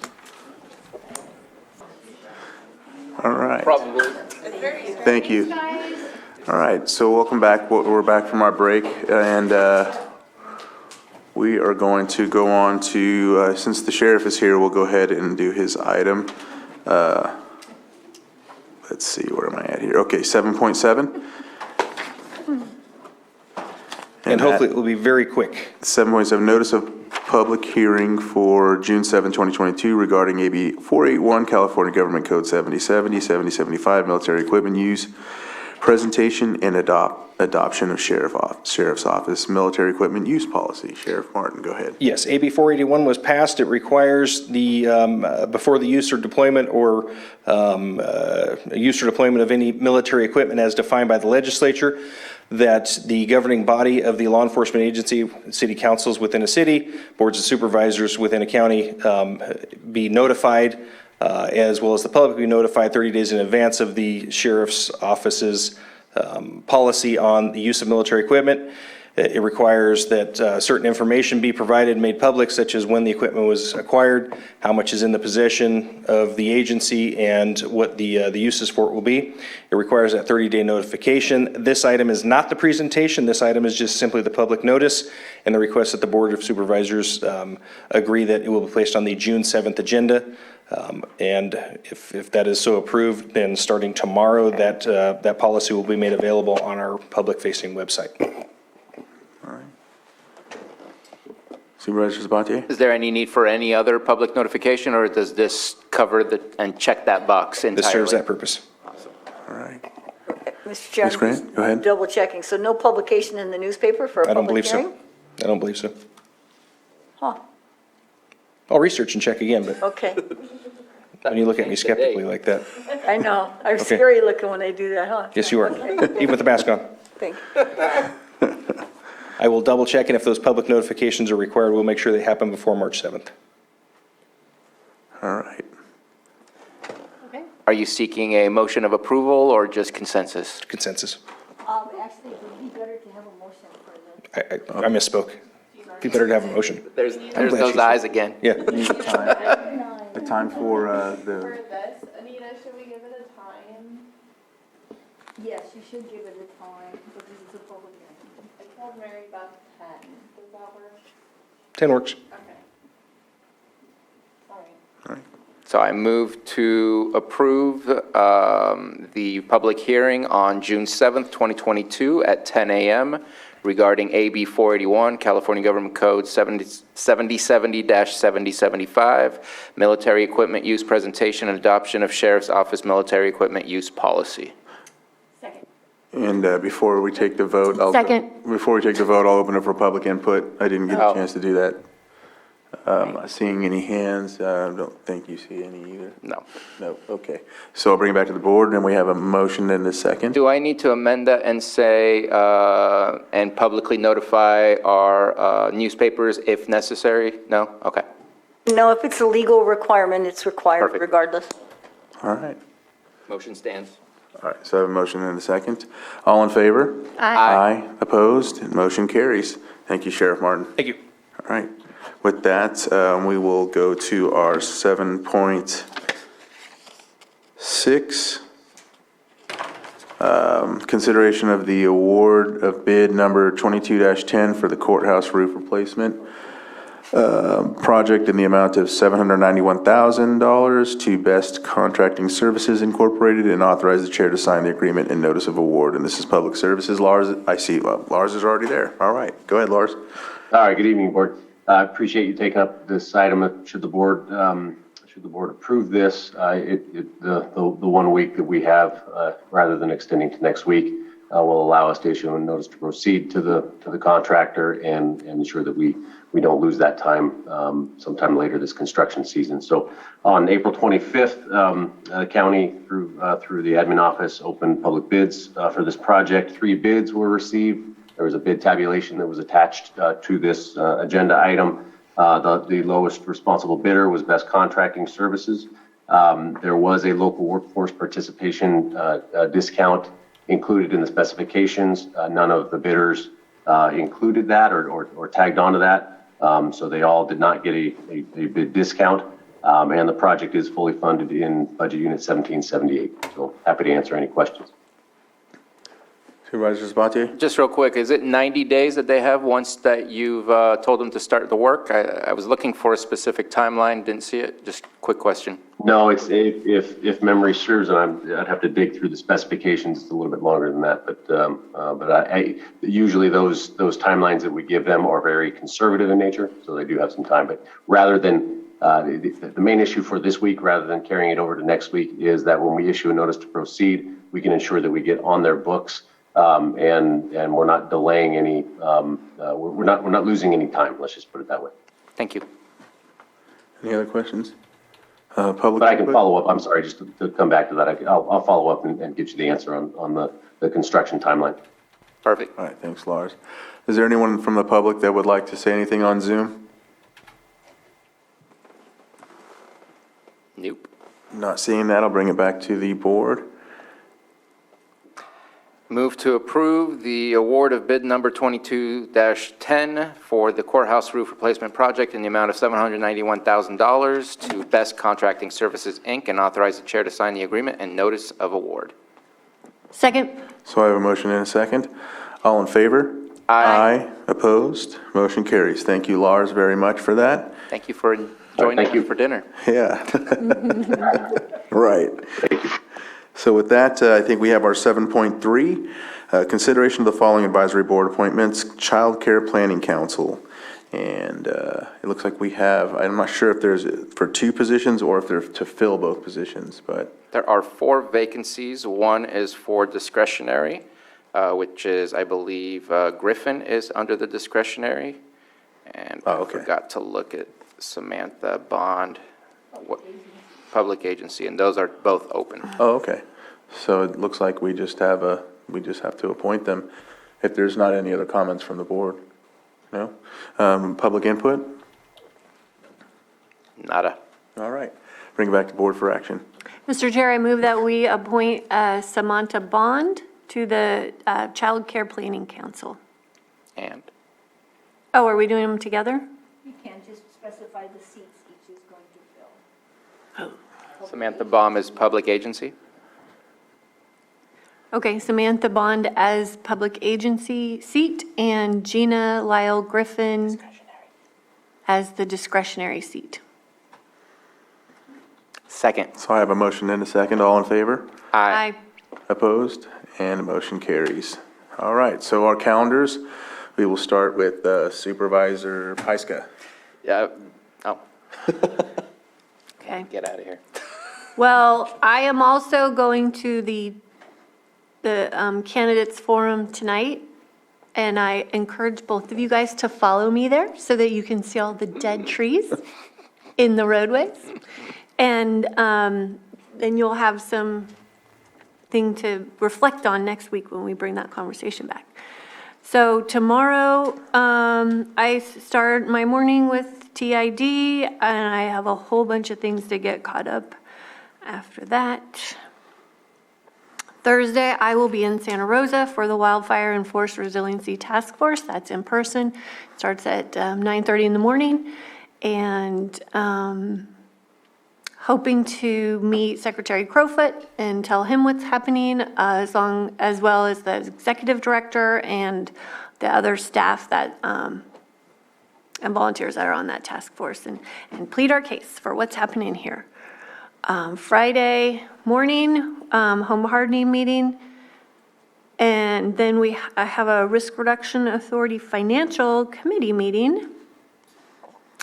Then in the evening, Legally Blonde, the musical, is at Mount Vista, by Mount Vista at Kelseyville High School. So I'm planning on attending that.